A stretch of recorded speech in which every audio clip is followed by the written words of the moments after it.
For Girls at Chautauqua by Pansy.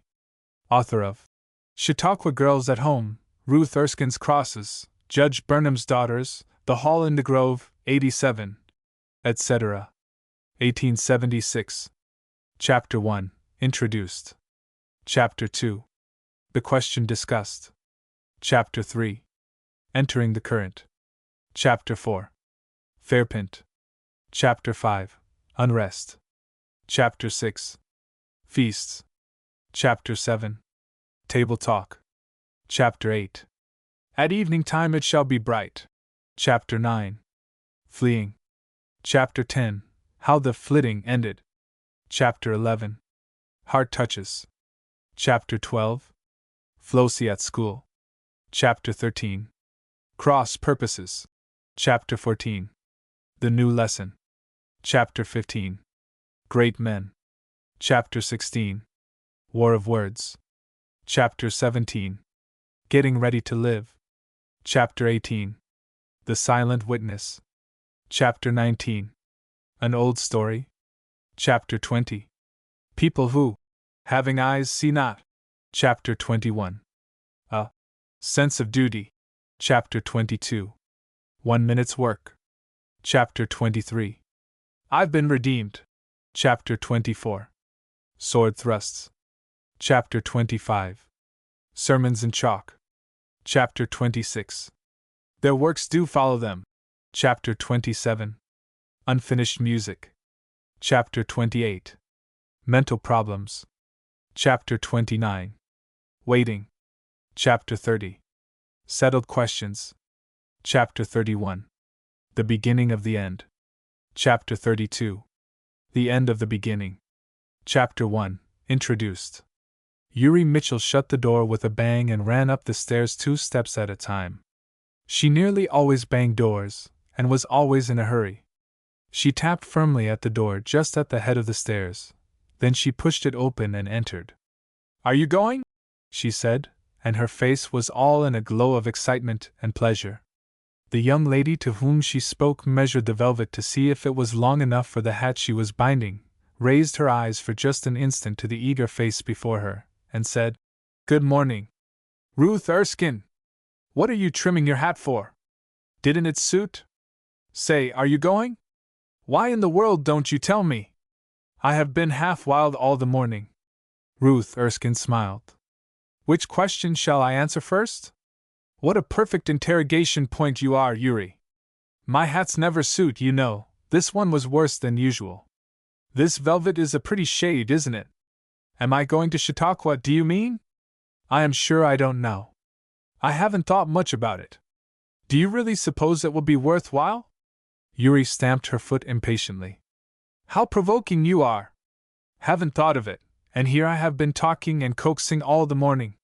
Father thinks it is a wild scheme, of course, and sees no sense in spending so much money, but I'm going for all that. I don't have a frolic once in an age, and I have set my heart on this. Just think of living in the woods for 2 whole weeks. Camping out, and doing all sorts of wild things. I'm just delighted." Miss Erskine sewed thoughtfully for some seconds, then she said, "Why, there is nothing in the world to hinder my going if I want to. As to the money, I suppose one could hardly spend as much there as at Long Branch or Saratoga, and of course I should go somewhere.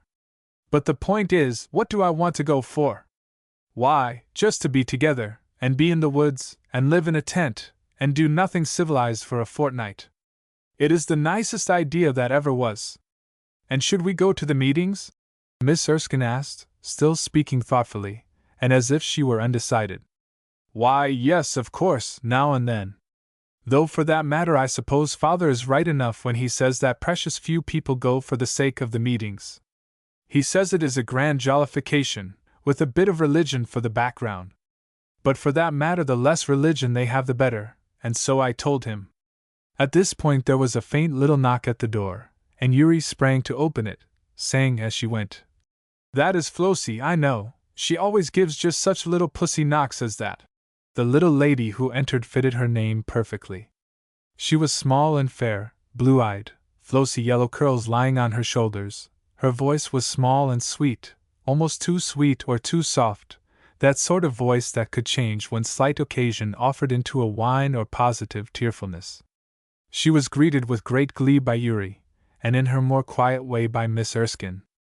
"I'm going," she said, with a soft little laugh, and she sank down among the cushions of the sofa, while her white morning dress floated around her like a cloud. "Charlie thinks it is silly, and Kit thinks it is sillier, and Mama thinks it is the very silliest thing I ever did yet, but for all that I am going, that is, if the rest of you are." Which, by the way, was always this little Flossie's manner of speech. She was going to do or not to do, speak or keep silent, approve or condemn, exactly as the mind which was for the time being nearest to her chose to sway her. "Good!" said Yuri, softly clapping her hands. "I didn't think it of you, Flossie. I thought you were too much of a mouse. Now, Ruth, you will go, won't you? As for Marian, there is no knowing whether she will go or not. I don't see now she can afford it myself any more than I can, but of course, that is her own concern. We can go anyway, whether she does or not, only I don't want to, I want her along. Suppose we all go down and see her, it is Saturday, she will be at home, and then we can begin to make our preparations. It is really quite time we were sure of what we are going to do." By dint of much coaxing and argument, Ruth was prevailed upon to leave her fascinating brown hat with its brown velvet trimmings, and in the course of the next half hour the trio were on their way down Park Street, intent on a call on Miss Marian Wilbur. Park Street was a simple, quiet, unpretending street, narrow and short. The houses were two-storied and severely plain. In one of the plainest of these, wearing an unmistakable boarding-house look, in a back room on the second floor, the object of their search, in a dark calico dress, with her sleeves rolled above her elbows, had her hands immersed in a washbowl of suds, and was doing up linen collars. She was one of those miserable creatures in this weary world, a teacher in a graded school, and her one day of rest was filled with all sorts of washing, ironing and mending work, until she had fairly come to groan over the prospect of Saturday because of the burden of work which it brought. She welcomed her callers without taking her hands from the suds. She was as quiet in her way as Ruth Erskine was in hers. This time it was Flossie who asked the important question. "Are you going?" Marian answered as promptly as though the question had been decided for a week. "Yes, certainly I am going. I thought I told you that when we talked it over before. I am washing out my collars to have them ready. Ruth, are you going to take a trunk?" Ruth roused herself from the contemplation of her brown gloves to say with a little start. "How you girls do rush things! Why, I haven't decided yet that I am going." "Oh, you'll go," Marian Wilbur said. "The question is, are we to take trunks, or rather are you to? Because I know I shall not. I'm going to wear my black suit. Put it on Tuesday morning, or Monday is it that we start? And wear it until we return. I may take it off, to be sure, while I sleep, but even that is uncertain, as we may not get a place to sleep in. But for once in my life I am not going to be bored with baggage. I shall take mine," Ruth Erskine said with determination. "I don't intend to be bored by being without baggage. It is horrid, I think, to go away with only one dress, and feel obliged to wear it whether it is suited to the weather or not, or whatever happens to it. Yuri, what are you laughing at?" I am interested in the phenomena of Marian Wilbur being the first to introduce the dress question. I venture to say not one of us has thought of that phase of the matter up to this present moment. While the talk went on, the collars and cuffs were carefully washed and rinsed, and presently Marian, with her hands only a trifle pinker for the operation, was ready to lean against a chair and discuss ways and means. Her long apprenticeship in schoolrooms had given her the habit of standing instead of sitting, even when there was no occasion for the former. If these four young ladies had been creatures of the brain, gotten up expressly for the purpose of illustrating extremes of character, instead of being flesh and blood creations, I doubt whether they could have better illustrated the different types of young ladyhood. There was Ruth Erskine, dwelling in solitary grandeur in her royal home, as American royalty goes, the sole daughter, the sole child indeed of the house, a girl who had no idea of life except as a place in which to have a serenely good time, and teach everybody to do as she desired them to. Money was a commonplace matter of course article, either to be particularly prized nor despised. It was convenient, of course, and must be an annoyance when one had to do without it. But of that, by practical experience, she knew nothing. Yet Ruth was by no means a pink and white girl without character. On the contrary, she had plenty of character, but hitherto it had been frittered away on nothings, until it looked as much like nothing as it could. She was the sort of person whom education and circumstances of the right sort would have developed into splendor, but the development had not taken place. Now you are not to suppose that she was uneducated. That would be a libel on Madame Lafont and her fashionable seminary. She had graduated with honor, taken the first prizes in everything. She knew all about seminaries, so do I, and if you do, you are ready to admit that the development had not come. There is constantly occurring something to take back. While I write, I have in mind an institution where the earnest desire sought after and prayed for is the higher development, not alone of the intellect, but of the heart, where the wonderful woman who is at its head said to me a few years ago, "If a lady has spent 3 years under my care, and graduated, and gone out from me not a Christian, I feel like going down on my knees in bitterness of soul, and crying, 'Lord, I have failed in the trust thou didst give me.' But the very fact that the word, wonderful, fits that woman's name is proof enough that such institutions as hers are rare, and it was not at that seminary that Ruth Erskine graduated. She was spending her life in elegant pursuits that meant nothing, those of them which did not mean worse than nothing, and the only difference between her and 100 others around her was that she knew perfectly well that they all amounted to nothing, and didn't hesitate to say so. Therefore she earned the title of queer. At the same time she did not hesitate to lead the whirl around this continuous nothing, therefore she occupied that perilous position of being liked and admired and, indeed, all in one. Very few people loved her, and queerly enough she knew that too, and instead of resenting it realized that she could not see why they should. She was, moreover, remarkably careful as to her leading after all, and those who followed were sure of being led in an eminently respectable and fashionable way. Her most intimate friend was Uri Mitchell, which was not strange when one considered what remarkable opposites in character they were. Eureka J. Mitchell was the respectable-sounding name that the young lady bore, but the full name would have sounded utterly strange to her ears, the wild little word, Uri, seeming to have been made on purpose for her. She was the eldest daughter of a large, good-natured, hard-working, much bewildered family. They never knew just where they belonged.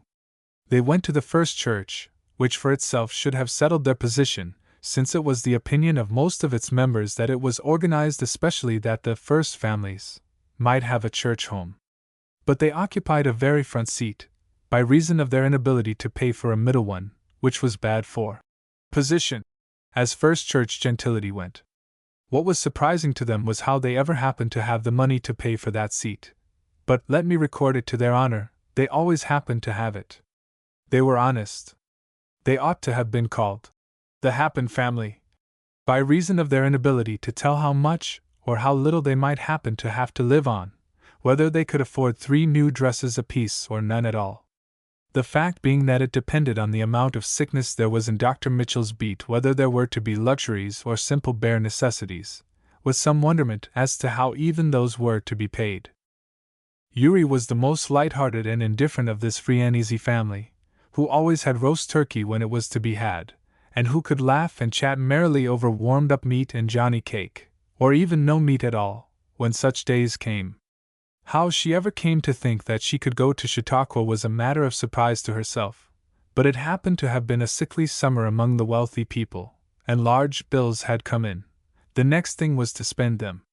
Chautauqua was a silly place to do it in, to be sure. That was Dr. Mitchell's idea, and the family laughed together over Uri's last wild notion, but for all that they good-naturedly prepared to let her carry it out. Just how full of fun and mischief and actual wildness Uri was, a 2 weeks' sojourn at Chautauqua will be likely to develop, for before that conversation at Marion's was concluded they decided that they were really going. Why Marion went puzzled the girls very much, puzzled herself somewhat. She was her own mistress, had neither father to direct nor sister to consult. She had an uncle and aunt who lived where she called home, and with whom she spent her vacations, but they were the poorest of hard-working country people, who stood in awe of Marian and her education, and by no means ventured to interfere with her plans. Marian was as independent in her way as Ruth was in hers, but they were very different ways. Ruth, for instance, indulged her independence in the matter of dress, by spending a small fortune and looking elegantly unlike everybody else, and straightway created a frantic desire in her set to look as nearly like her as possible. But no one cared to look like Marian, in her severely plain black or brown suits, with almost and sometimes quite no trimmings at all on them. It was agreed that she looked remarkably well, but so unlike anyone else they didn't see how she could bring herself to dressing so. She laughed when this was hinted to her, and got what comfort she could out of the fact that she was considered odd. In a certain way she ruled them all, Ruth Erskine included, though that young lady never suspected it. The queerest one of this company was little Flossie Shipley, queer to be found in just such company, I mean. She was the petted darling of a wealthy home, a younger daughter, a baby in their eyes, to be loved and cherished, and allowed to have her own sweet and precious way even when it included such a strange proceeding as a 2 weeks in the woods, all because that strange girl in the ward school that Flossie had taken such an unaccountable fancy for was going. This family were First Church people, too, and capable of buying a seat very near the center, in fact but a few removes from the Erskine pew, which was, of course, the wealthy one of the church. The Shipley pew was rarely honored by all the members of the family, and indeed the pastor had no special cause for alarm if several Sundays went by without an appearance from one of them. A variety of trifles might happen to cause such a state of things, from which you will infer that they were not a church-going family. Another strange representative for Chautauqua. Now how did those 4 girls come to be friends? Oh, dreadful! You don't expect me to be able to account for human friendships, I hope, especially for schoolgirl friendships. There is no known rule that will apply to such idiosyncrasies. They had been in school together, even Marian Wilbur, with the indomitable energy which characterized her, had managed one term of Madame L'Enfant's enormous bills, and with the close of the term found herself strangely enough drawn into this strange medley of character that moved in such different circles, and yet called themselves friends. You are to understand that though the same church received these girls on Sunday, yet the actual circle in which their lives whirled was as unlike as possible. The Erskines were the cream, cultured, traveled, wealthy, aristocratic as to blood and as to manners, literary in the sense that they bought rare books, and knew why they were rare. The Mitchells had a calling acquaintance with their family because Dr. Mitchell was their chosen physician, but that came to pass through an accident, and not many of the doctor's patrons were of just the same stamp. This family never went to the Erskine entertainments, never were invited to go to the other entertainments starting from the same circle, yet they had their friends and many of them. The Shipleys were free and easy, cordial, social, friendly people, who bought many books and pictures, and were prominent in fairs and festivals, and were popular everywhere, but were not, after all, of the Erskine stamp. Finally came Marian, alone, no position anywhere, save as she ruled in the most difficult room in the most difficult ward in the city. A worker, known to be such, a manager, recognized as one who could make incongruous elements meet and marshal into working order. In that capacity she found her place even in the First Church, for they had fairs and festivals, and oyster suppers, and other trials even in the First Church, and there was much work to be done, and Marian Wilbur could work. And these 4 girls were going to Chautauqua, were to start on Monday morning, August 2, 1875. Chapter 2. The question discussed. Rev. Dr. Dennis and Rev. Mr. Harrison met just at the corner of Howard and Clinton Streets, and stopped for a chat. Dr. Dennis was pastor of the First Church, and Mr. Harrison was pastor of the Fourth, and some of the sheep belonging to these respective flocks supposed the 2 churches to be rivals, but the pastors thereof never thought of such a thing. On the contrary, they were always getting up excuses for coming in contact with each other, and woe to the work that was waiting for each when they chanced to meet of a morning on some shady corner. "You are to be represented, I hear, at the coming assembly," said Mr. Harrison, as they shook hands in that hearty way which says, as plainly as words, "How very glad I am to see you!" Dr. Dennis shrugged his shoulders. "Such a representation," he said. If the entire congregation had been canvassed, it would have been impossible to have made more curious selections. I do wish we could have some real workers from the different churches. Miss Erskine isn't a member of the church, is she? None of them are members, nor Christians, nor have they an atom of interest in any such matters. They are going for pure fun, and nothing else. Now perhaps they will happily disappoint you by coming back with a wholesome interest aroused in Sunday school work, and will really go into the work for themselves. I don't want them, Dr. Dennis said stoutly. I wouldn't give a dime for 100 such workers. They are an injury to the cause. I want Sunday school workers who have a personal, vital sense of the worth of souls, and a consuming desire to see them converted. All other Sunday school teaching is aimless. Mr. Harrison looked thoughtful. We haven't many such, I am afraid, he said gravely, but I agree with you in thinking that they should at least be Christians. Still, I suppose that it is not impossible that some one of these ladies may be converted. Not at Chautauqua, Dr. Dennis said, as one who had looked into the matter and knew all about it. I am not entirely in sympathy with that meeting anyway, or, that is, I am and I am not, all at once. I think it would be a grand place for you and me. I haven't the least doubt but that we would be refreshed, bodily and mentally, and, for that matter, spiritually. If the whole world were converted, I should vote for Chautauqua with a loud voice. But I am more than fearful as to the influence of such meetings on the masses, the unconverted world. They will go there for recreation. Their whole aim will be to have a glorious frolic away from the restraints of ordinary home life. They will have no interest in the meetings, no sympathy with the central thought that has drawn the workers together, and the tendency will be to frolic through it all. The truth is, there will be such a mixing of things that I actually fear the effect will be wholesale demoralization. At the same time, I am interested in the idea, and am watching it with anxiety. Since I have heard of the delegation from my own church, I have been more convinced still of the evil influences. It makes me gloomy to think of the fruitful field such a place will be for the fertile brain of that little Uri Mitchell. She is too wild now for civilized life. The four walls of the church and the sacred associations connected with the building serve to keep her only half controlled when she is actually attending Sabbath service. There will be nothing to control her in the woods, and she will lose what little reverence she possesses. I tell you, the more I think of it, the more certain I am that for such people these great religious jubilees, holding over the Sabbath, do harm. You put it more gently than our friend Mr. Archer, Mr. Harrison said, smiling. He is in a condition of absolute scorn. He gives none of them credit for honesty or genuine interest. He says it is a running away from work, a regular shirking of what they ought to be doing, and going off into the woods to have a good time, and by way of gulling the public, they pretend to season it with religion. Dr. Dennis laughed.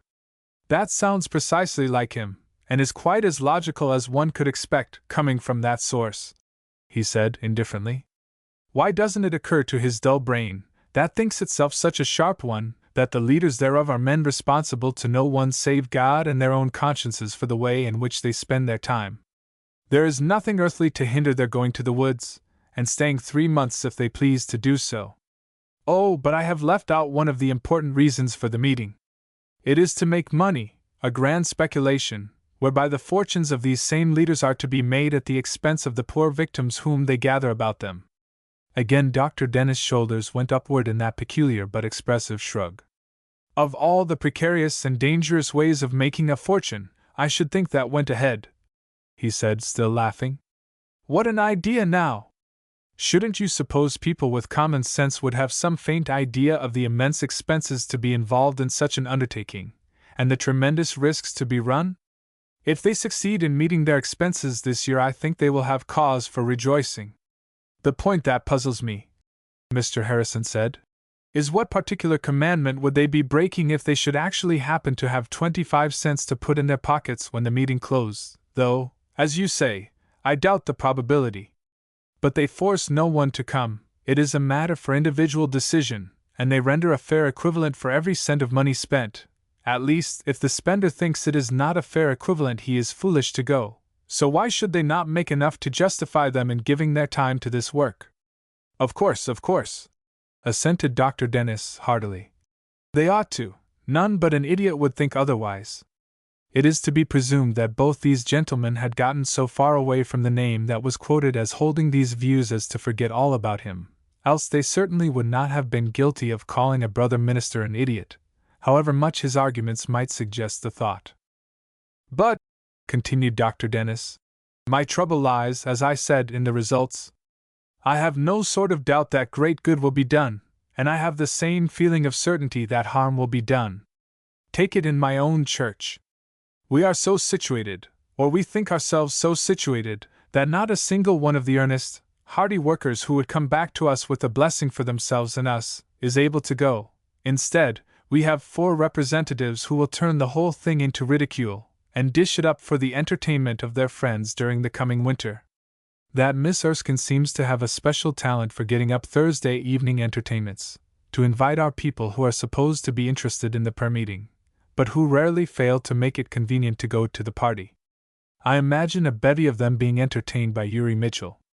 She can do it, and she is looking forward to just that sort of thing, for I heard her rejoicing over it. That girl will be injured by Chautauqua. I know it as well as though I already saw it, and the question with me is, whether the amount of evil done will not overbalance the good. At the same time I am inconsistent enough to wish with all my heart that I could be there. What about Miss Shipley? Perhaps relief will come to you from that quarter. Those shoulders again. She is nothing in the world but a little pink feather, and she blows precisely in the direction of the strongest current, and Satan looks out for her with untiring patience that the wind shall blow in the exact direction where it can do her the most harm. Going to Chautauqua with the influences that will surround her, with Miss Erskine and Miss Wilbur on the one side, and Uri Mitchell on the other, will be the very best thing that Satan can do next for her, and he doubtless knows it. I do not know Miss Wilbur at all. Is she also one of your flock? Dr. Dennis' face was dark and sad. She is an infidel, he said decidedly. She does not call herself such. She wouldn't like to be known as such, because it would be likely to affect her position in the school. But the name is rightly hers, and she would do less harm in the world if she owned it. It is an extraordinary representation, I declare, Mr. Harrison said, a little startled. I have been half inclined to be envious of you because you were to hear so directly from the meeting, but I believe on the whole I shall be quite as well off without any delegates as you will with them. Better, decidedly. I am distressed at the whole thing. It will result disastrously for them all, you mark my words. And having settled the affairs at Chautauqua, apparently beyond all repeal, the brethren shook hands again and went to their studies. Meantime the express train was giving occasional premonitory snorts, and the 4 young ladies who had been so thoroughly discussed were in various stages of unrest, waiting for the moment of departure. A looker-on would have been able to come to marked conclusions concerning the different characters of these young ladies, simply from their manner of dress. Flossie Shipley was the one to look at first. That was a very good description of her usual style, something to look at.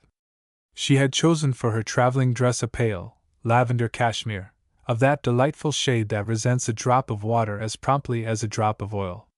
It was trimmed with a contrasting shade of silk, and trimmed profusely, yards of gathered trimming, headed by yards of flat pleating, and that in turn headed by yards of folds. The dainty sack and hat, and the 4-buttoned gloves, were as faultless as to fit and as delicate in color as the dress. In short, Miss Flossie looked as though she might be ready for an evening concert. Moreover, she felt as if she were, or at least she had an uncomfortable consciousness as to clothes. She kept a nervous lookout for the lower flounce whenever the crowd of people surged her way, and brushed vigorously at the arm of the seat she had chosen ere she dared to rest her arm on it. Evidently she had given herself over to the martyrdom of thinking of and caring for clothes during this journey, and I don't know whether there is a greater martyrdom made out of a trifle than that. It was one of Flossie's besetting sins, this arraying herself in glory, and making wrinkles in her face in the vain attempt to keep so. Not that she was particularly anxious to save the wear and tear, only she hated to look spotted and wrinkled, and she could never seem to learn the simple lesson of wearing the things best suited to the occasion. Standing near her, toying carelessly with her traveling fan, and looking as though the thought of dress was something that had passed utterly by her, was Miss Erskine. She looked like one of those ladies whom gentlemen in their wisdom are always selecting, pointing them out as models. So tasteful and appropriate, and withal so simple in their dress. Let me tell you about her dress. It was plain dark brown, precisely the shade of brown that the fashion of the season required. It was of soft, lusterless silk. It was very simply made, almost severely plain, as Miss Erskine knew became a traveler. In fact, elegant simplicity marked her entire toilet. Everything matched, everything was fresh and spotless, and arranged with an eye to remaining so. I am willing to concede that she was faultlessly dressed, and it was a real pleasure to see her thus. But I am also anxious to have the gentlemen understand that that same simple attire represented more money than 2 wardrobes like Flossie Shipley's. It is often so with those delightfully plain and simple dresses that attract so many people. In fact, it might as well be admitted, since we are on that subject, that elegant simplicity is sometimes a very expensive article. Uri Mitchell was neither particularly elegant nor noted for simplicity, yet her dress was not without character. We see enough of that sort to become familiar with what it means. Its language is simply a straightened purse, necessitating the putting together of shades that do not quite harmonize, and trimming in a way that will cover the most spots and take the least material. That was Uri's dress. Skirt of one kind and overdress of another. A very economical fashion, and one not destined to last long, because of its economy, and the fact that very elegant ladies rather curl their lips at it, and call it the patchwork style. Uri from necessity rather than choice adopted it, and it was also her misfortune rather than her taste that the colors were too light to be really according to the mode. Her gloves were of an entirely different shade from the rest of the attire, and were mended with a shade of silk that did not quite match altogether. Uri's dress did not suit Miss Erskine. But for that matter neither did it suit herself, with this difference, that it was, after all, a matter of minor importance to her. Miss Wilbur's dress can be disposed of in a single sentence. It was a black alpaca skirt, not too long, and severely plain, covered to within 3 inches with a plain brown linen polonaise, her black hat with a band of velvet about it, fastened by a single heavy knot, and her somewhat worn black gloves completed her toilet, and she looked every inch a lady. The very people who would have curled their aristocratic lips at Uri's attempt at style, turned and gave Miss Wilbur a second thoughtful, respectful look. There was a Mr. Wayne who deserves attention. He possessed himself of Miss Erskine's fan, and played with it carelessly, while he said, "You are a queer set. What are you all going off there for, to bury yourselves in the woods? I don't believe one of you has an idea what you are about. And it is the very height of the season, too." "That is the trouble," Miss Erskine said, with a little toss of her handsome head. "We are sick of the season, and want to get away from it. I want something new. That is precisely what I am going for. I have no doubt you will find it." And the gentleman gave a disdainful shrug to his shoulders. "Out in the backwoods attending a hallelujah meeting! I am sure I envy you. You don't know what we will find," Uri Mitchell said, with a defiant air. "Nor what may happen to us before we return. We may meet our destinies. I have no doubt they are lurking for us behind some of the trees. Just you meet the evening train of Wednesday, 2 weeks hence, and see if you cannot discover the finger of fate having been busy with us. Wonderful things can happen in 2 weeks. Just then the train gave its last warning howl, and Mr. Wayne made rapid goodbyes, a trifle more lingering in the case of Miss Erskine than the others, and with that prophetic sentence still ringing in his ears he departed. And the 4 girls were actually en route for Chautauqua. Chapter 3. Entering the Current. It is a queer thought, not to say a startling one, what very trifles about us are constantly giving object lessons on our characters. Those 4 girls, as they arranged themselves in the cars for their all-day journey, conveyed 4 different impressions to the critical looker-on. In the first place, they each selected and took possession of an entire seat, though the cars were filling rapidly, and many an anxious woman and heavily laden man looked reproachfully at them. They took these whole seats from entirely different standpoints. Miss Erskine because she was a finished and selfish traveler, and although she did not belong to that absolutely unendurable class, who occupy room that is not theirs until a conductor interferes, she yet regularly appropriated and kept the extra seat engaged with her flounces until she was asked outright to vacate it by one more determined than the rest. She hated company and avoided it when possible. Flossie Shipley was willing, nay ready, to give up her extra seat the moment a person of the right sort appeared.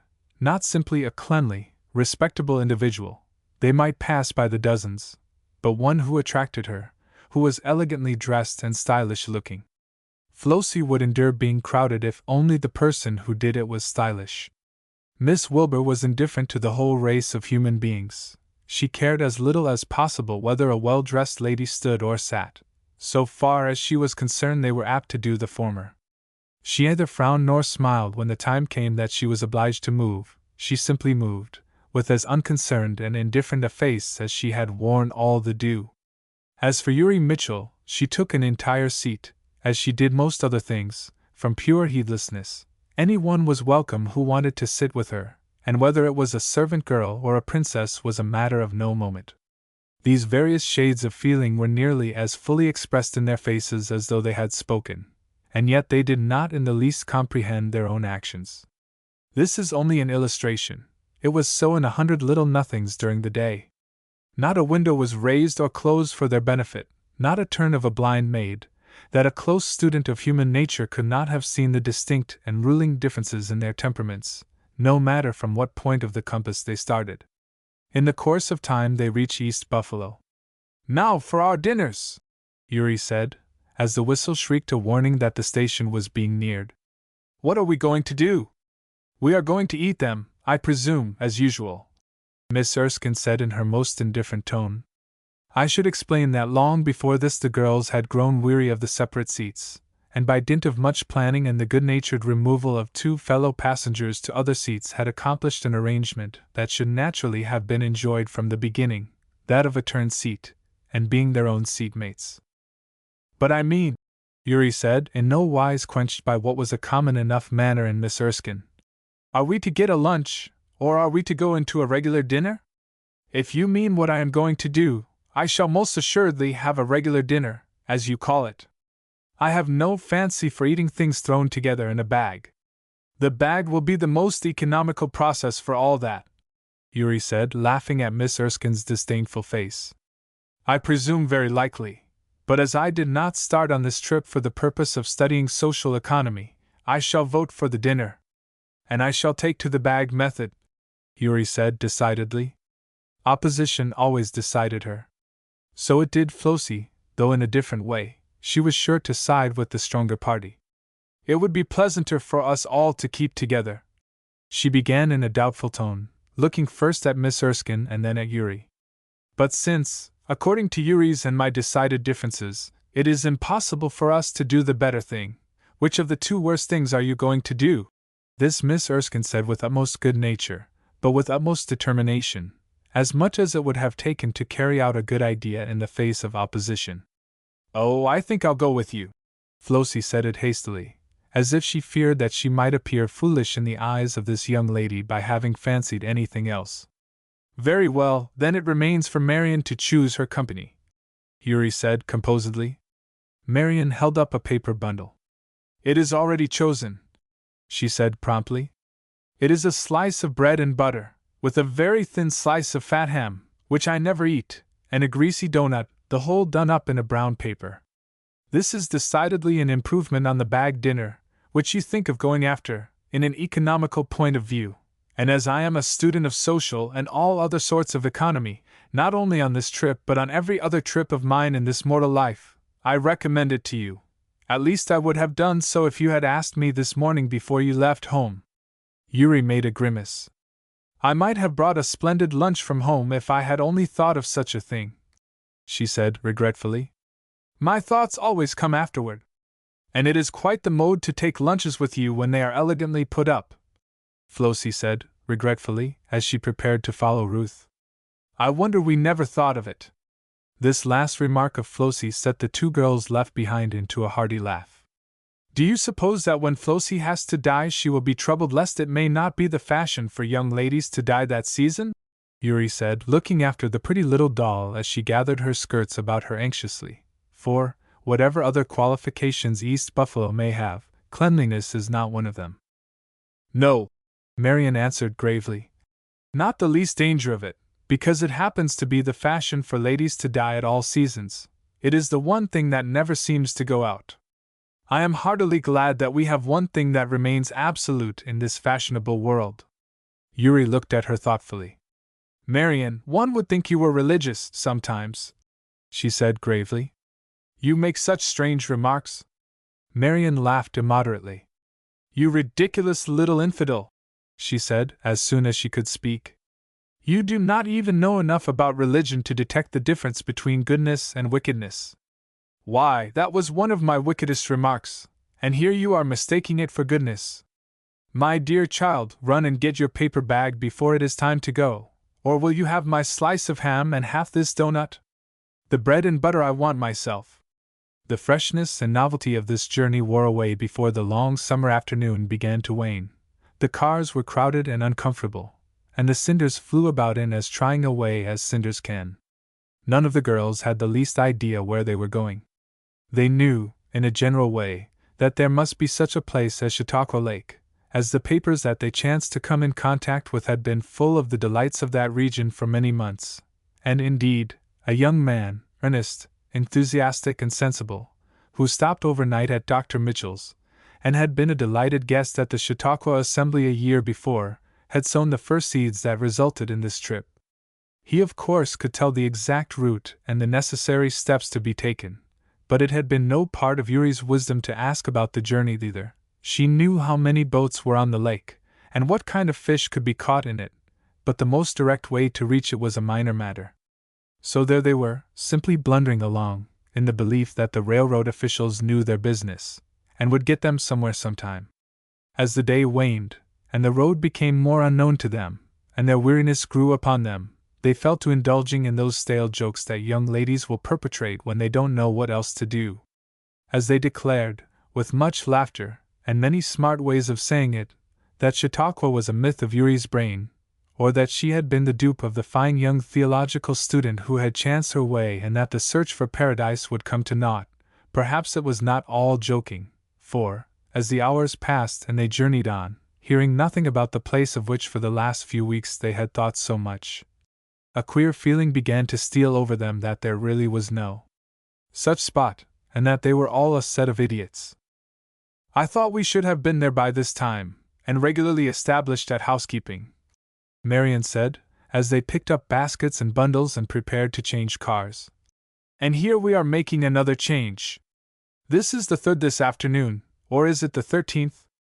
And who knows where Brockton is or what it is? Is anybody sure that it is in this hemisphere? Yuri, you are certain that your theological student did not cross the Atlantic in order to reach his Elysium? Brockton is here, Yuri said, as they climbed the steps of the car. I see the name on that building yonder, though whether here is America or Asia I am unable to say. I think we have come overland, but it is so long since we started I may have forgotten. But at this point they checked their nonsense and began to get up a new interest in existence. They were among a different class of people, earnest, eager people, who seemed to have no thought of yawns or weariness. Camp stools abounded, with here and there a bundle looking like quilts and pillows.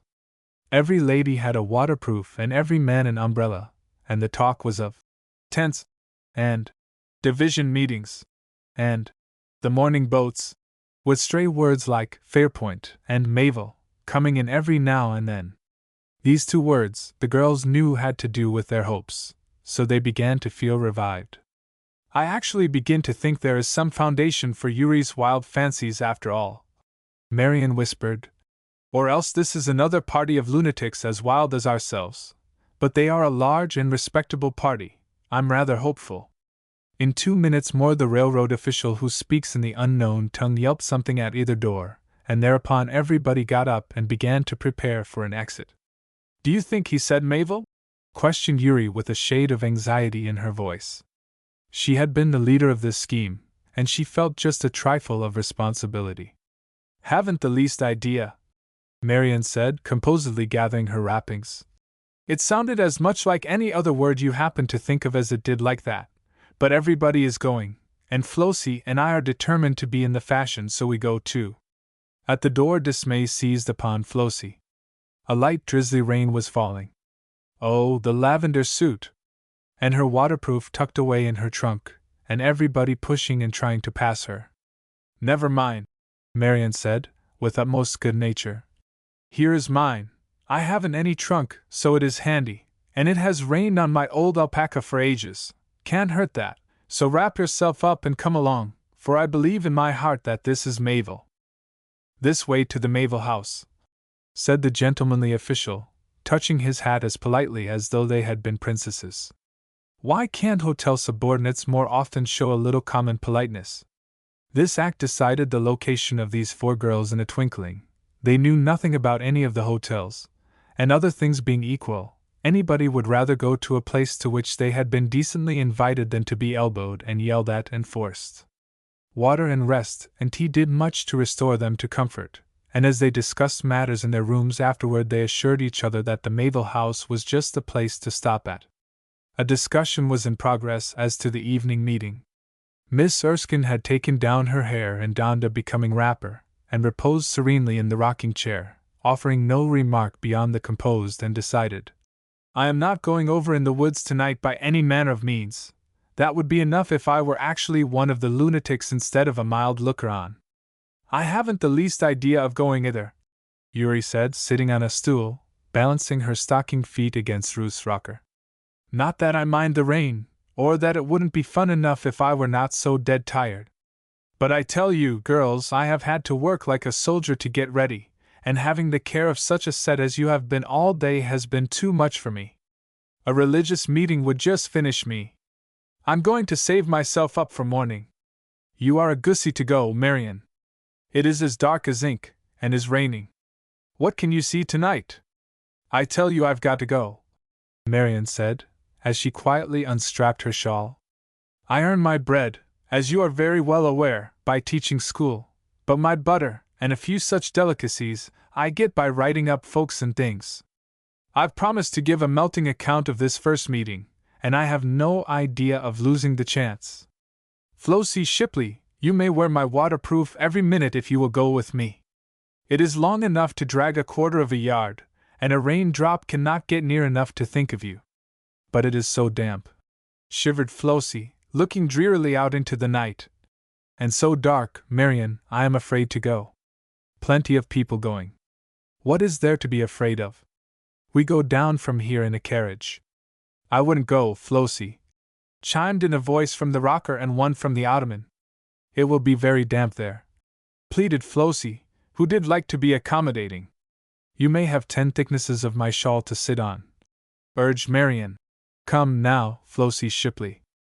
I didn't have the least idea of coaxing those other girls to go, for every one knows they are selfish and will do as they please. But I did think you would keep me company. It really isn't pleasant to think of going alone." The end of it was that Flossie, done up in a cloak twice too large for her, went off looking like the martyr that she was, and Yuri and Ruth stayed in their room and laughed over the ridiculousness of Flossie Shipley going out in the night and the rain, in a lavender cashmere, to attend a religious meeting. Chapter 4. Fairpint. It was not so very dark after all, nor so disagreeable as she had imagined. She sat curled up in a heap on the deck of the Colonel Phillips, looking with interested eyes on the groups of people, who, despite the rain and darkness, were evidently on their way to Chautauqua. Marian had gone to the other side of the boat, and was looking over into the water, rested and interested in spite of herself by the novelty of the scene around her.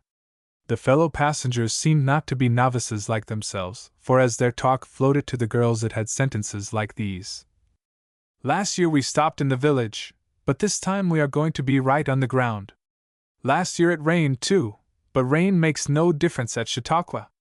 They are all last year's people," said Marian, coming over to Flossie's side.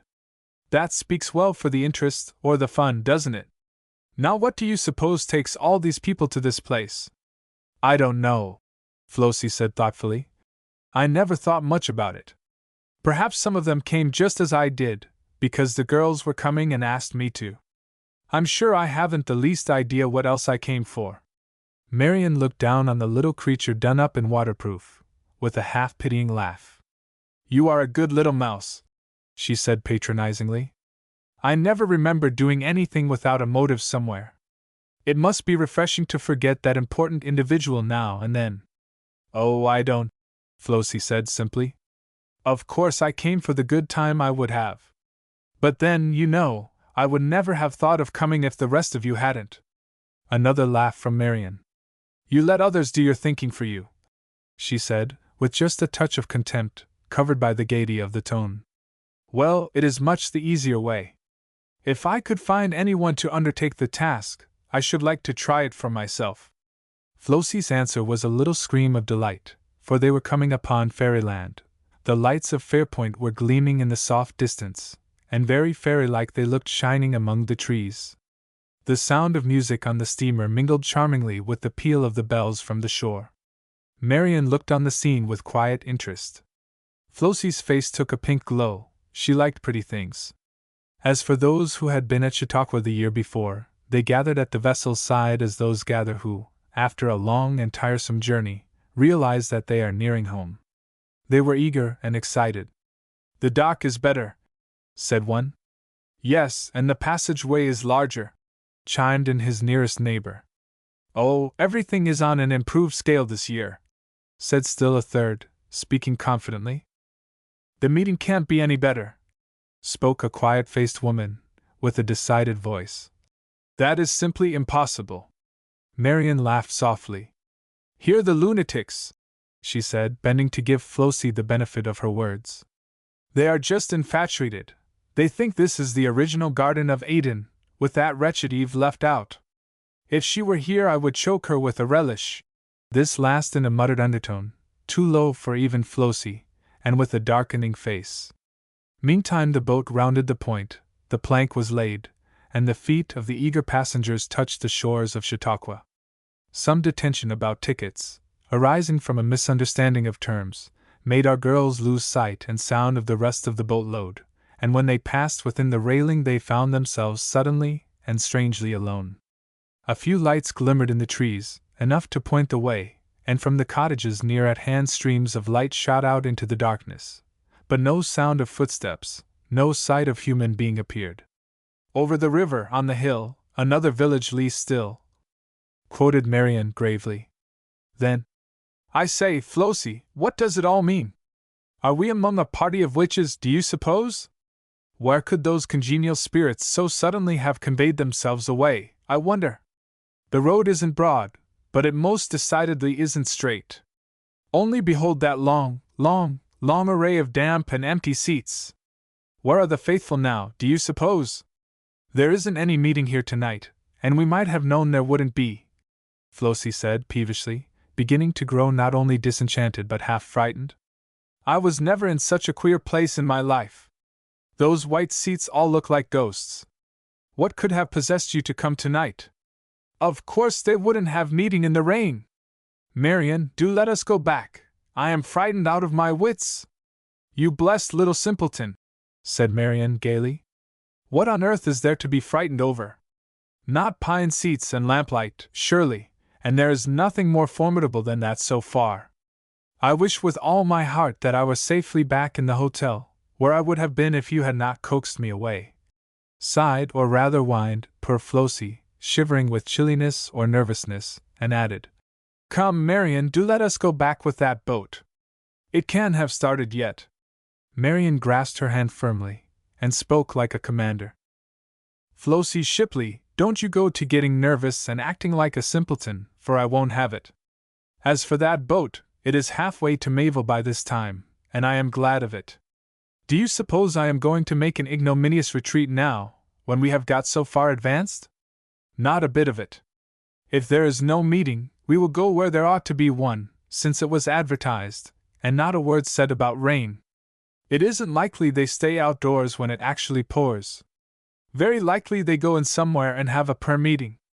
So now compose your nerves and walk fast, for if the spot is within walking distance I am going to find it. I tell you I am to get $10 at least for writing up this meeting, and I am going to write it if there is one to write about.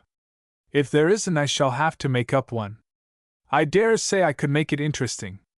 I'll put you in if I do, and you shall be Mrs. Fearful, In Pilgrim's Progress, you know, if you don't stop shivering and walk faster. During this time they had really been making as rapid progress as the uphill way and their doubt of the road would allow. Flossie made no reply to this harangue, for the reason that a sudden turn in the path brought them into bright light and the sound of a ringing voice. "There!" whispered Marian as the mammoth tent came in view.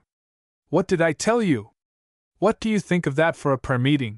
And then she, too, relapsed into silence, for the ringing tones of the speaker's voice were distinct and clear. They made their way rapidly and silently under the tent, down the aisle. Halfway down, then a gentleman beckoned them, and by dint of some pushing and moving secured them seats. Then both girls looked about them in astonishment. Who would have supposed that it rained?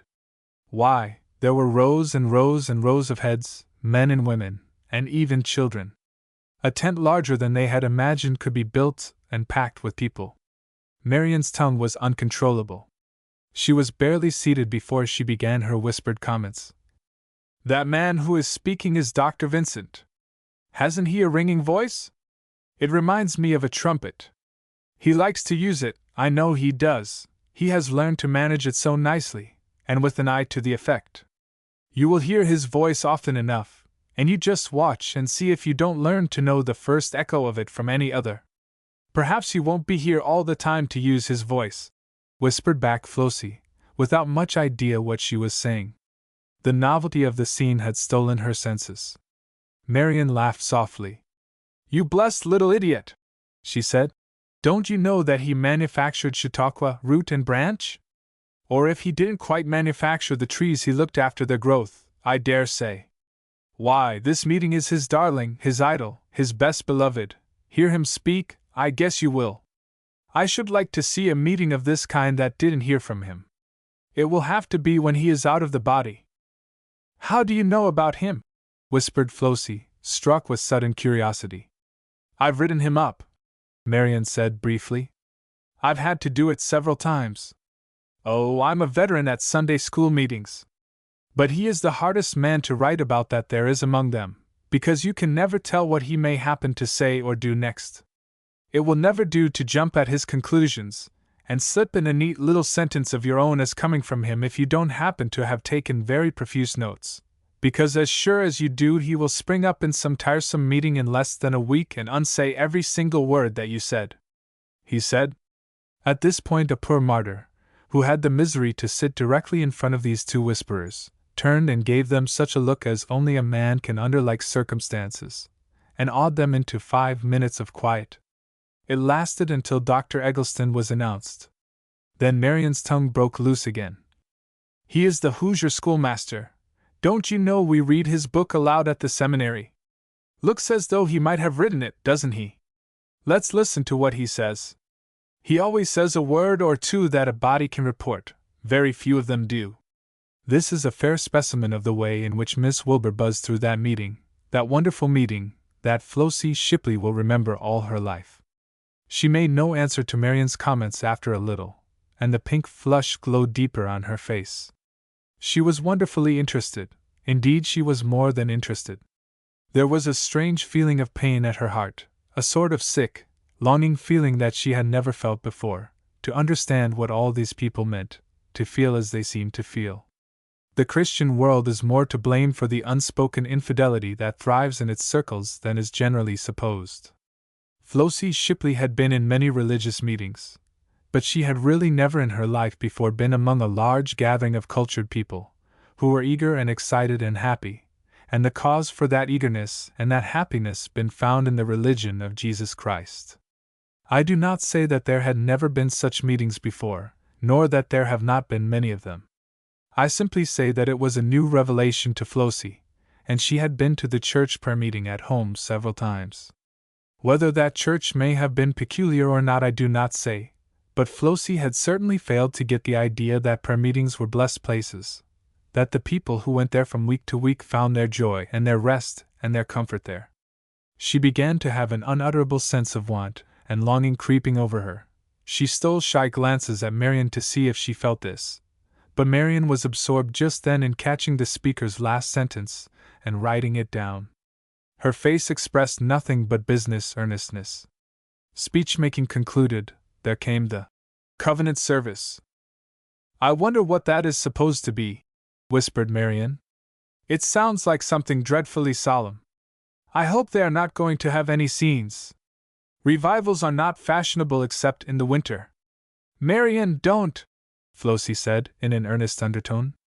The gay, and what for the first time struck her as the sacrilegious words, chilled her. And for almost the first time in her life she uttered an unhesitating remonstrance. Something in the tone surprised Marian, and she looked curiously down at her little companion, but said not another word. The covenant service was the simplest of all services, in fact, only the singing of a familiar hymn and the offering of a prayer. But the hymn was read first, in such solemn, tender, pleading tones as it seemed to Flossie she had never heard before, and the singing rolled around that great tent like the voices of the 10,000 who sing before the throne. At least to Flossie's heart it seemed like that. The prayer that followed was the simplest of all prayers as to words, and the briefest public prayer she ever remembered to have heard, and it made her feel as nothing in life had ever done before. She did not understand the cause for her emotion. She was not acquainted with the Spirit of God. She did not know that He was speaking to her softened heart, and calling her gently to Himself, so she felt ashamed of the emotion that she could not help. She wiped the tears away secretly, and was glad that the night was dark and the need for haste great, for the steamer's warning whistle could already be beard. Marian talked on as they went down the hill, not alone now but accompanied by hundreds, talked precisely as she had before the singing of those words and the prayer. How could she? Flossie wondered. How could anything look the same to her? The Spirit had found no softened heart in which to leave a message, and so had passed by. This, if Flossie had known it, was the reason that Marian was gay and indifferent. If either of them had fully realized the reason for the different effect of the meeting upon them, how startled they would have been. It is not strange after all that a service is not the same to one soul that it is to another, when we remember that God speaks to one and passes another. The night was still heavy with clouds, not a star to lighten the gloom. A fine mist was falling. It was Marian who shivered this time, and said, "It is a horrible night, that is a fact, but I am not sorry we went. That meeting will write up splendidly, though it was too long. I will say that in print about it. You must find some fault, you know, when you are writing for the public, it is the fashion." "Was it long?" said Flossie in an absent tone. She had not thought of it in that way. Then she went to the side of the boat again and sat down in a tumult. What was the matter with her? Where had her complacent, pretty little content gone? Would she always feel so sad and anxious and unhappy, have such a longing as she did now? If she had been wiser she could have told herself that the trouble of heart was caused by an unhealthy excitement upon this question, and that this was the great fault with religious meetings. But she was not wise, she did not think of such a reason. If it had been suggested to her it is doubtful if, in her ignorance, she would not have said, "Why, she had been more excited at an evening party 100 times than she had thought of being then." She actually did not know that eagerness and zeal are proper enough at parties, but utterly out of place in religion. Just in front of her sat a young man who hummed in undertone the closing words of the covenant song. It brought the tears again to Flossie's eyes. He turned suddenly toward her. "It was a pleasant service," he said. "Don't you think so?" It was rather startling to be addressed by a strange young gentleman, or would have been it his voice had not been so quiet and dignified, as if it were the most natural thing in the world to compare notes with one who had just come out from the great meeting. "I don't know whether it was or not," she said hurriedly. She could not seem to decide whether she enjoyed it or hated it. "It was blessed to me," the young man said in quiet voice, and added in undertone, as if speaking to himself only, "God was there." "Do you feel that?" said Flossie, suddenly. "Then I wonder that you were not afraid." He turned toward her a pleasant face and said earnestly, "You would not be afraid of your father, would you?" "Well, God is my father, my reconciled father." And then, after a moment, he added, "If I were not at peace with him, and had reason to think that he was angry with me, then it would be different. Then I suppose I should be afraid, at least I think it would be reasonable to be." Flossie spoke out of the fullness of a troubled heart. I don't understand it at all. I never wanted to either until just tonight, but now I want to feel as those people did when they sang that hymn. Marian came quickly up from the other side. Flossie, she said with sudden sharpness, come over here and watch the track of the boat through the water. And as Flossie mechanically obeyed, she added, what a foolish, heedless little mouse you are! I wonder that your mother let you go from her sight. Don't you know that you mustn't get up conversations with strange young men in that fashion? Flossie had not thought of it at all, but now she said a little drearily, as if the subject did not interest her. But I have often held conversations with strange young men at the dancing hall, you know, and danced with them, too, when everything I knew about them was their names, and generally I forgot that. Marian gave a light laugh. That is different, she said, letting her lip curl in the darkness over the folly of her own words. What it's proper at a dance and very improper coming home from prayer meeting, don't you see? What do you think? She said the minute they were in their rooms. There was I, leaning meditatively over the boat, thinking solemnly on the truths I had heard, and that absurd little waterproof morsel was having a flirtation with a nice young man. Here is one of the fruits of the system. What on earth was he saying to you, Flossie? Don't, said Flossie, for the second time that evening. He wasn't saying any harm.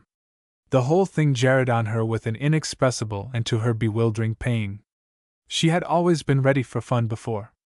That girl is homesick or something, Marian said, as she and Yuri went to their rooms, leaving Flossie with Ruth, who preferred her as a roommate to either of the others because she could keep from talking. I haven't the least idea what is the matter, but she has been as unlike herself as possible. I hope she isn't going to get sick and spoil our fun. How silly we were to bring her, anyway. The baby hasn't life enough to see the frolic of the thing, and the intellectual is miles beyond her. I suspect she was dreadfully bored this evening. But Yuri, there is going to be some splendid speaking done here. I shouldn't wonder if we attended a good many of the meetings. Chapter 5. Unrest. Flossie went to the window and stood looking out into the starless night. The pain in her heart deepened with every moment. If there was only someone to ask, someone to say a word to me, she sighed to herself. It seems as though I could never go to sleep with this feeling clinging to me. I wonder what can be the matter. Perhaps I am sick and am going to die. It feels almost like that, and I am not fit to die. I am afraid. I wonder if Ruth Erskine is afraid to die. I have almost a mind to ask her. I wonder if she ever prays? People who are not afraid of death are always those who pray. Perhaps she will tonight. I feel as though I wanted to pray. I think if I only knew how it would be just the thing to do.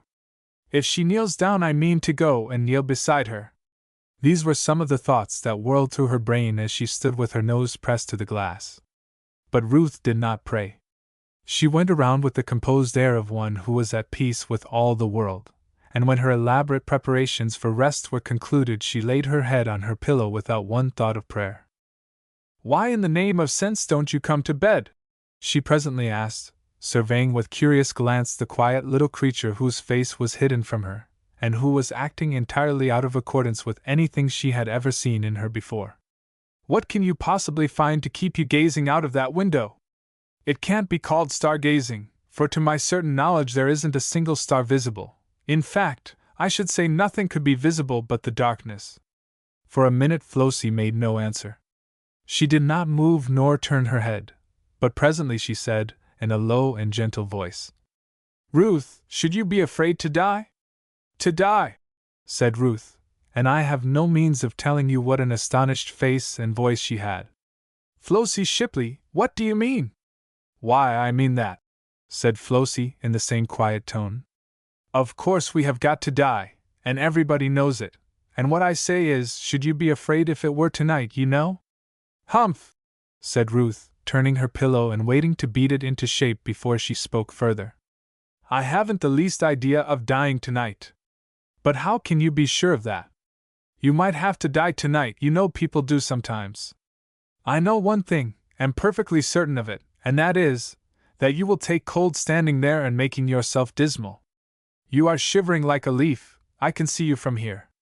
If that is all the good to be gotten from the religious impressions that they harp about being so great here, the less religion they have the better, and there is quite little enough, you may be sure. Saying which, Ruth turned her pillow again in her head, so that she could not see the small creature at the window. She was unaccountably rasped, not to say startled, by her question, and she did not like to be startled. She liked to have her current of life run smoothly. As for Flossie, she gave a great sigh of disappointment and unrest, and turned slowly from the window. She had vaguely hoped for help of some sort from Ruth, and as she lay down on her prayerless pillow she said to herself, "If she had only knelt down I should certainly have done so, too, and perhaps I might have been helped out of this dreadful feeling." Yet so ignorant was she of the way that it never once occurred to her to kneel alone and pray. No more words were spoken by those two girls that night, but each lay awake for a long time and tossed about restlessly. Ruth had been most effectually disturbed, and try as best she could it was impossible to banish the memory of those quiet words. "You might have to die tonight, people do, you know." To actually have to do something that she had not planned to do and was not quite ready for, would be a new experience to this girl. Yet when would she be ready to plan for dying? At last she grew thoroughly vexed, and vented her disgust on the religionists, who got up camp-meeting excitements for the purpose of turning weak brains like Flossie Shipley's. After that she went to sleep. "Flossie Shipley, for pity's sake don't rig yourself up in that awful cashmere. It rains yet, and you will just be going around with 5 wrinkles on your forehead all day, besides spoiling your dress." It was morning, and the door of communication between the 2 sleeping rooms being thrown open, the 4 girls were in full tide of talk and preparation for Fairpoint. Flossie, though kept her strangely quiet face and manner, the night had not brought her peace. She had tossed restlessly for hours, and when at last she slept it was only to be haunted with troubled dreams. With the first breath of morning she opened her eyes and felt that the weight of yesterday was still pressing on her heart. "What shall I wear?" she asked, in an absent, bewildered way of Yuri, who had objected to the cashmere. "I'm sure I don't know. Didn't you bring anything suited to the rain? Let me go fishing in that ponderous trunk and see if I can't find something." The fishing produced nothing more suitable than a heavy black silk, elaborately trimmed, and looking, as Yuri phrased it, elegantly out of place. Through much confusion and frolicking the 4 were at last entering the grounds at Chautauqua. By reason of their superior knowledge Marian and Flossie led the way, while the others followed eagerly, looking and exclaiming. "I'll tell you what it is, girls," Yuri said eagerly. "Let's come over here and board. We'll have a tent or a cottage. A tent will be jollier, and it will be twice as much fun as to stay at the hotel." There being no dissenting voice to this proposal, they started in much glee to look up a home. Only Flossie demurred timidly. "Can't we go to the meeting, girls, and look for the tent afterward? The meeting has commenced. I hear them singing." "It's nothing in the world but a Bible service," Yuri said. "That man at the gate handed me a program.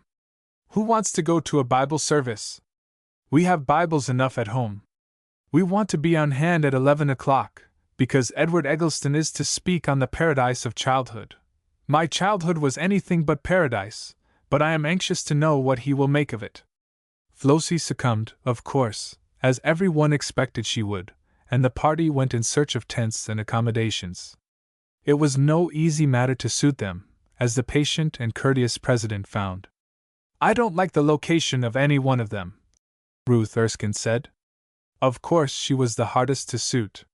"Why can't we have one of those in that row on the hill?" "Those are the guest tents, ma'am." "The guest tents?" Yuri exclaimed in surprise.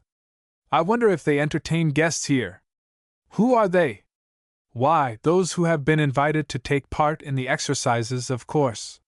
You did not suppose that they paid their own expenses and did the work besides, did you?" This explanation was given by Marian, who, by virtue of her experience as reporter, was better versed in the ways of these great gatherings than the others. "What an idea!" Yuri said. "Fancy being a guest and speaking at this great meeting.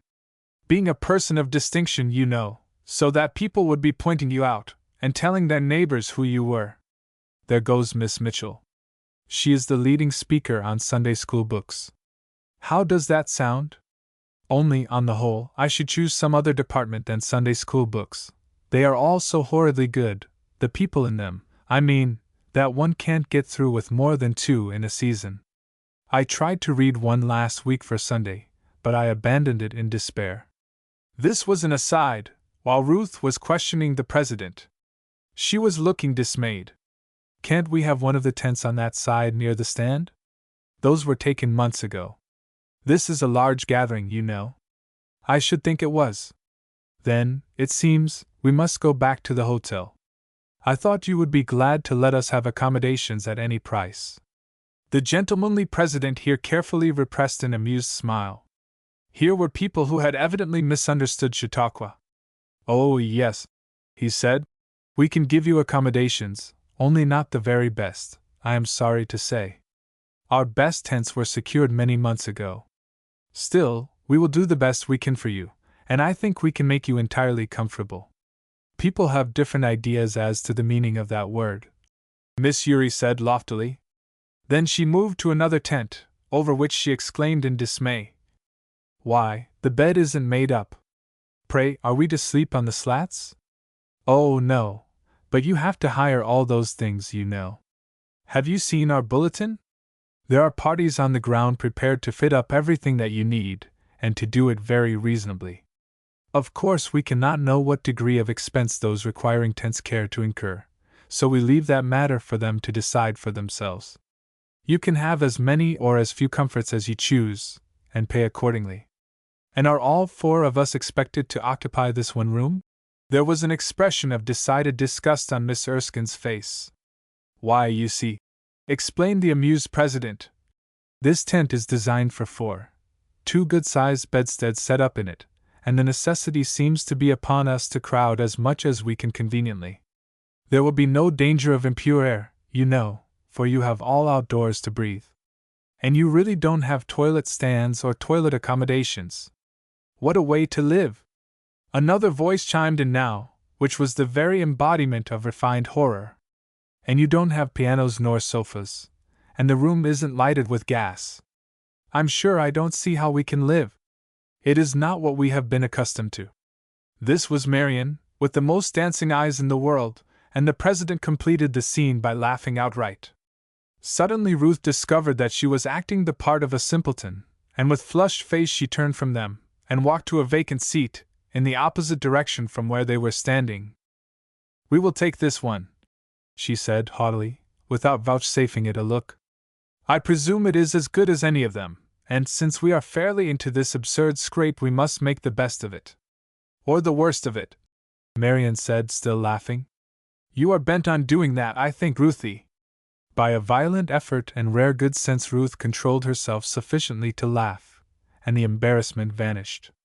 There were splendid points about this girl's character, not the least among them being the ability to laugh at a joke that had been turned toward herself. At least the effect was splendid. The reasons, therefore, might have been better. It was because her sharp brain saw the better effect that her ability to do this thing immediately produced on the people around her. But I shall have to confess that a poise of character strong enough to gracefully avert unpleasant effects arising from causes of her own making ought to have been strong enough to have suppressed the causes. The question of an abiding place being thus summarily disposed of, the party set themselves to work with great energy to get settled, Marian and Yuri taking the lead. Both were used to both planning and working, and Marian at least had so much of it to do as to have lost all desire to lead unnecessarily, and therefore everything grew harmonious. There was a good deal of genuine disgust in Ruth's part of it, though, her eyes having been opened, she bravely tried to hide the feeling from the rest. But you will remember that she had lived and breathed in an atmosphere of elegant refinement all her life, accepting the luxuries of life as common necessities until they had really become such to her, and the idea of doing without many things that people during camp life necessarily find themselves obliged to do without was not only strange to her but exceedingly disagreeable.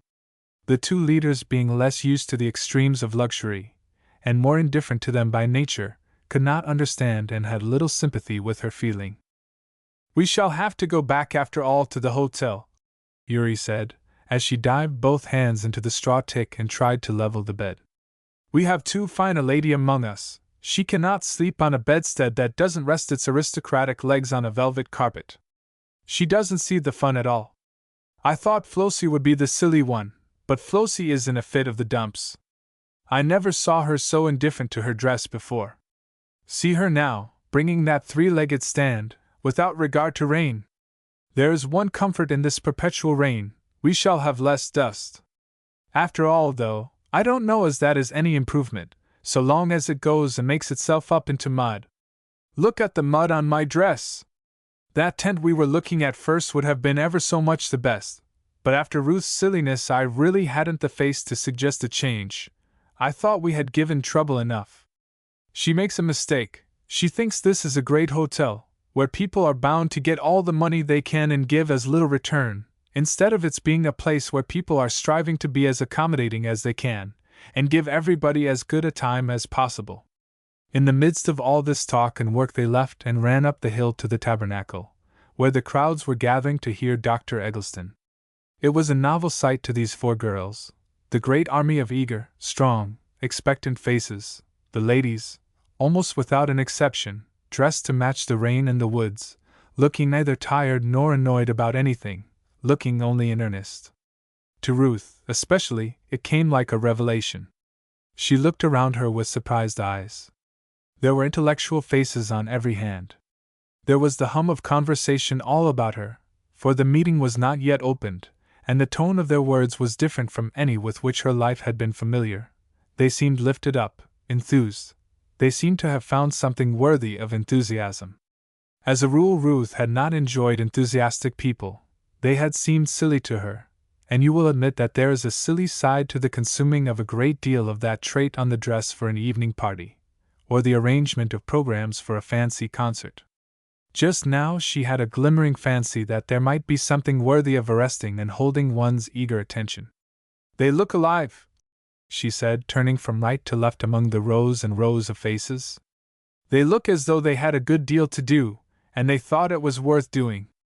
Then, curiously enough, there came suddenly to her mind that question which she had banished the night before, and she wondered if these people had all really answered it to their satisfaction.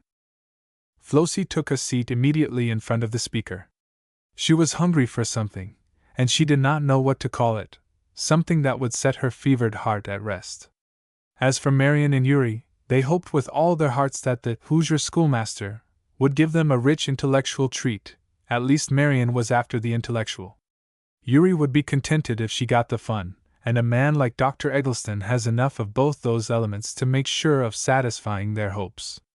But would he bring something to help Flossie? Chapter 6. Feasts.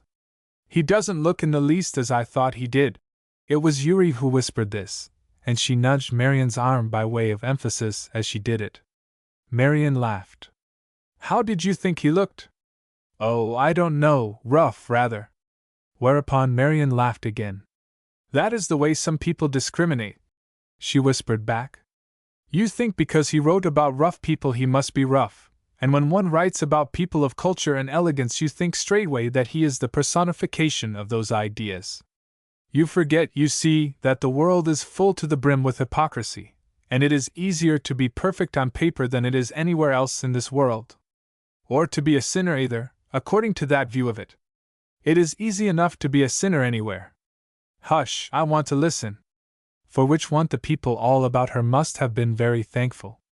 Our young ladies gave Dr. Eggleston their attention at the moment when he was drawling out in his most nasal and ludicrous tones the hymn that used to be a favorite in Sunday schools 90 years ago.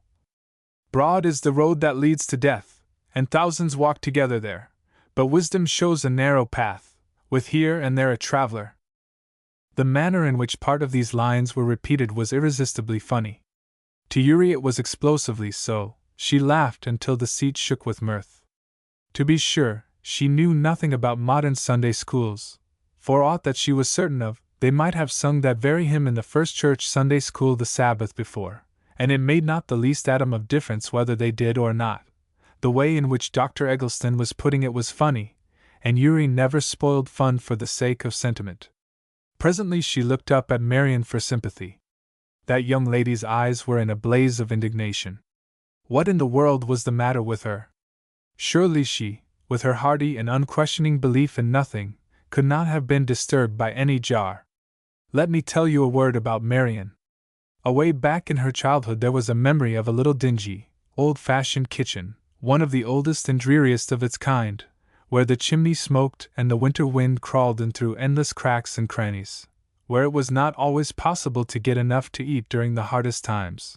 But there was a large, old-fashioned armchair, covered with frayed and faded calico.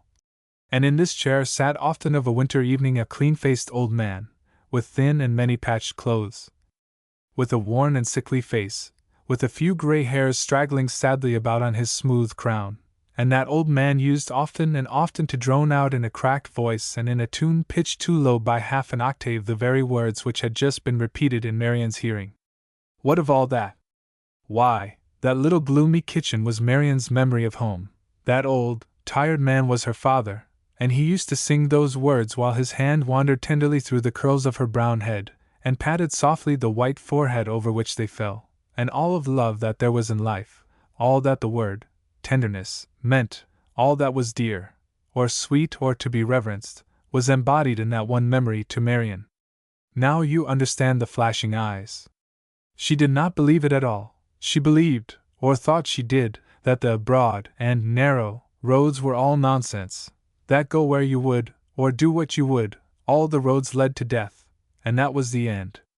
But the father who had quavered through those lines so many times had staked his hopes forever on that belief, and the assurance of it had clothed his face in a grand smile as he lay dying, a smile that she liked to think of, that she did not like to hear ridiculed, and to her excited imagination Dr. Eggleston seemed to be ridiculing the faith on which the hymn was built. "They are more thorough hypocrites than I supposed," she said, in scorn, and hardly in undertone, in answer to Urie's inquiring look. "I don't believe the stuff myself, but I always supposed the ministers did. I gave some of them at least credit for sincerity, but it seems it is nothing but a fable to be laughed to scorn." "Why, Marian," Urie said, and her look expressed surprise and dismay. "He is not making fun of religion, you know. He is simply referring to the inappropriateness of such hymns for children. What is so glaringly inappropriate about it if they really believe the Bible? I'm sure it says there that there are two roads, one broad and the other narrow, and that many people are on one and but few on the other. Why shouldn't it be put into a hymn if it is desirable to impress it?" "I'm sure I don't know," Urie said, unaccustomed to being put through a course of logic. "Only, you know, I suppose he simply means that it is beyond their comprehensions. They must have remarkably limited comprehensions then if they are incapable of understanding so simple a figure of speech, as that there are two ways to go, and one is harder and safer than the other. I understood it when it was sung to me, and I was a very little child, and believed it, too, until I saw the lives of people contradict it. But if I believed it still I would not make public sport of it." At this point Ruth leaned forward from the seat behind and whispered, "Girls, do keep still. You are drawing the attention of all the people around you and disturbing everybody." After that they kept still, but the good doctor had effectually sealed one heart to whatever that was tender and earnest he might have to say. She sat erect, with scornful eyes and glowing cheeks, and when the first flush of excitement passed off was simply harder and gayer than before. Who imagined such a result as that? Nobody, of course. But how perfectly foolish and illogical. Couldn't she see that Dr. Eggleston only meant to refer to the fact that literature, both of prose and poetry, had been improved by being brought to the level of childish minds, and to reprove that way of teaching religious truth, that leaves a somber, dismal impression on youthful hearts? Apparently she could not, since she did not. As for being absurd and illogical, I did not say that she wasn't. I am simply giving you facts as they occurred. I think myself that she was dishonoring the memory of her father 10,000 times more than any chance and unmeant word of the speakers could possibly have done.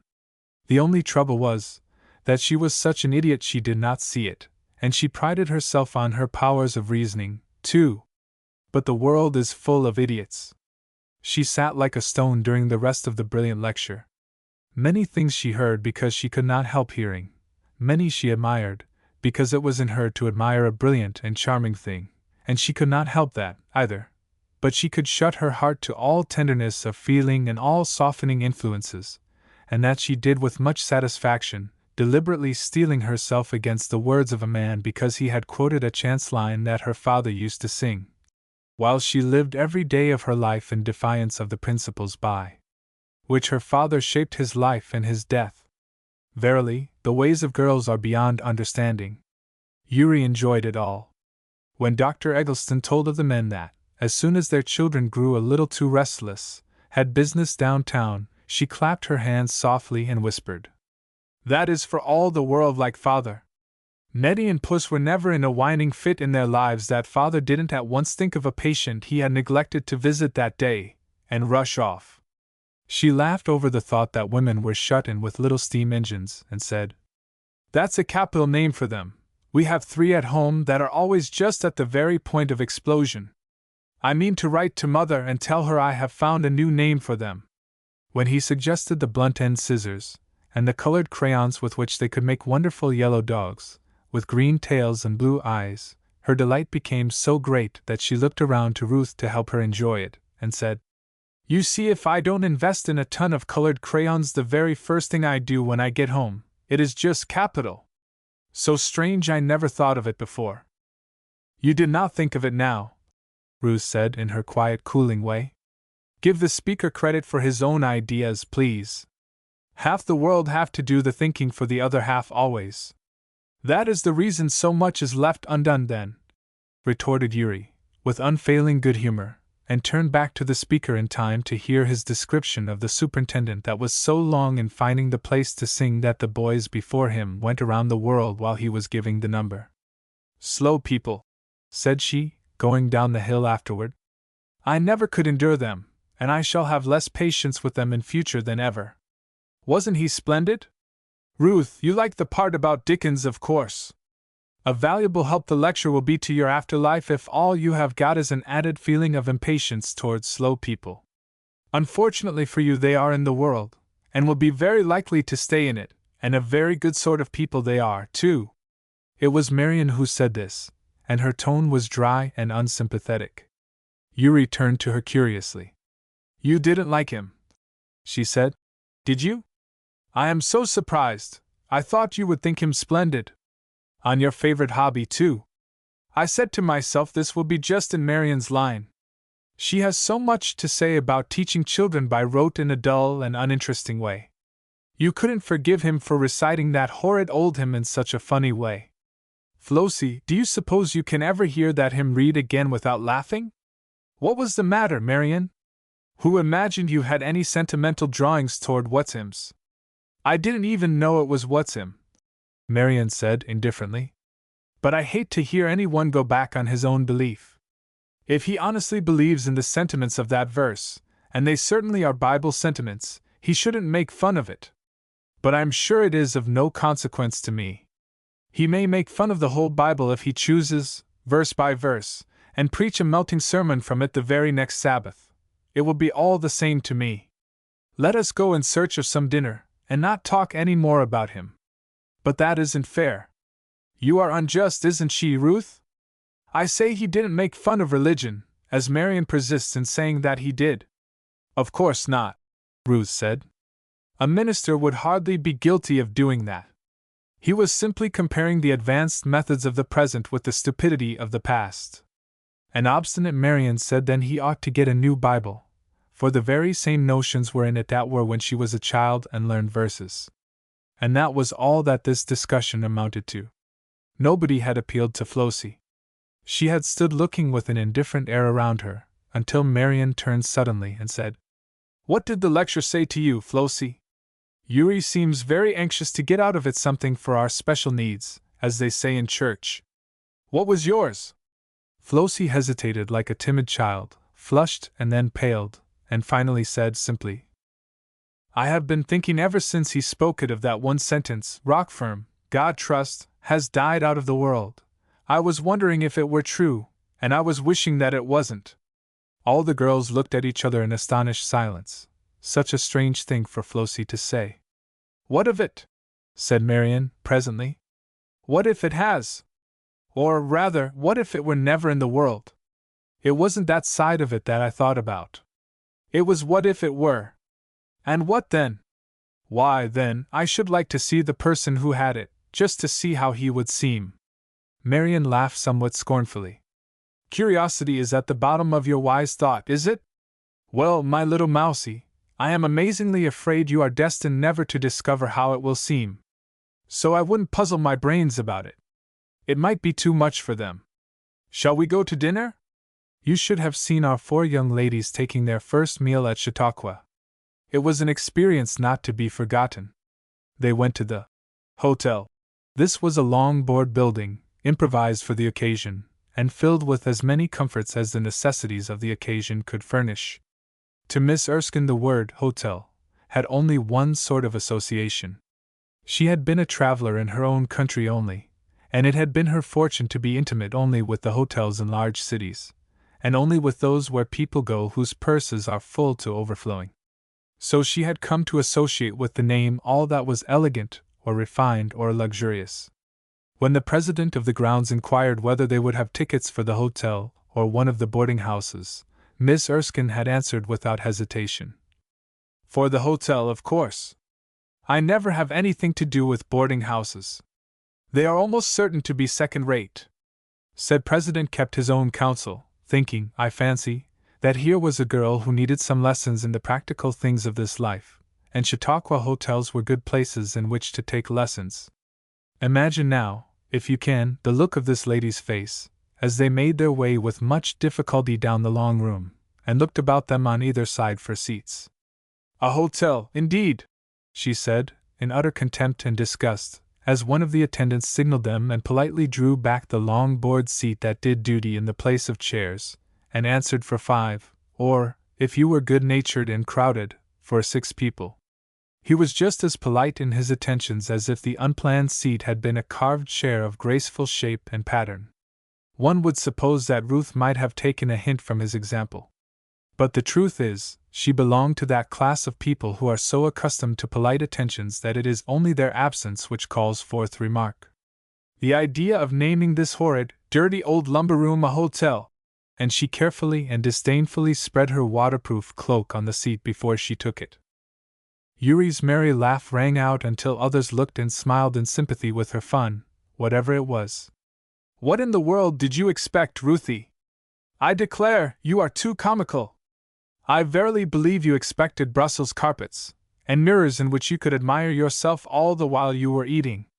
I expected a hotel, Ruth said, in no wise diminishing her lofty tone. That is what is advertised, and people naturally do not look for so much deception in a religious gathering. This is nothing in the world but a shanty. Chautauqua was doing one thing for this young lady which surprised and annoyed her. It was helping her to get acquainted with herself. Up to this time she had looked upon herself as a person of smooth and even temperament, not by any means easily ruffled or turned from her quiet poise. She had prided herself on her composed, gracefully dignified way of receiving things. She never hurried, she never was breathless and flushed, and apologetic over something that she ought or ought not to have done, which was a chronic state with Yuri. She never was in a thorough and undisguised rage, as Marian was quite likely to be. She was, in her own estimation, a model of propriety. All this until she came to Chautauqua. Now, great was her surprise to discover in herself a disposition to be utterly disgusted with things that to Marian were of so little consequences as to be unnoticed, and that to Yuri were positive sources of fun. Doubtless you understand her better than she did herself. The truth is, it is a comparatively easy matter to be gracious and courteous and unruffled when everything about you is moving exactly according to your mind, and when you can think of nothing earthly to be annoyed about. There are some natures that are deceiving their own hearts in just such an atmosphere as this. They are not the lowest type of nature by any means. The small, petty trials that come to every life are beneath them. If it rains when they want to walk, they can go in a handsome carriage, and keep their tempers. If their elegant new robes prove to be badly made, they can have them remodeled and made more elegant with a superior composure. In just so far are they above the class who can endure nothing in the shape of annoyances or disappointment, however small. The fact is, however, that there are petty annoyance, not coming in their line of life, that would be altogether too much for them. But of this they remain in graceful ignorance until some Chautauqua brings the sleeping shadows to the surface. Chapter 7. Table Talk. What is your private explanation of the word hotel? Marian asked. She was in an argumentative mood, and it made almost no difference to her which side of the question she argued. Webster says it is a place to entertain strangers, but you seem to attach some special importance to the term. Is that all that Webster says? The questioner was not Ruth, but a man who sat just opposite to them at the table, and while he waited for his order to be filled watched with amused eyes the four Gills who were evidently in a new element. He was not a young man, and his gray hairs would have arrested the pertness of the reply on Marian's tongue at any other time than this. But you remember that she was not in a good mood. She answered promptly. Yes, sir, he says ever so many things. In fact, he is the most voluminous author I ever read. The gentleman laughed. The pertness seemed to amuse him. Didn't I limit my question? He said pleasantly. He is voluminous, and what a sensible book he has written. I wish all authors had given us so much information. But I meant, is that all he says about hotels? Doesn't he justify your friend just a little bit in her expectations? I'm sure I don't know, Marian said, amused in turn at the good-natured interest which the elderly gentleman took in the question. He has said so much that I haven't had time to digest it all. If you have, won't you please enlighten me as to his wisdom on this subject? Especially one of some style or pretensions, quoted the old gentleman. So Webster adds. You see I am interested in the subject. And he laughed pleasantly. I have been looking it up, which must be my apology for addressing you young ladies, if so old a man as I must apologize for being interested in girls. The fact is, I had occasion to talk with a young man yesterday who took the people to task most roundly for that very name, on the ground that they had no right to it, that it was a misnomer. I have been struck with the thought that nothing is trivial, not even the name that happens to be chosen for a house where one waits for his dinner. With a strong emphasis on the word wait, which Yuri understood and laughed over. Except the remarks that people make about such things, Marian said, answering the first part of the sentence, and bestowing a wicked glance on Ruth. They are trivial enough. Did you agree with the young gentleman? No. I thought it all over and consulted Webster, as I said, and came to the conclusion that in view of this being a more pretentious house than either of the others they had a right to the word. Webster doesn't say what degree of pretension is necessary, you know. The lifting of Ruth's eyebrows at this point was so expressive that all the party laughed. But the old gentleman grew grave again in a moment, as he said, But the thought that impressed me most was what a very perfect system of faith the religion of Jesus Christ is, how completely it commends itself to the human heart, since the very slightest departure from what is regarded as strictly true and right, when it is done by a Christian, society or individual, is noticed and commented upon by lookers-on. They seem to know of a certainty that it is not according to the Spirit of Christ. This last sentence struck Marian dumb. How fond she was of cavilling at Christian lives! Was she really thus giving all the time an unconscious tribute to the truth and purity of the Christian faith? It was a merry dinner, after all, eaten with steel forks and without napkins, and with plated spoons, if you were so fortunate as to secure one. The rush of people was very great, and, with their inconvenient accommodations, the process of serving was slow. Marian, her eyes being opened, went to studying the people about her. She found that courteous good humor was the rule, and selfishness and ungraciousness the exception. Inconveniences were put up with and merrily laughed over by people who, from their dress and manners, could be accustomed to only the best. Marian took mental notes. They do not act in the least like the mass of people who stop at railroad eating houses for their dinner. They are patient and courteous under difficulties. They did not come here for the purpose of being entertained. If they did, the accommodations wouldn't satisfy. There was another little thing that interested Marian. As the tables kept filling, and those who had been served made room for those who had not, she found herself watching curiously what proportion of the guests observed that instant of silent thanks with covered eyes. It was so brief, so slight a thing, I venture that scarcely a person there noticed it, much less imagine that there was a pair of keen gray eyes over in the corner looking and calculating concerning them. What if they all had to wear badges? She said to herself. Badges that read I am a Christian. I wonder how many of them it would influence to different words than they are speaking, or to different acts? I wonder if they do all wear them. I wonder if the distinction is really marked, so one looking on could detect the difference, though all of them are strangers? I mean to watch during these 2 weeks. The proper study of mankind is man. Very well, Brother Pope, a convenient place for the study of man is Chautauqua. I'll take it up. Who knows but I may learn a new branch to teach the graded infants in Ward Number 4. Ruth did not recover her equanimity. She was rasped on every side. Those 2 tiny steel forks were a positive sting to her. She shuddered as the steel touched her lips. She had no spoon at all, and she looked on in utter disgust while Yuri merrily stirred her tea with her fork. When the waiter came at last, with hearty apologies for keeping them waiting for their spoons, and the old gentleman said cordially, "All in good time.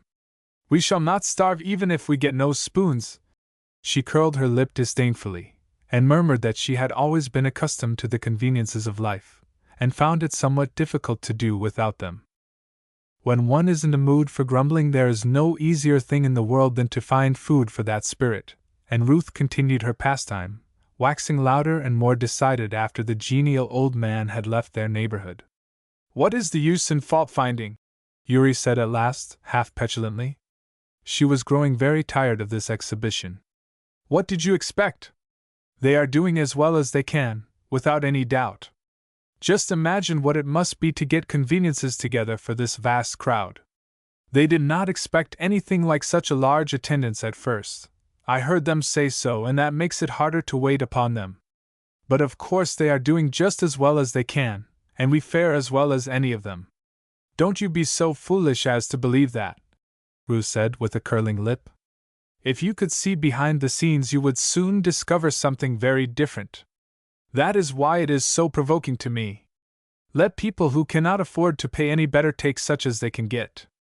But what right had they to suppose that we had not the money to pay for what we wish? I'm sure I'm not a pauper. You will find that there is a place where the select few can get what they want, and have it served in a respectable manner, and I say I don't like it. I have been accustomed to the decencies of life." Just behind them the talk was going on unceasingly, and one voice, at this point, rising higher than the others, caught the attention of our girls. Yuri turned suddenly and tried to catch a glimpse of the speaker. Something in the voice sounded natural. A sudden movement on the part of the gentleman between them, and she caught a glimpse of the face. She turned back eagerly. "Girls, that is Mrs. Schuyler Germain." "Where?" Ruth asked, with sudden interest in her voice.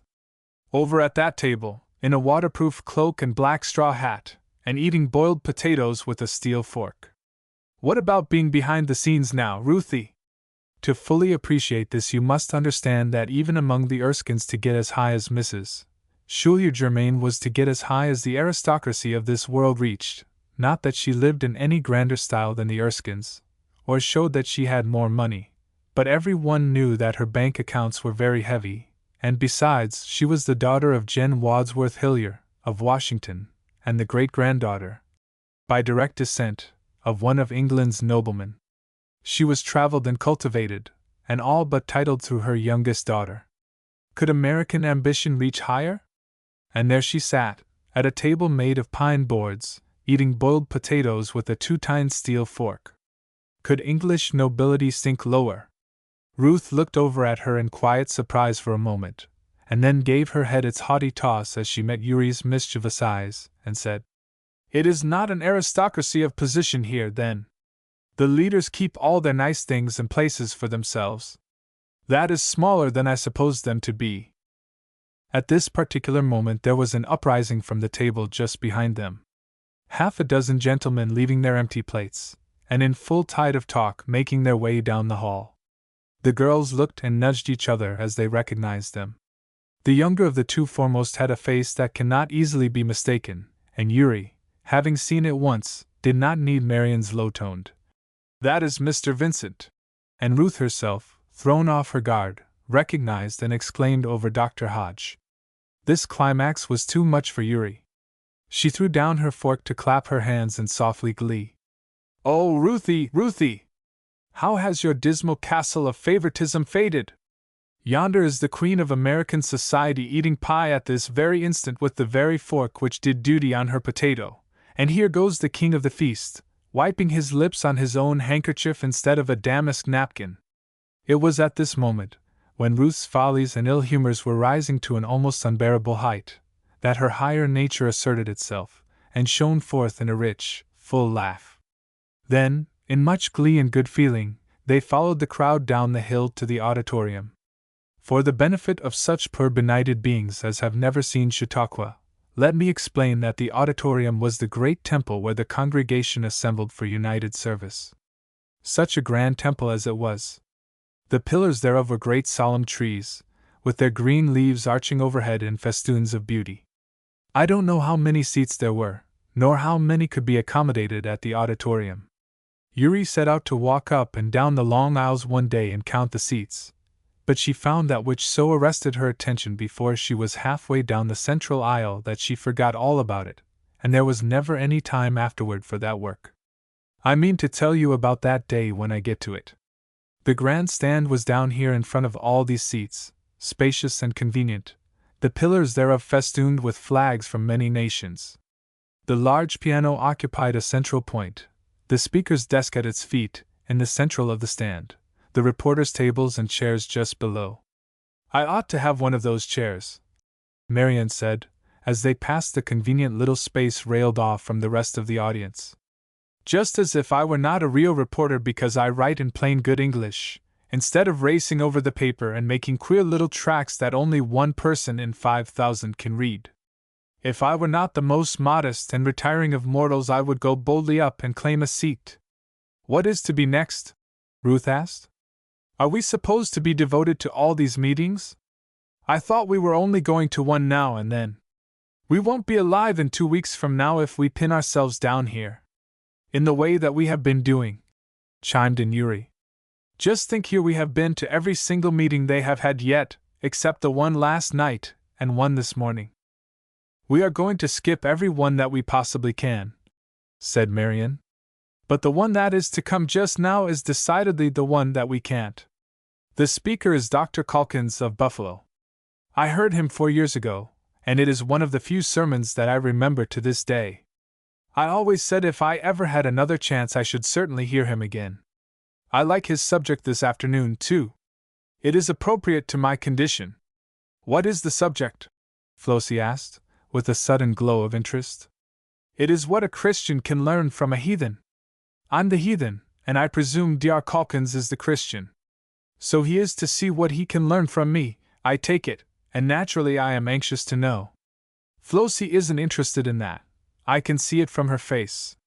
She knows she isn't a heathen, she is a good proper little Christian. "But it is your duty, my dear, to find what you can learn from me. What can he possibly make of such a subject as that?"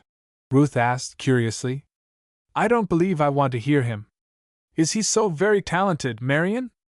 "I don't know. Haven't the least idea whether he is what you call talented or not. He says things exactly as though he knew they were so, and for the time being he makes you feel as though you were a perfect simpleton for not knowing it, too. And you like to be made to feel like a perfect simpleton? Is that the reason you resolved to hear him again? I like to meet a man once in a while who knows how to do it, and for the matter of that I wouldn't mind being made to feel the truth of the things that he says, if one could only stay made.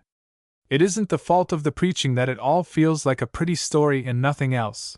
It is the fault of the wretched practicing that the sheep go home and do. It makes one feel like being an out-and-out goat, and done with it, instead of being such a perfect idiot of a sheep." At this point the talk suddenly ceased, for the leaders began to assemble, and the service commenced. Ruth and Marian exchanged comic glances when they discovered the heathen of the afternoon to be Socrates. And Marian presently whispered that she was evidently to play the character of the old fellow's wife, and Yuri whispered to them both, "Now I want to know if that horrid Xantip was Socrates' wife.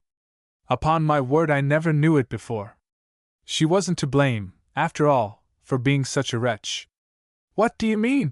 Marian whispered back, with scornful eyes. Socrates was the grandest old man that ever lived. Pooh! He wasn't. He didn't know any more than little mites of Sunday school children do nowadays. I never could understand why his philosophy was so remarkable, only that he lived in a heathen country and got ahead of all the rest, but if he were living now he would be a pygmy. I wish he were, Marian said, with her eyes still flashing. I would like to see such a life as he lived. This girl was a hero worshipper. Her cheeks could burn and her eyes glow over the grand stories of old heathen characters, and she could melt to tears over their trials and wrongs. And yet she passed by in haughty silence the sublime life that of all others is the only perfect one on record, and she had no tears to shed over the shameful and pitiful story of the cross. What a strange girl she was! I wonder if it be possible that there are any others like her? Chapter 8. At evening time it shall be bright. Meantime Flossie Shipley came to no place where her heart could rest. She went through that first day at Chautauqua in a sort of maze, hearing and yet not hearing, and longing in her very soul for something that she did not hear, that is, she did not hear it distinctly and fairly stated, so that she could grasp it and act upon it, and yet it was shadowed all around her, and hinted at in every word that was uttered, so that it was impossible to forget that there was a great something in which the most of these people were eagerly interested, and which was sealed to her. She felt it dimly all the while that Dr. Eggleston was speaking, she felt it sensibly when they sang, she felt it in the chance words that caught her ear on every side as the meeting closed, bright, fresh words of greeting, of gladness, of satisfaction, but every one of them containing a ring that she could hear but not copy. What did it mean? And above all, why did she care what it meant, when she had been happy all her life before without knowing or thinking anything about it? As they went down the hill to dinner, she loitered somewhat behind the others, thinking while they talked. As the throng pressed down around them there came one whose face she instantly recognized. It belonged to the young man who had spoken to her on the boat the evening before. The face recalled the earnest words that he had spoken, and the tone of restful satisfaction in which they were spoken.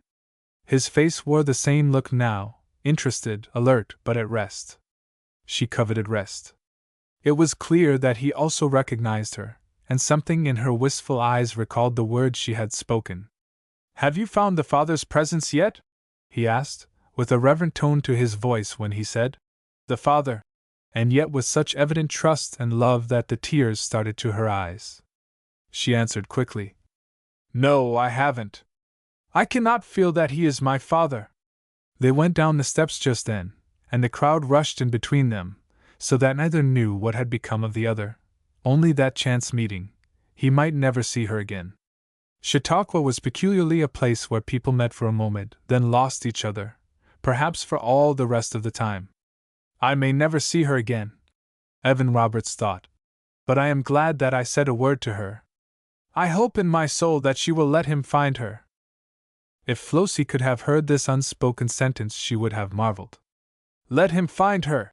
Why, she was dimly conscious that she was seeking for him, but no such thought had presented itself as that God was really seeking after her. She went on, still falling behind, and trying to hide the rush of feeling that the simple question had called forth. She was very quiet at the dinner table. She was oblivious to steel forks or the want of spoons. These things that had hitherto filled her life and looked of importance to her had strangely dwindled. She was miserably disappointed. She had looked forward to Chautauqua as a place where she could have such a nice time. That word, nice, was a favorite with her, and surely no one could be having a more wretched time than this. And it was not the rain, either, over which she had been miserable all day yesterday, nor her cashmere dress. She didn't care in the least now whether it cleared or not, and as to her dress, she had torn her silk twice, and it was sadly drabbled, but she did not even care for that. She wanted, what? Alas for the daughter of nominally Christian parents, living among all the privileges of a cultured Christian society, she did not know what the wanted. Dr. Calkins had one eager listener. If he could have picked out her earnest, wistful eyes among that crowd of upturned faces, he would have let old Socrates go, and given himself heart and soul to the leading of this groping soul into the light. As it was, he hovered around it, touching the subject here and there, thrilling her with the possibilities stretching out before her, but he was thinking of and talking all the while to those who had reached after and secured this something that to her was still a shadow. Now and then the speaker brought the quick tears to her eyes as he referred to those who had followed the teaching of his lips with sympathetic faces and answered the appeal to their hearts with tears. But her tears were different from those. They were the tears of a sick soul, longing for light and help. The entire party ignored the evening meeting. Marian declared that her brain whirled now, so great had been the mental strain. Ruth was loftily indifferent to any plan that could be gotten up, and Yuri's wits were ripe for mischief. Flossie's opinion, of course, was not asked, nobody deeming it possible that she could have the slightest desire to go to meeting. In fact, Yuri put their desertion on the ground that Flossie had been exhausted by the mental effort of the day, and needed to be cheered and petted. She on her part was silent and wearily indifferent. She did not know what to do with her heavy heart, and felt that she might as soon walk down by the lake shore as do anything else. So down to the shore they went, and gave themselves up to the full enjoyment of the novel scene. An evening in the woods, great, glowing lights on every side, great companies of people passing to and fro. Boats touching at the wharves and sending up group after group to the central attraction, the grandstand. Singing, music by thousands of voices ringing down to them as they loitered under the trees on the rustic seats. I declare, it must be nice in heaven for a little while. It was Yuri who made this somewhat startling discovery and announcement after a lull had fallen upon their mirth. Have you been there to see? Illogically asked Marian, as she threw a tiny stone into the water and watched the waves quiver and ripple. Yuri laughed. Not quite, but this must be a little piece of it, this music, I mean. I am almost tempted to make an effort after the real thing. How exquisitely those voices sound! I'm very certain I should enjoy the music, whether I should be able to get along with the rest of the program or not. What on earth do you suppose they do there all the time, anyway? Where? Why, in heaven, of course. That is what I was talking about. I believe you are half asleep, Flossie Shipley. You mustn't go to sleep out here. It isn't quite heaven yet, and you will take cold. Honestly, girls, isn't it a sort of wonderment to you how the people up there can employ their time? In spite of me, I cannot help feeling that it must be rather stupid. Think of never being able to lie down and take a nap. Or read a novel, added Marian. Isn't that your favorite employment when you are awake, Yuri? I'm sure I don't know much about the occupations of the place. I'm not posted. There is nothing about it laid down in our geography. And in fact, the people who seem to be expecting to spend their lives there are unaccountably mum about it. I don't at this moment remember hearing anyone ever express a downright opinion, and I have always thought it rather queer. I asked Nellie Whedon about it one day when she was going on about her expected tour in Europe. She had bored me to death, making me produce all my geographic and historic lore for her benefit, and suddenly I thought of an expedient for giving myself a little peace and a chance to talk about something else. Come, Nellie, I said, one good turn deserves another. I have told you everything I can think of that can possibly be of interest to you about Europe. Now give me some information about the other place where you are going. You must have laid up a large stock of information in all these years. What on earth did she say? Ruth asked curiously, while Yuri was in great glee over the story. She was as puzzled as if I had spoken to her in Greek. What in the world can you be talking about? She said. I'm not going anywhere else that I know of. My head has been full of Europe for the last year, and I haven't talked nor thought about any other journey. Well, I enlightened her as to her expectations, and what do you think she said? You wouldn't be able to guess, so I'll tell you. She said I was irreverent, and that no one who respected religion would ask such questions as that, and she actually went off in a huff over my wickedness. So, naturally, I have been chary of trying to get information on such reverent subjects ever since. Whereupon all these silly young ladies laughed long and heartily over this silly talk. Flossie laughed with the rest, partly from the force of habit, and partly because this recital struck her as very foolish.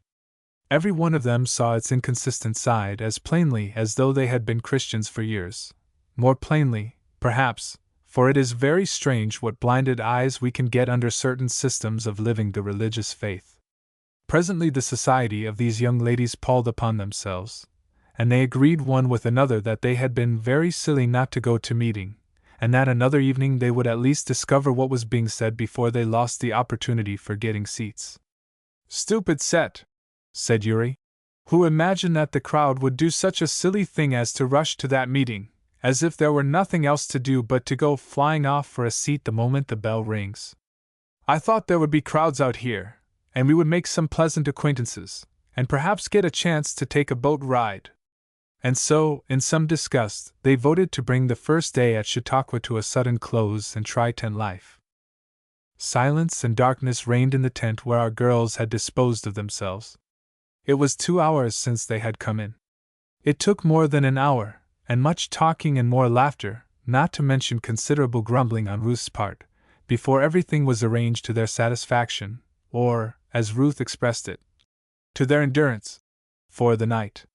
3 of the girls were sleeping quietly, their fun and their discontents alike forgotten, but Flossie tossed wearily on her bed, turned her pillow and turned it back again, and sought in vain for a quiet spot. With the silence and the darkness her unrest had come upon her again with tenfold force. She felt no nearer a solution of her trouble than she had in the morning.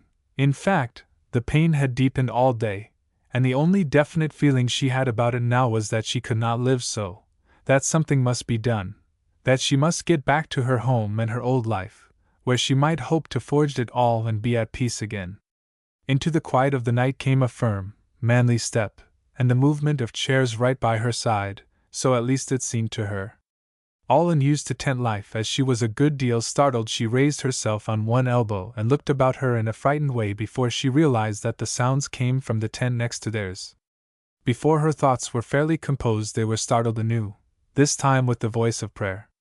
Very distinct the words were on the still night air, every sentence as clear as though it had really been spoken in the same tent. Now, there was something peculiar in the voice. Clearly cut and rounded the words were, like that of a man very decided, very positive in his views, and very earnest in his life. There was also a modulation to the syllables that Flossie could not describe, but that she felt, and she knew that she had heard that voice twice before, once on the boat the evening before and once as they jostled together in the crowd on their way to dinner. She felt sorry to be unwittingly a listener to a prayer that the Maker evidently thought was being heard only by his Savior. But she could not shut out the low and yet wonderfully distinct sentences, and presently she ceased to wish to, for it became certain that he was praying for her. He made it very plain. He called her, "That young girl who said today that she could not think of thee as her father, who seems to want to be led by the hand to thee. Did you ever hear yourself prayed for by an earnest, reverent, pleading voice? Then perhaps you know something of Flossie's feelings as she lay there in the darkness. She had never heard any one pray for her before. So destitute was she of real friends that she doubted much whether there were one person living who had ever before earnestly asked God to make her his child. That was what this prayer was asking. She lifted the white sleeve of her gown, and wiped away tear after tear as the pleading voice went on. Very still she was. It seemed to her that she must not lose a syllable of the prayer, for here at last was the help she had been seeking, blindly, and without knowing that she sought, all this long, heavy day. Help?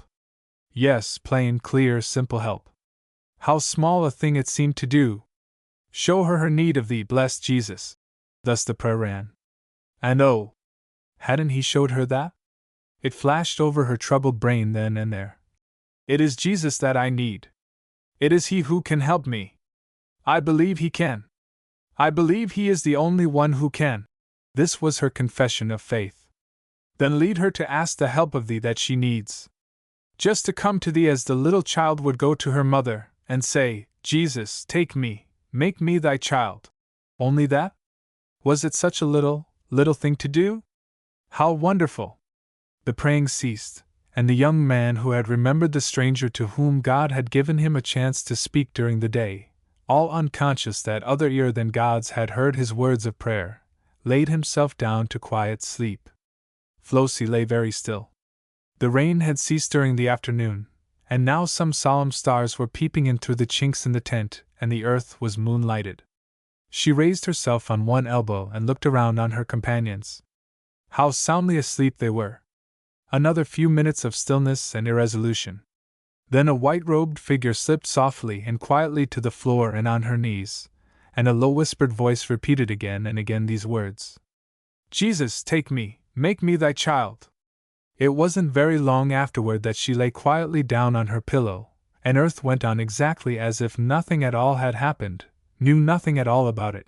Even the sleeper by her side was totally ignorant of the wonderful tableau that had been acted all about her that evening.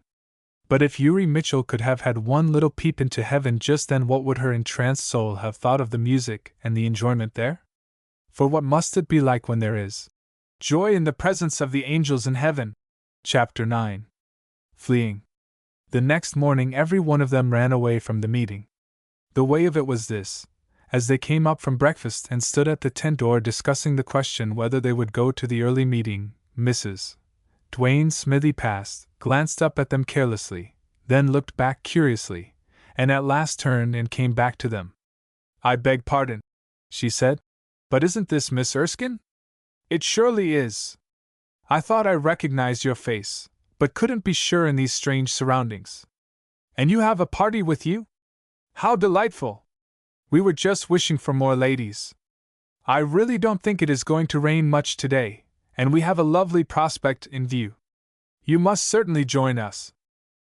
Then followed introductions and explanations. Mrs. Duane Smithy was a Saratoga acquaintance of Ruth Erskine, and was en route for Jamestown for the day. "Where is Jamestown?" queried Uri, who was a very useful member of society, in that she never pretended knowledge that she did not possess, so that you had only to keep still and listen to the answers that were made to her questions in order to know a good deal.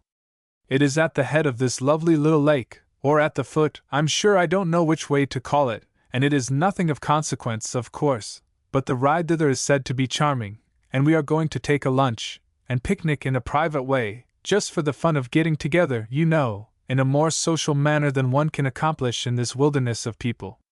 Isn't it a queer place, Miss Erskine? I am dying to know how you happened to come here." Ruth arched her eyebrows. "I confess it is almost as strange as what brought you here," she said, smiling. "I can answer that in an instant. I have a ridiculous nephew here, who thought that a week of meetings from morning to night would be just a trifle short of paradise, so what did he do but smuggle us all off this way? I shall find it a bore, of course, and the only way to get through with it is to have little pleasure excursions like the one we propose today. Now you know as much about Mrs. Duane Smithy as though I should write about her for a week. It is strange how little we have to say before we have explained to people not only our intellectual but our moral status. Our girls, you will remember, had as little regard for the meetings as girls could have, and they had by this time begun to feel themselves in a strange atmosphere, without acquaintances or gentlemanly attentions, so it took almost no persuasion at all to induce them to join Mrs. Smithy's party, composed of 2 young ladies and 4 young gentlemen. It would be difficult to explain to you what a disappointment the decision to spend the day in frolic, instead of going to the meetings, was to Flossie. All the morning her heart had been in a great flutter of happiness over the beautiful day that stretched out before her. To meet those earnest, eager people again, to hear those hymns, to hear the voice of prayer all about her, to hear the constant allusions that were so strange and so saddening to her yesterday, and that now she understood, how blessed it would be. She had gone about the bewilderments of her toilet in a tent with a serenely happy face, and almost unawares had hummed the refrain of a tune that had already shown itself a favorite at Chautauqua. "Flossie is like herself this morning," Uri said, as she heard the happy little song. "I think she has recovered from her homesickness." Tents are not convenient places in which to make private remarks. Flossie overheard this one and smiled to herself. Yes, she had gotten over her homesickness, she had found home. She gave a little exclamation of dismay as she heard the plannings for the day, and said, "But Ruth, what about the meetings?" "Well," Ruth had said, with her most provokingly nonchalant air, "I haven't made any inquiry, but I presume they will continue them all day just the same as if we were here. I don't think they will change the program on our account." And Uri had added mischievously, "Flossie is afraid it is not the aristocratic thing to do, not to stay to all the meetings." "Oh, as to that," Mrs. Smithy had said she was one of those interesting people who always take remarks seriously. I assure you it is what the first people on the ground are doing. Of course, none of them would be so absurd as to think of attending meetings all the time. The brain wouldn't endure such a strain. Of course not, Marian had answered with gravity. My brain is already very tired. I think yours must be exhausted. Flossie meditated a daring resolution to stay behind and take her rest in the way she coveted, but the impossibility of explaining what would appear to the others as merely an ill-natured freak, and occasion no end of talk, deterred her, and with slow, reluctant steps she followed the merry group down to the wharf. If those people had stopped long enough to think of it, this disposal of themselves would have had its ludicrous side. Certainly it was a strange fancy to run away 20 miles with lunches done up in paper in search of a picnic, when Chautauqua was one great picnic ground, stretching out before them in beauty and convenience. But the entire group belonged to that class of people for whom the fancy of the moment, whatever it may be, has infinite charms. There was plenty of room on the Colonel Phillips. Very few people were traveling in that direction. It is really queer, the captain was overheard to say, to take a party away from the grounds at this hour of the day. What an enthusiastic set of people they are about here, Yuri said to Mr. Rawson, one of Mrs. Smithy's party, as they paced the deck together. The people all talk and act as though there was nowhere to go and nothing to do but attend those meetings. For my part, it is a real relief to have a change in the program. Do you find it so? He asked. Well, now, I don't agree with you. I think this proceeding is a real bore. My respected aunt is always getting up absurd freaks, and this is one of them, and the worst one, in my opinion, that she has had for some time. I wanted to go to those meetings today, some of them, at least. One isn't obliged to be there every minute. But it looks badly to run away. Yuri eyed him closely. Are you the good nephew that your aunt said thought these meetings only a step below paradise? She asked at last. I wonder you would consent to come. Mr. Rawson flushed deeply. I am not the good nephew at all, he said, trying to laugh. The good one wouldn't come. My aunt tried all her powers of persuasion on him in vain. But the truth is her eloquence, or her persistence, proved too much for me, though I don't like the looks of it, and I don't feel the pleasure of it, and I am afraid I shall make anything but an agreeable addition to the party. Now that is being frank, isn't it, when I am walking the deck with a young lady? I don't see why that circumstance should make it a surprising thing that you are frank. But I am very sorry for you. Perhaps you might prevail on the captain to put you off now, and let you swim back. You could get there in time for the sermon. Is there to be a sermon? What is it you are so anxious to hear? All of it, he said gloomily. I beg your pardon for being in so disagreeable a mood. It is defrauding you out of some of your expected pleasure to have a dismal companion. But as I have commenced by being frank, I may as well continue. I am dissatisfied with myself. I ought not to have come on this excursion. The truth is, I meant to make Chautauqua a help to me. I need the help badly enough. I am in the rush and whirl of business all the time at home. This is the only 2 weeks in the year that I am free, and I wanted to make it a great spiritual help to me. I know very well that merely hovering around in such an atmosphere as that at Chautauqua is a help to the Christian, and I came with the full intention of taking in all that I could get of this sort of inspiration, and it chafes me that so early in the meeting I have been led away against my inclinations by a little pressure that I might have resisted, and done no harm to anyone. My cousin had the same sort of influence brought to bear on him, and it had no more effect on him than it would on a stone. He stopped, and seemed to give Yuri a chance to answer, but she was not inclined, and he added, as if he had just thought his words an implied reproach. I can understand how, to you young ladies of comparative leisure, with plenty of time to cultivate the spiritual side of your natures, it should seem an unnecessary and perhaps a wearisome thing to attend all these meetings, but you cannot understand what it is to be in the whirl of business life, never having time to think, hardly having time to pray, and to get away from it all and go to heaven, as it were, for a fortnight, is something to be coveted by us as a great help. Once more he waited for Yuri's answer, but it was very different from what he had seemed to expect. You might just as well talk to me in the Greek language. I should understand quite as well what you have been saying. I don't think I have any spiritual side to my nature, at least it has never been cultivated if I have, and Chautauqua to me is just a place in which to have a good free easy time, go where I like and stay as long as I like, and for once in my life not be bound by conventional forms. If heaven is anything like that I shouldn't object to it, but I'm sure your and my idea of it would differ. There, I've been frank now, and shocked you, I know. I see it in every line of your face. Poor fellow! I don't know what you will do, for there isn't a single one of us who has the least idea what you mean by that sort of talk, unless you have some young ladies of a different type in your party, and from their manner I rather doubt it.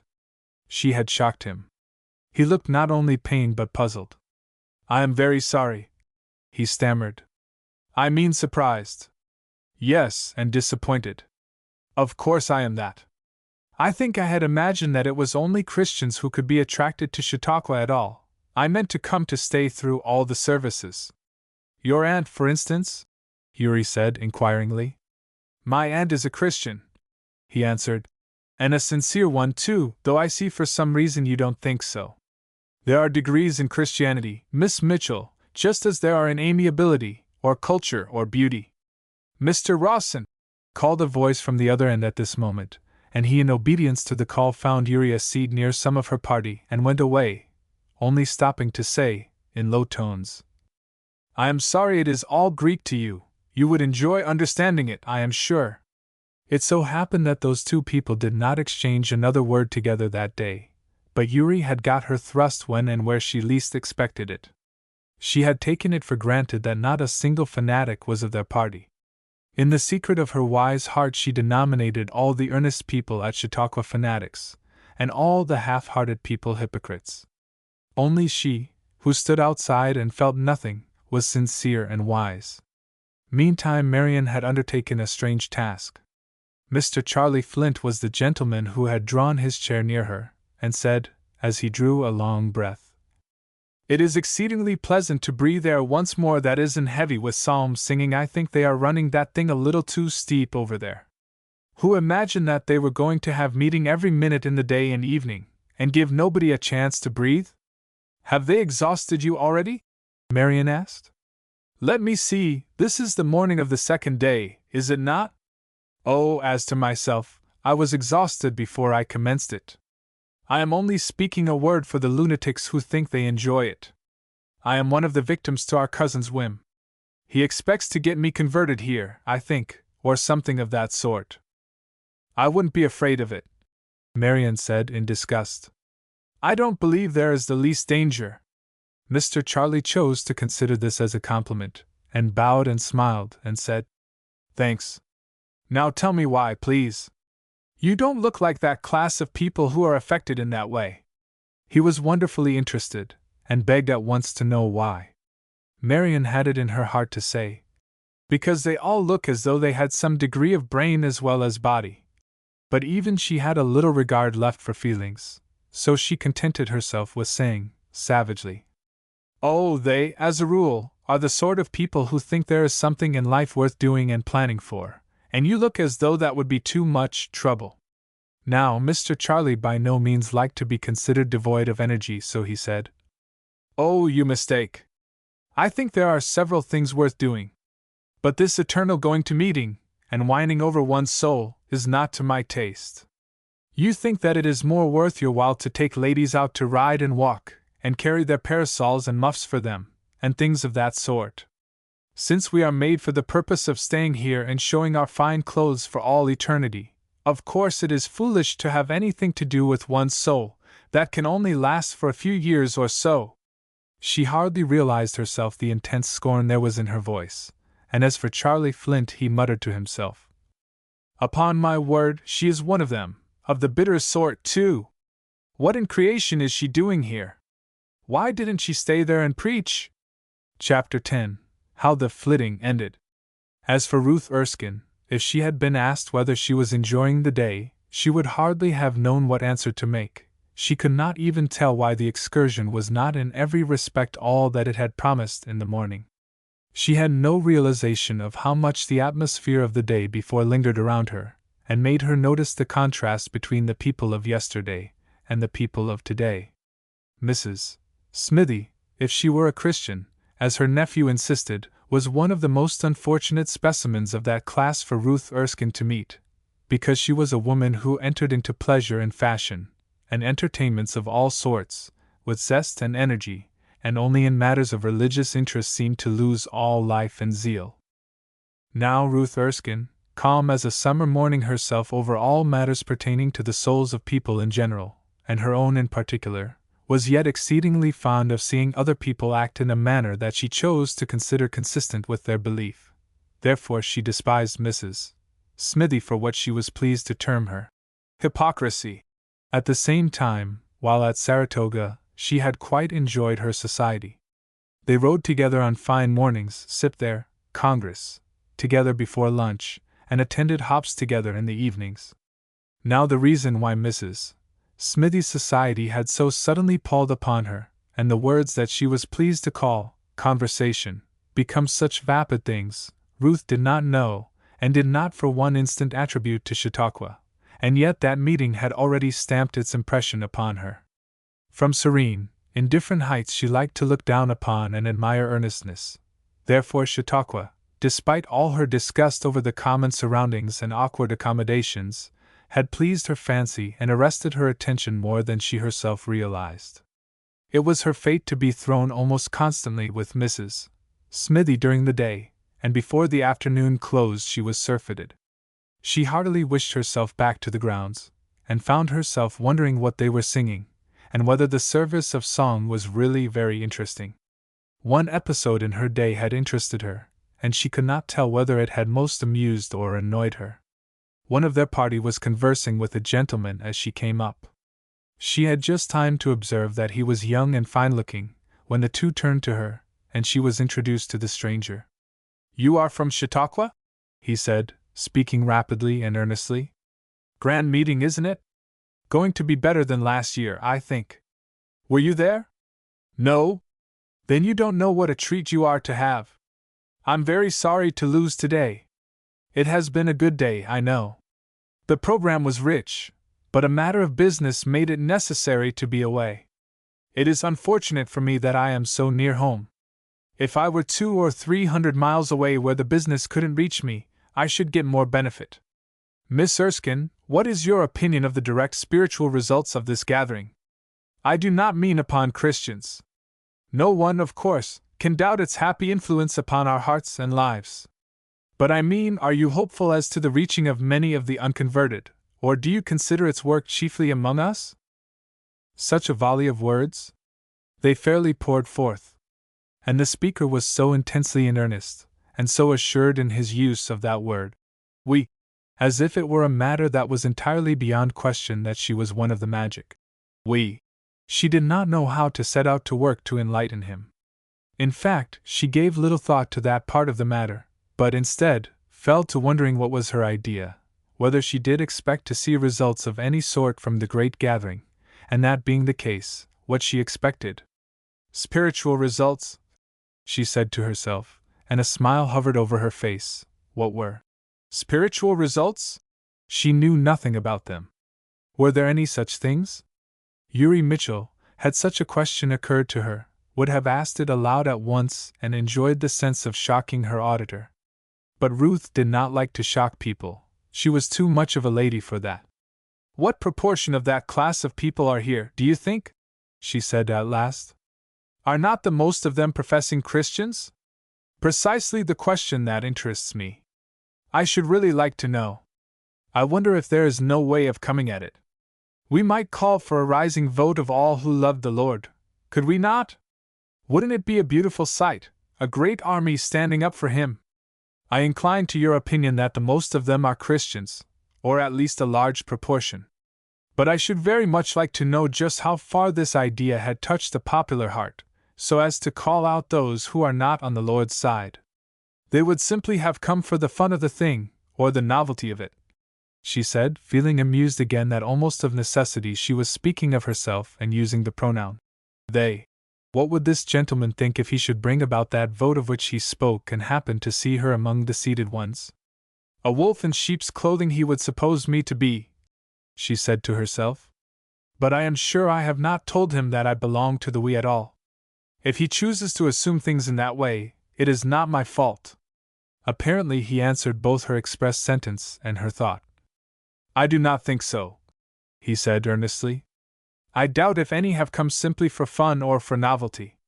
There are better places in which to gratify both tastes. I believe there is more actual interest in this subject, even among the unconverted, than many seem to think. They are reasonable beings. They must think, and many of them, no doubt, think to good purpose. It may not be clear even to themselves for what they have come, but I believe in some instances, to say the least, it will prove to have been the call of the Spirit. Again Ruth felt herself forced to smile, not at the earnestness, she liked that, but there was her party, and she rapidly reviewed them.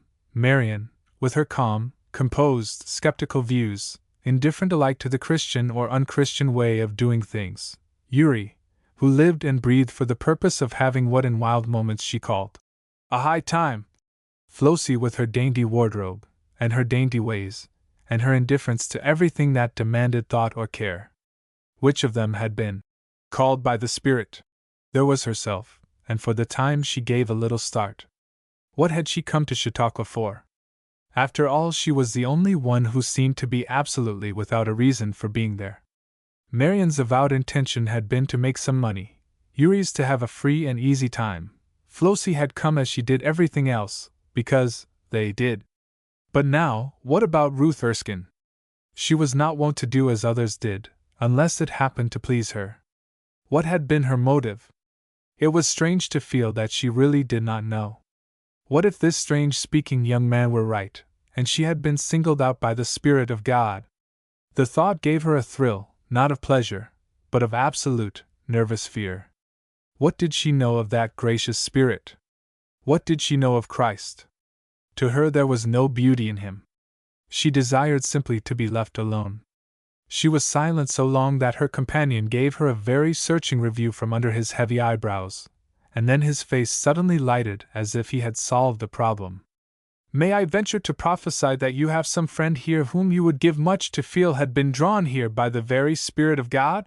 He spoke the words eagerly and with earnestness, but with utmost respect, and added, If I am right, I will add the name to my list for special prayer. Do not think me rude, please. I know how pleasant it is to feel there is a union of desire and prayer. I have enjoyed that help often. We do not always need to know who those are for whom we pray. God knows them, and that is the needful thing. Good evening. I am glad to have met you. It is pleasant to have additions to our list of fellow heirs. How bright his smile was as he said those words! And how thoroughly manly and yet how strikingly childlike had been his words and his trust. Ruth watched him as he walked rapidly away to overtake a friend who had just passed them. Do you remember a certain gentleman, Harold Wayne by name, who had walked with them, walked especially with Ruth, down to the depot on the morning of departure, who had toyed with her fan and complained that he could not imagine what they were going to bury themselves out there for? Ruth thought of him now, and the contrast between his lazily exquisite air and drawling words and the fresh, earnest light that glowed in this young man's veins brought a positive quiver of disgust over her handsome face. There was no shadow of a smile upon it now. Instead, she felt a nameless dread. How strange the talk had been! To what had she committed herself by her silence and his blunders? She prayed for anyone. What a queer thing that would be to do! She anxious that anyone should be led by the Spirit of God. The Spirit of God frightened her. For whom would this young man pray? Not certainly for any friend of hers, yet he would put the name of some stranger in his prayers. He was thoroughly in earnest, and he was the sort of a man to do just what he said. God, he had said, would understand whom he meant. For whom would God count those prayers? For her? And that thought also frightened her. They are all lunatics, I verily believe, from the leaders to the followers, she said in irritation, and then she wished herself at home. During the remainder of the day she was engaged in trying to shake off the impression that the stranger had left upon her. Go where she would, say what she might, and she really exerted herself to be brilliant and entertaining, there followed her around the memory of those great, earnest eyes when he said, "I will add the name to my list for special prayer." What name? He knew hers. He would say, doubtless, her friend for whom she was anxious. But the one to whom he prayed would know there was no such person. What would he do with that earnest prayer? For she knew it would be earnest. She was not used to theological mazes, and if ever a girl was heartily glad when a day of pleasuring was over, and the boat had touched again at the Chautauqua wharf, it was Ruth Erskine. As for Flossie, it so happened that Charlie Flint, after Marian had startled and disgusted him, sought refuge with her. She was pretty and dainty, and did not look strong-minded, not in the least as if her forte was to preach, so he made ready to have a running fire of small talk with her. This had been Flossie's power in conversation for several years. He had judged her rightly there. But do you remember with whom her morning had commenced? Do you know that all the day thus far she had seemed to herself to be shadowed by a glorious presence, who walked steadily beside her, before her, on either hand, to shield, and help and bless?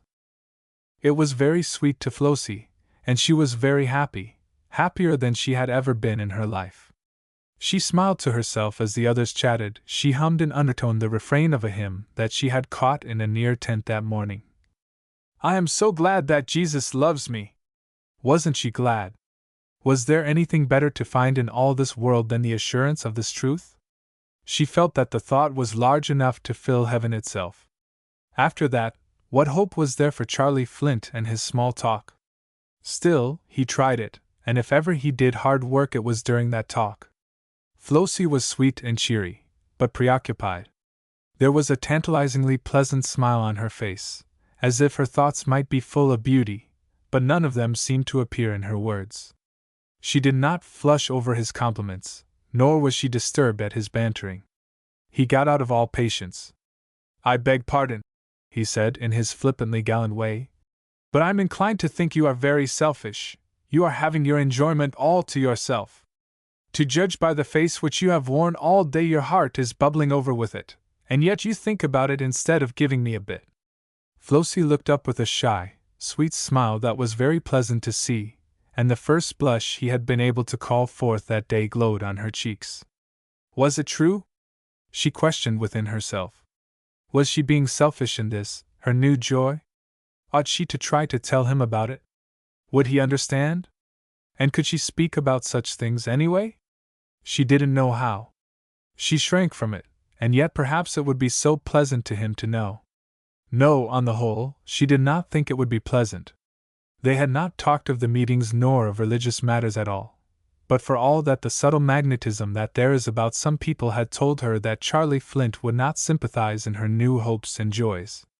Well, if that were so, ought she not all the more to tell him, so that he might know that to one more person Christ had proved himself a reality, and not the spiritual fancy that he used to seem to her? Flossie, you see, was taking long strides that first day of her Christian experience, and was reaching farther than some Christians reach who have been practicing for years. Something told her that here was a chance of witnessing for the one who had just saved her. She thought these thoughts much more quickly than it has taken me to write them, and then she spoke. "Have I been selfish? I do not know, but I have. It is all so utterly new that I hardly know how I am acting, but it is true that my heart has been as light as a bird's all day. The truth is, I have found a friend here at Chautauqua who has just satisfied me." "Have you indeed?" said Mr. Charlie, giving, in spite of his well-bred effort to quell it, an amused little laugh. And in his heart he said, "What a ridiculous little mouse she is! I wonder if they have the wedding day set already, and if she will announce it to me?" Then aloud, "How very fortunate you have been! I wish I could find a friend so easily as that. I wonder if I am acquainted with him? Would you mind telling me his name?" And then Flossie answered just one word in a low voice that was tremulous with feeling, and at the same time wonderfully clear, and with a touch of joy in it that would not be suppressed. "Jesus!" Then it was that the exquisite young fop at her side was utterly dumbfounded. He could not remember ever before in his life being so completely taken by surprise and dismay that he had not a word to answer. but this time he said not a single word. He did not even attempt an answer, but paced the length of the deck beside her in utter and confused silence, then abruptly seated her, still in silence, and went hurriedly away. Flossie, occupied with the rush of feeling that this first witnessing for the new name called forth, gave little heed to his manner, and was indifferent to his departure. He was right as to one thing. Her love was still selfish. It was so new and sweet to her that it occupied all her heart, and left no room as yet for the outside world who knew not this friend of hers. They were almost at the dock now, and the glimmer of the Chautauqua lights was growing into a steady brightness. As she stood leaning over the boat's side and watching the play of the silver waves, there brushed past her one who seemed to be very quietly busy. One hand was full of little leaflets, and he was dropping one on each chair and stool as he passed. She glanced at the one nearest her and read the title, "The True Friend," and it brought an instant flush of brightness to her face to understand those words and feel that the friend was hers. Then she glanced at the worker and recognized his face. He had prayed for her. She could not forget that face. It was plain also that his eyes fell on her. He knew her, and something in her face prompted the low-toned sentence as he paused before her. "You have found the father, I think." And Flossie, with brightening eyes, answered quickly, "Yes, I have." And then the boat touched at the wharf, and the crowd elbowed their way out. There were two opinions expressed about that excursion by two gentlemen as they made their way up the avenue. One of the gentlemen was clerical, and spectacled, and solemn. "There go a boatload of excursionists," he said to his companion. "They come, as likely as not delegates, from some church or Sabbath school, and the way they do their work is to go off for a frolic and be gone all day. I saw them when I left this morning. That is a specimen of a good deal of the dissipation that is going on here under the guise of religion. I don't know about it. Sometimes I am afraid more harm than good will be done." The other speaker was Mr. Charlie Flint, and as he rushed past these two he said to his companion, "Confound it all! Talk about getting away from these meetings. It's no use, it can't be done. A fellow might just as well stay here and run every time the bell rings. I heard more preaching today on this excursion than I did yesterday, and a good deal more astonishing preaching, too." Chapter 11. Heart Touches. Marian gave her hair an energetic twist as she made her toilet the next morning, and announced her determination. "This day is to be devoted conscientiously to the legitimate business that brought me to this region. Yesterday's report will have to be copied from the Buffalo papers, or made out of my own brain. But I'm going to work today. I have a special interest in the program for this morning. The subject for the lecture just suits me." "What is it?" Yuri asked, yawning, and wishing there was another picnic in progress. Neither heart nor brain were particularly interested in Chautauqua. "Why, it is the press in the Sunday school. Of course the press attracts me, as I intend to belong to the staff when I get through teaching young ideas." "But what about the Sunday school?" Ruth questioned, with a calm voice. "You cannot be expected to have any special interest in that. You never go to such an institution, do you?" "I was born and brought up in one. But that isn't the point. The subject today is Sunday school literature, I take it. The subject is strung together, the press and the Sunday school, without any periods between them, and I'm exceedingly interested in that, for just as soon as I get time I'm going to write a Sunday school book." This announcement called forth bursts of laughter from all the girls. "Why not?" Marian said, answering the laugh. "I hope you don't intimate that I can't do it. I don't know anything easier to do. You just have to gather together the most improbable set of girls and boys, and rack your brains for things that they never did do, or could do, or ought to do, and paste them all together with a little good talk, and you have your book, as orthodox as possible. Do any of you know anything about Dr. Walden? He is the speaker. I presume he is as dry as a stick, and won't give me a single idea that I can weave into my book. I'm going to begin it right away. Girls, I'm going to put you all in, only I can't decide which shall be the good one. Flossie, do you suppose there is enough imagination in me to make you into a book saint? They always have a saint, you know." There was a pretty flush on Flossie's cheek, but she answered brightly, "You might try, Marian, and I'll engage to practice on the character, if it is really and truly a good one. I had a glimpse of Dr. Walden, Yuri said, answering the question. He was pointed out to me yesterday. He looked dignified enough to write a theological review. I'm not going to hear him. What's the use? I came for fun, and I'm going in search of it all this day. I have studied the program, and there is just one thing that I'm going to attend, and that is Frank Beard's Chalk Talk. I know that will be capital, and he won't bore one with a sermon poked in every 2 minutes. So the party divided for the day. Marian and Ruth went to the stand, and Flossie strayed to a side tent, and what happened to her you shall presently hear. Yuri wandered at her fancy, and enjoyed a stupid time, so she reported. Marian's pencil moved rapidly over the paper almost as soon as Dr. Walden commenced, until presently she whispered in dismay to Ruth. I do wish he would say something to leave out. This letter will be fearfully long. How sharp he is, isn't he? Then she scribbled again. Ruth had the benefit of many side remarks. My, Marian said, with an accompanying grimace. What an army of books! All for Sunday schools. 3 millions given out every Sunday. Does that seem possible? Brother Hart, I'm afraid you are mistaken. Didn't he say that was Dr. Hart's estimate, Ruthie? There is certainly a good chance for mine, if so many are needed every week. I shall have to go right to work at it. What if I should write one, Ruth, and what if it should take, and all the millions of Sunday schools want it at once? Just as likely as not. I am a genius. They never know it until afterward. I shall certainly put you in, Ruthie, in some form. So you are destined to immortality, remember. I wish you wouldn't whisper so much, whispered back Ruth. People are looking at us in an annoyed way.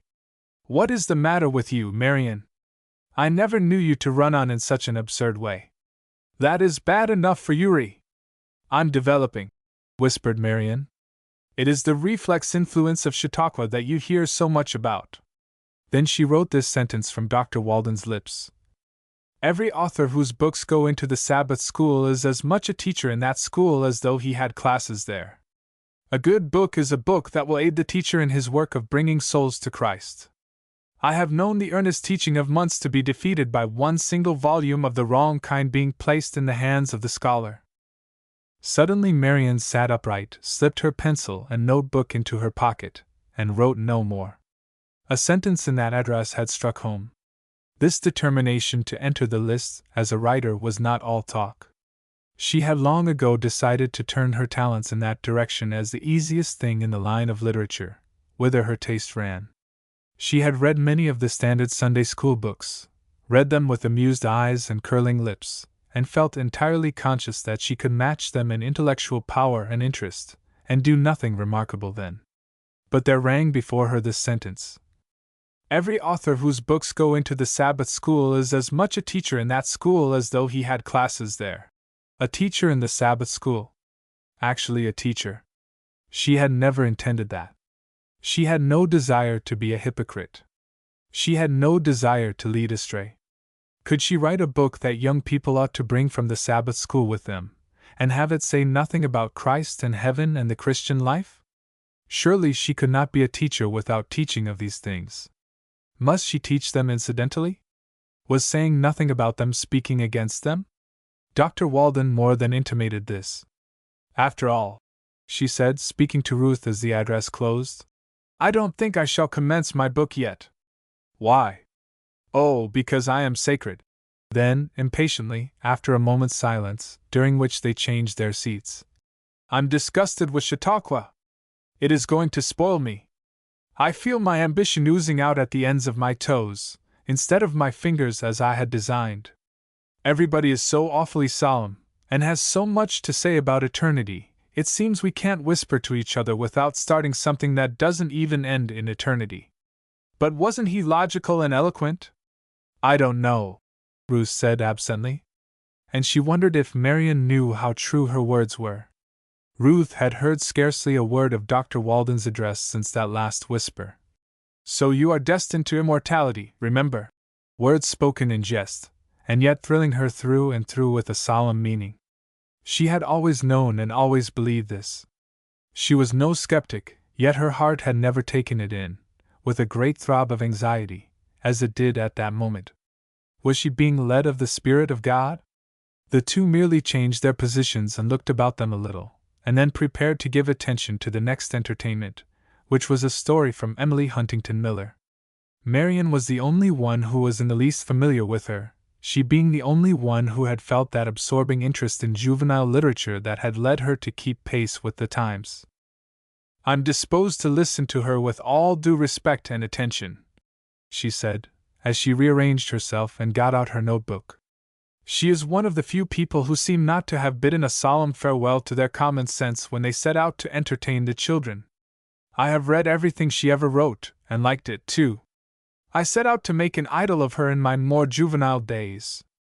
I used to think that the height of my ambition would be attained if I could have a long look at her.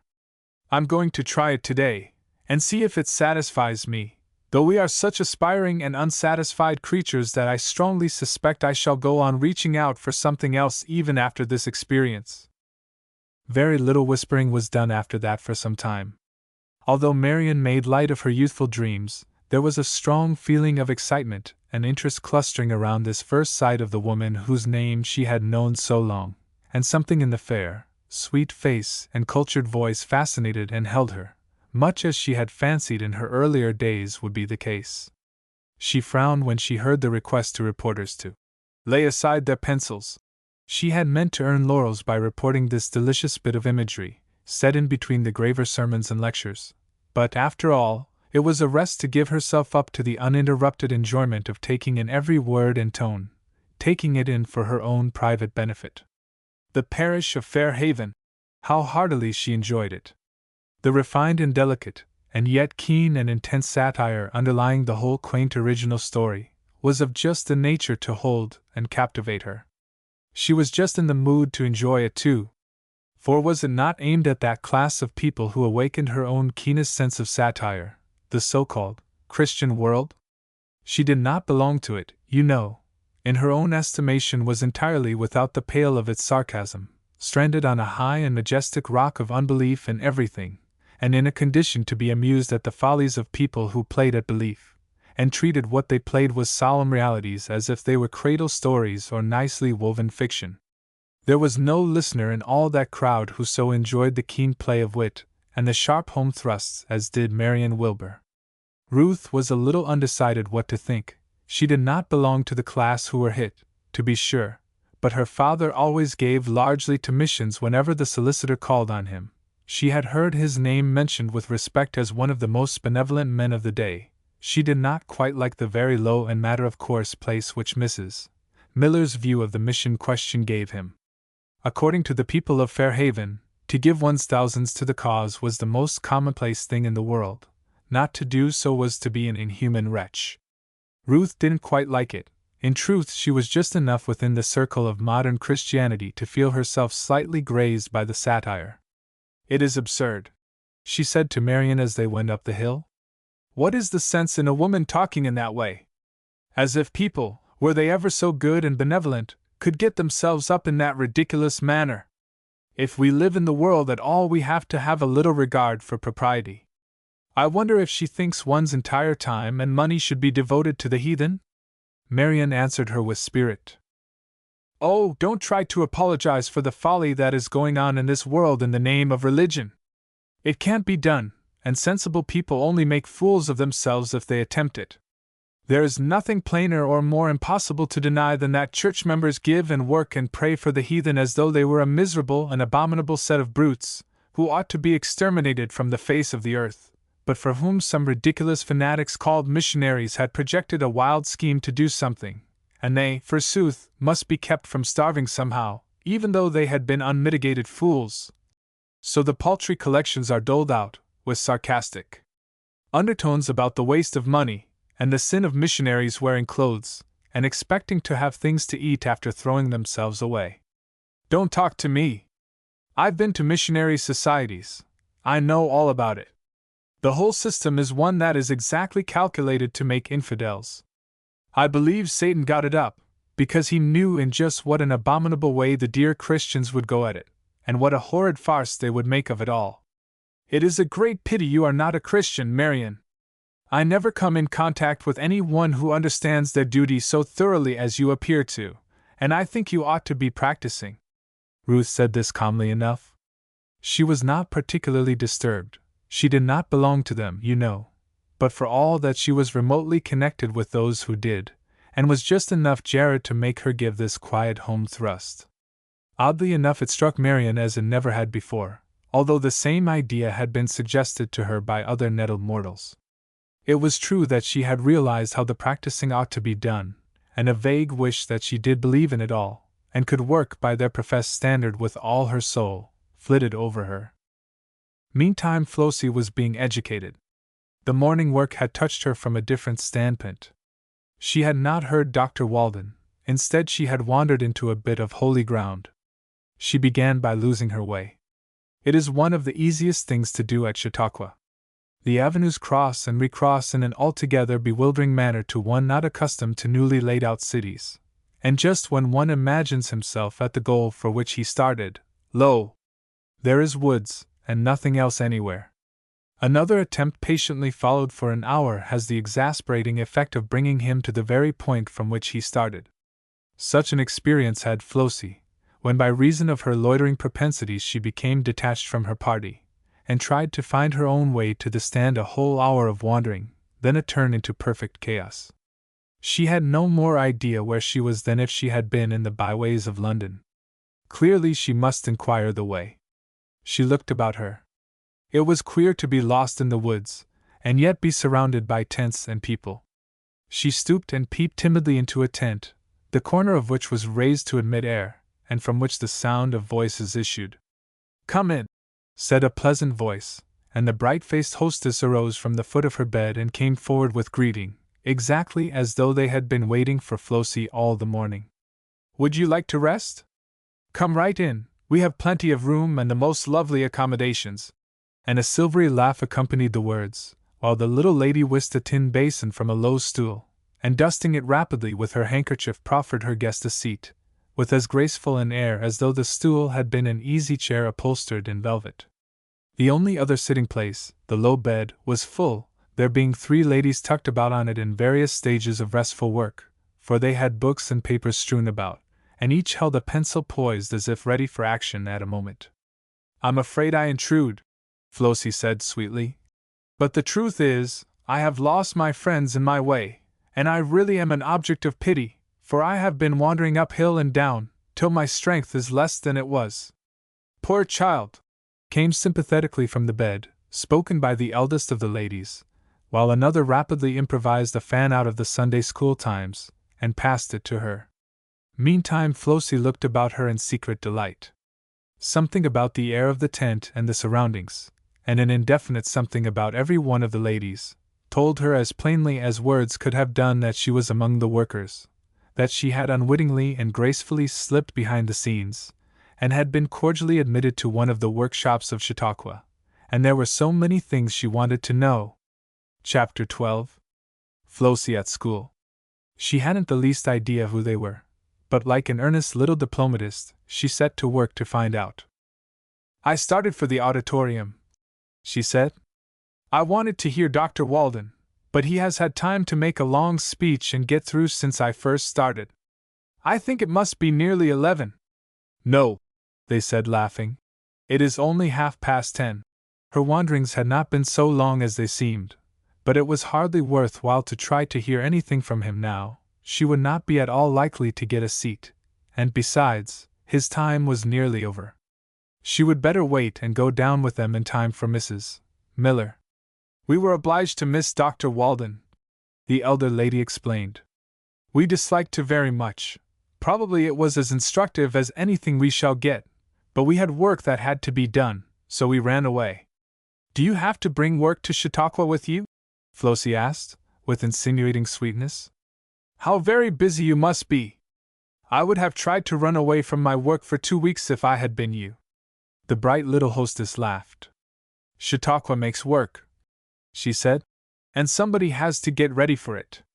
This lady beside me expects an overwhelming Sabbath class here, and much time has to be given to the lesson.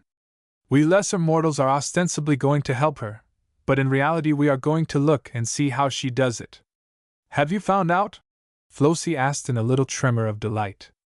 This was what she wanted, to know how to do it all.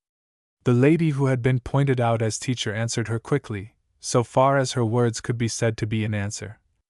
"Are you a Sabbath school teacher?" "No," Flossie said, flushing and feeling like a naughty child whose curiosity had led her into mischief. "No, I am not anything, but I want to be. I don't know how to work at all in any way, but I want to learn." "Are you looking for work to do for the master?" the same lady asked, with a sweet, cheery voice and smile, not at all as if this were a subject which she must touch cautiously. "Yes," Flossie said, her cheeks all in a glow. She did not know how to work, she had but just found out that she wanted to. Indeed, she had but yesterday known anything of him. Then this unusual company of ladies came with one consent and eager eyes and voices and took her hand, and said how glad they were to welcome her to the ranks. They knew she would love the work, and the rewards were so sure and so precious. All this was new and strange and delightful to Flossie. Then they began each eagerly to tell about their work. They were all infant or primary class teachers, and all enthusiasts. Who that has to do with the teaching of little children and attains to any measure of success but is largely gifted with this same element?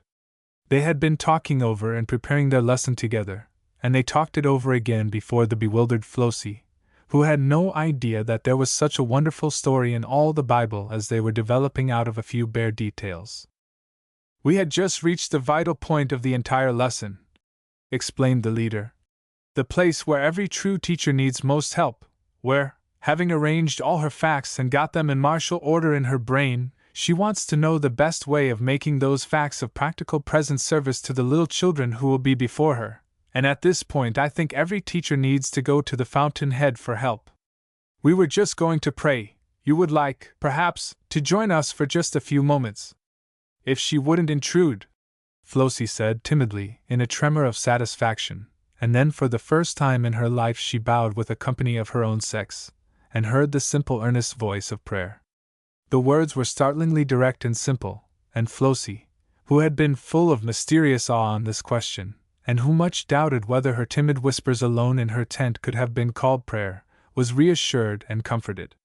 If this were prayer, it was simply talking in a sweet, natural voice, and in the most simple and natural language, with a dear and wise friend. It was the most quiet and yet the most confident way of asking for just what one wanted, and nothing more. It was what Flossie needed. She took long strides in her religious education there on her knees, and as they went out from that tent and down the hill to the meeting, there was born in her heart an eager determination to enter the lists as a Sabbath school teacher the very first opportunity, and to pray her lesson into her heart, having done what she could to get it into her head. If her anxious and well-nigh discouraged pastor could have been gifted with supernatural and prophetic vision, and could have seen that resolve, and looking ahead, the fruit that was to be born from it, how would his anxious soul have thanked God and taken courage? In this mood came Flossie to listen to the story of the parish of Fairhaven, as it flowed down to her in Mrs. Miller's smooth-toned musical voice. One who comes from her knees to listen is sure to find the seed if it has been put in. Flossie found hers. Often in the course of her young life she had been at church and sat in the attitude of listener while a missionary sermon was preached. She had heard, perhaps, 10 sentences from those sermons, not 10 consecutive sentences, but words scattered here and there through the whole. From these she had gathered that there was to be a collection taken for the cause of missions. Just where the money was to go, and just what was to be done with it when it arrived, what had been accomplished by missionary effort, what the Christian world was hoping for in that direction, all these things Flossie Shipley knew no more about than her kitten did. Perhaps it was not strange then, that although abundantly supplied with pin money, she had never in her life given anything to the work of missions.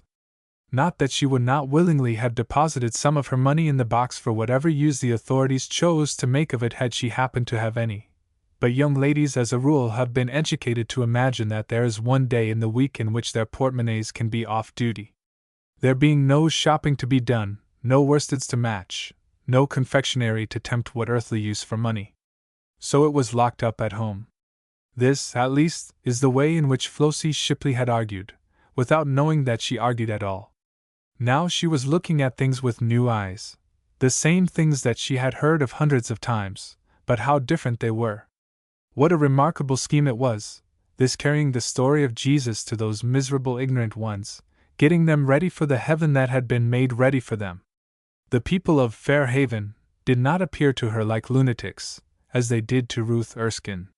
She was not, you will remember, of the class who had argued this question in their ignorance, and quieted their consciences with the foolish assertion that the church collections went to pay secretaries and treasurers and erect splendid public buildings.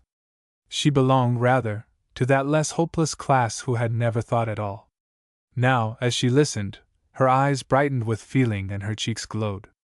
The whole sublime romance of missions was being mapped out to her on the face of that quaint allegory, and her heart responded warmly. Curiously enough, her first throbs of conscience were not for herself but for her father. The portly gentleman who occasionally sat at the head of the Shipley pew, and who certainly never parted company with his pocket-book on Sabbath or on any other day, did he give liberally to foreign missions? She could not determine as to the probabilities of the case. He was counted a liberal man. People liked to come to him to start subscriptions, but Flossie felt instinctively that a subscription paper with her father's name leading it was different, someway, from a quiet, baize-lined box, and no noise nor words. She doubted whether the cause had been materially helped by him. She lost some sentences of the story while she planned ways for interesting her father and securing liberal donations from him, and then she was suddenly startled back to personality by hearing some astounding statements from the reader. It would be so easy to drop into a household box the price of an apple, or a paper, or a glass of peanuts, and yet who does it? Why, there are young ladies who will actually not give 2 cents a week from the money that they waste. The rich blood mounted in waves to Flossie's forehead. Apples and papers were not in her line, but peanuts. Wasn't there a certain stand which she passed almost daily on her way downtown, and did she ever pass it without indulging in a glass of peanuts? Neither was that the end. Why, once started on that list, and her wastes were almost numberless. How fond she was of cream dates, and how expensive they were, and oranges, the tempting yellow globes were always shining at her from certain windows as she passed. Oh, they were just endless, her temptations and her falls in that direction. Only who had ever supposed that there was any harm in this lavish treatment of herself and of any friends whom she happened to meet? Yet it was true that she had never given any money at all to the work of sending the Bible to those who are without it. "They will not give 2 cents a week," said Mrs. Miller. It was true, she had not given 2 cents a week, or even 2 cents a year. She had simply ignored the existence of such a need for money. True, she had not been a Christian, but she was surprised to see how little this refuge served her. "I have been a human being," she told herself, with a flush on her face, "and I ought to have had sufficient interest in humanity to have wanted those poor creatures civilized." But there was another thrust preparing for Flossie. The reader presently touched upon one item of expenditure common to ladies, namely, kid gloves, and made the bewildering statement that economy in this matter, to the degree that needless purchases should be avoided, would treble the fund in the missionary treasury. It could not be that from among that sea of faces the speaker had singled out Flossie Shipley, and yet that is the way it seemed to her. If there was any one expense which stood out glaringly above another in her list of luxuries, it was kid gloves. They must be absolutely immaculate as to quality, shade and fit, and she remorselessly consigned them to the waste bag at the first hint of rip or change of color. How strange that Mrs. Miller should have pitched upon just that item, and what an amazing declaration to make concerning it. It was very strange, had any one been looking on to observe it, the manner in which this young girl was being educated.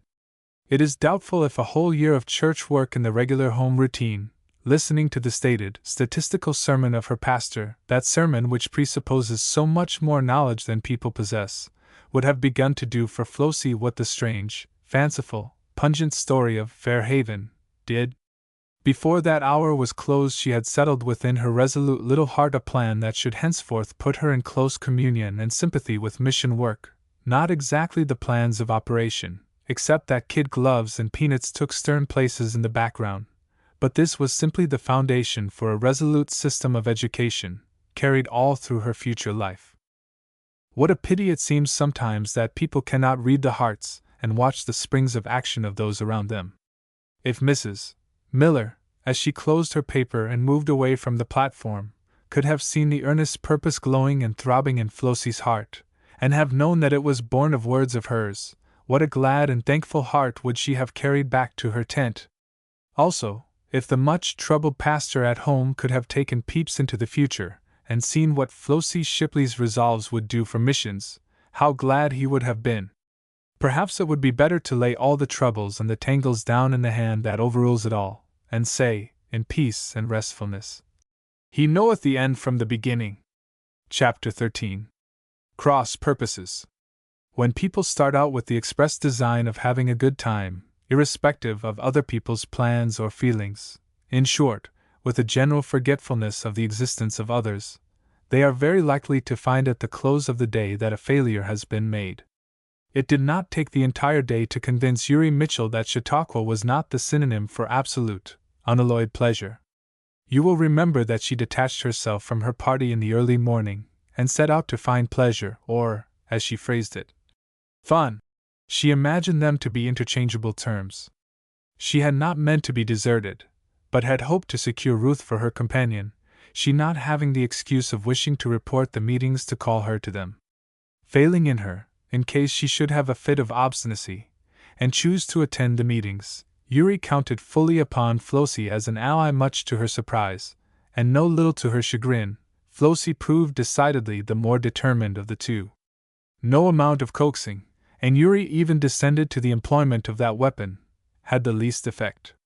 To be sure, Flossie presented no more powerful argument than that it did not look well to come to the meeting and then not attend it. But she carried her point and left the young searcher for fun with a clear field.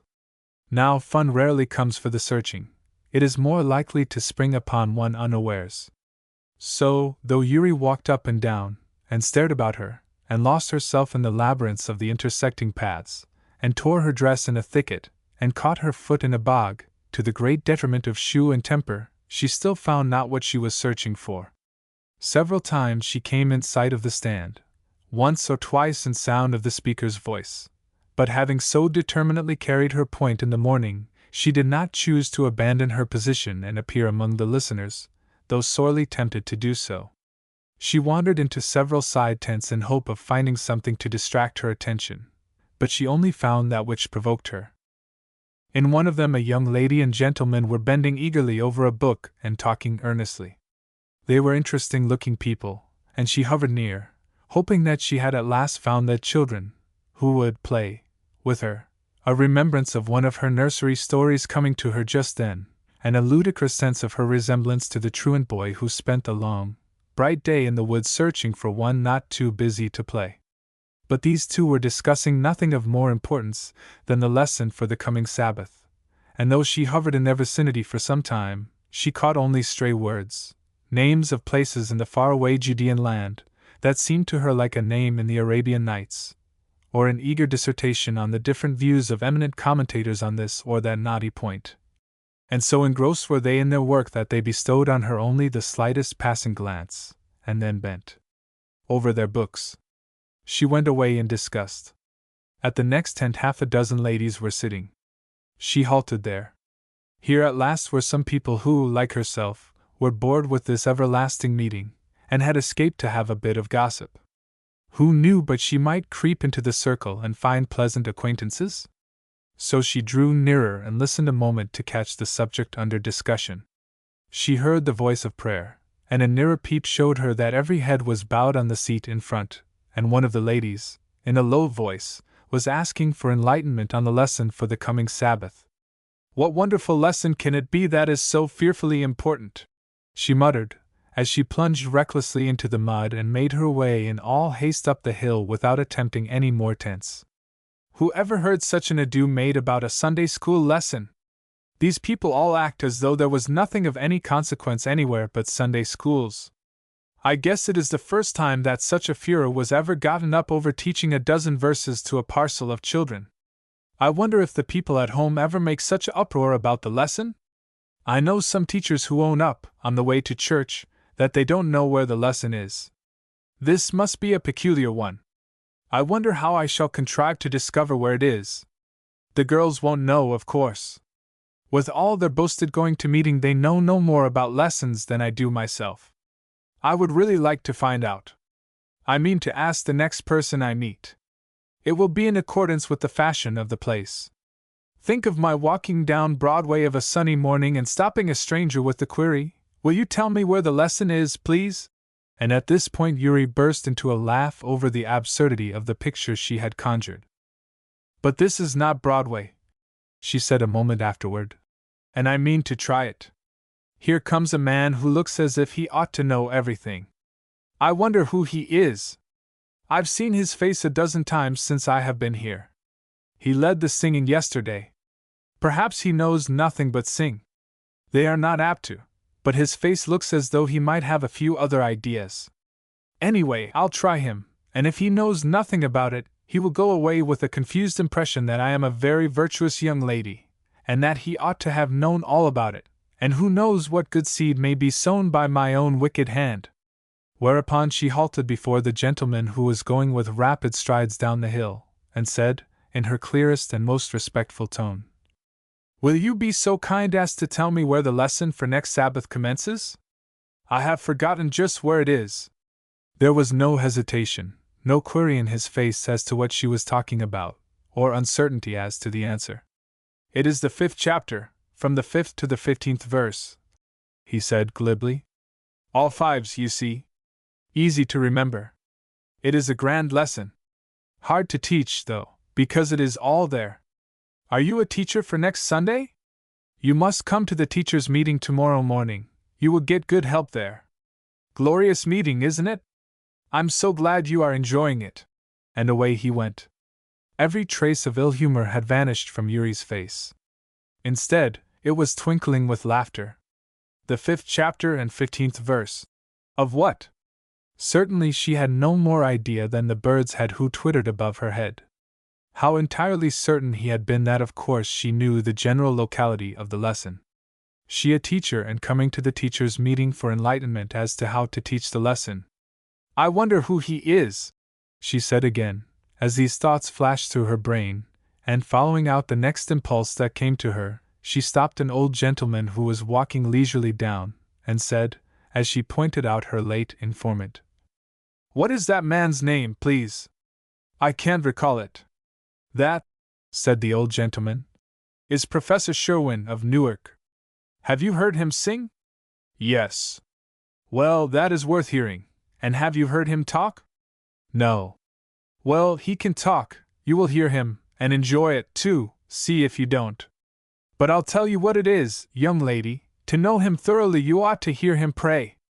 There is the real power in a man. Let me know how a man can pray and I'll risk his talking."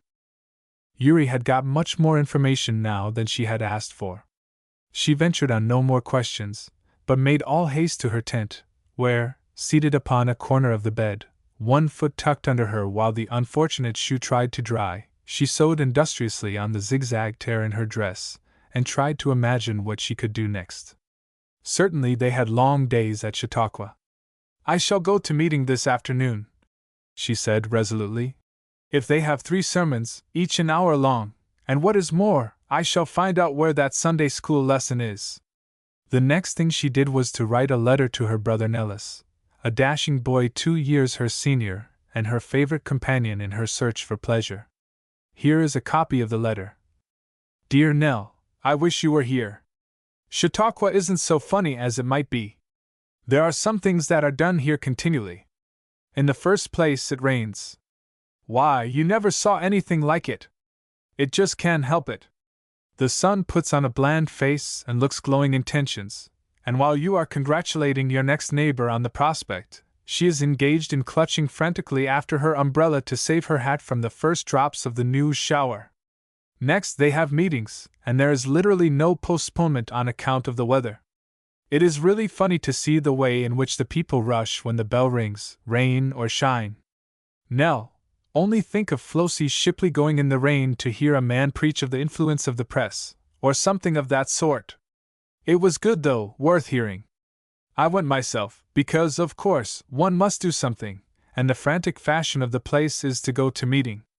At the same time, I don't understand Flossie. She is different from what she ever was at home. I suppose it is the force of the many shining examples all around her.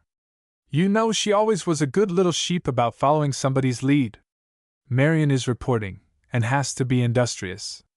She is queer, Nell. She professes infidelity, you know, and you have no idea how mad she gets over anything that seems to be casting reproach on Christianity, unless indeed she says it herself, which is often enough, but then she seems to think it is all right. Ruth keeps on the even tenor of her way. It would take an earthquake to move that girl. I have had the greatest fun this morning. I have been mistaken for a Sabbath school teacher who had the misfortune to forget at what verse her lesson commenced. You see, I was cultivating new acquaintances, and a Professor Sherwin gave me good advice. That and some other things aroused my curiosity concerning that same lesson, and I am going to find out where it is. Did you know that Sunday school lessons were such remarkable affairs? The one for next Sunday must comprise the most wonderful portion of Scripture that there is, for hundreds of people on these grounds are talking about it, and I stumbled upon a party of ladies this morning who were actually praying over it. Another thing I overheard this morning, which is news to me, that all the world was at work on the same lesson. That is rather fascinating, isn't it? To think of so many hundreds and thousands of people all pitching into the same verses on Sunday morning? It is quite sentimental, too, or capable of being made so, for instance, by a great stretch of your imagination. Suppose you and me to be very dear friends, separated by miles of ocean, we will say, and both devoted Sabbath school teachers. Isn't that a stretch now? Such being the astonishing case, wouldn't it be pleasant to be at work on the same lesson? Don't you see? Let's play do it. You look up the lesson for next Sabbath, and so will I. Won't that have all the charm of novelty? Then give me the benefit of your ideas acquired on that important subject, and I'll do the same to you. Really, the more I think of it, the more the plan delights me. I wonder how you will carry it out. Shall you go to Sunday school? What will the dear doctor say if he sees you walk into his Bible class? I really wish I were there to enjoy the sensation. Meantime, I'm going to look up an altogether wonderful teacher for myself, and then for comparing notes. My spirits begin to rise. They have been rather damp all the morning, but I see fun in the distance. We are to have a sensation this afternoon in the shape of a troupe of singers called the Tennesseans, Negroes, you know, and they are to give slave cabin songs and the like. I expect to enjoy it thoroughly, but you ought to see Ruth curl her aristocratic nose at the thought. Such a vulgar idea! And altogether inappropriate to the occasion. She likes to see things in keeping. If it is a religious gathering, let them keep it such, and not introduce Negro minstrels for the sake of calling a low crowd together, and making a little more money. Marion, too, shoots arrows from her sharp tongue at it, but she rather enjoys the idea, just as she does every other thing that she chooses to call inconsistent when she happens to be the one to discover it. But woe to the one who comments on it further than she chooses to go. Flossie and I now look with utmost toleration on the dark element that is to be introduced. I tell Ruth that I am really grateful to the authorities for introducing something that a person of my limited capacities can appreciate, and Flossie, with her sweet little charitable voice, has no doubt they will choose proper things to sing. That little mouse is really more agreeable than she ever was in her life, and I am amazed at it, too. I expected the dear baby would make us all uncomfortable with her finified whims. But don't you think it is our lofty Ruth who is decidedly the most disagreeable of our party, save and except myself? This interesting epistle was brought to a sudden close by an interruption. A gentleman came with rapid steps, and halted before her tent door, which was tied hospitably back. "I beg pardon," he said, speaking rapidly, "but this is Miss Ryder?" "It is not," Yuri answered, with promptness at which information he looked surprised and bewildered. "Isn't this her tent? I am sorry to trouble you, but I have been sent in haste for her. She is wanted for a consultation, and I was told I would find her here. Perhaps I might leave a message with you for her? It certainly isn't her tent," Yuri said, trying to keep down the desire to laugh. And I haven't the least idea where she is. I should be glad to give her your message if I could, but I never saw the lady in my life, and have no reason to expect that pleasure. Whereupon her questioner laughed outright. That is a dilemma, he said. I appreciate your feelings, for I am precisely in the same position, but the lady was described minutely to me, and I certainly thought I had found her. I am sorry to have interrupted you. And he bowed himself away. A new curiosity seized upon Yuri, the desire to see Miss Ryder. She must be one of them, she soliloquized, falling into Flossie's way of speaking of the workers at Chautauqua. He said she was wanted for a consultation. I wonder if she can be one of those who are to take part in the primary exercises? She must be young for such prominent work if she looks like me, but how could he know that since he never saw her? It is very evident that I am to go to Sunday school next Sabbath anyhow, if I never did before, for now I have 2 items of interest to look up, a lesson that is in the 5th chapter, from the 5th to the 15th verse of something, and a being called Miss Ryder. So thinking, she hastily concluded and folded her letter, ready for the afternoon mail, without a thought or care as to the seed that she had been sending away in it, or as to the fruit it might bear, without the slightest insight into the way she was being led through seeming mistakes and accidents up to a point that was to influence all her future. Chapter 14. The New Lesson. Yuri turned her pillow, thumped the scant feathers into little heaps, and gave a dismal groan as she laid her head back on it. It is very queer, she said, that as soon as ever I make up my mind to be orthodox, and go to meeting every time the bell rings, I should be dumped into a heap on this hard bed with the headache. I haven't had a touch of it before. The way of transgressors is hard, quoted Marian, going on calmly with her writing. If you hadn't taken that horrid tramp yesterday instead of going to meeting like a Christian, you would have been all right today. I believe you sit up nights to read your Bible, so as to have verses to fling at people who are overtaken in any possible trial or inconvenience. You always have them ready. Didn't you bring it with you, and don't you prepare a list for each day's use? This was Yuri's half-merry, half-petulant reply to the Bible verse that had been flung at her. Marian carefully erased a word that seemed to her fastidious taste too inexpressive before she answered. I don't own such an article as a Bible, my child, so your suspicions are entirely unfounded. My early education was not defective in that respect, however, and I confess that I find many verses that seem to very aptly describe the ways of sinful mortals like yourself. Yuri raised herself on one elbow, regardless of headache and the cloth wet in vinegar that straightway fell off. You don't own a Bible, she said, in utter surprise, and with a touch of actual dismay in her voice. I am depraved to that degree, my dear little saint. I conclude that you are more devoutly inclined, and have one of your own. Pray, how many chapters a day do you read in it? Yuri lay down again, and Flossie came with the vinegar cloth and bound it securely on her forehead. I don't read in it very often, to be sure, Yuri murmured. In fact, I suppose I may as well say that I never do. But then I own one, and always have. I am not a heathen, and really and truly it seems almost queer not to have a Bible of one's own. It is a sort of mark of civilization, you know. Marian laughed good-naturedly. I never make a great deal of pretense in that line, she said gaily. As for being a heathen, that is only a relative term. According to Dr. Calkins, they were more or less in advance of us. I am one of the advanced sort. Ruth, your toilet ought to be nearly completed. I hear that indefatigable bell. You are very foolish not to go this morning and let your writing wait. We shall be certain to have something worth listening to. It is a strange time to select for absence. This was Ruth's quiet answer, as she pinned her lace ruffle with a gleaming little diamond. Diligent in business. There is another verse for you, my heathen, Marian said, with a merry glance toward Yuri. When you get home and get the dust of years swept off from your Bible, you take a look at it, and see if I have not quoted correctly. And a good, sensible verse it is. I have found it the only way in which to keep my head above water. Ruthie, the trouble is not with me, it lies with those selfish and obstinate newspaper men. If they would have the sense to let their papers wait over another day, I could go to the lecture this morning. As it is, I am a victim to their indifference. If I miss a blessing, the sin will be at their door, not mine." Yuri opened her heavy eyes and looked at Flossie. "Come," she said. "Don't stand there mopping me in vinegar any longer. Are you ready? I am really disappointed.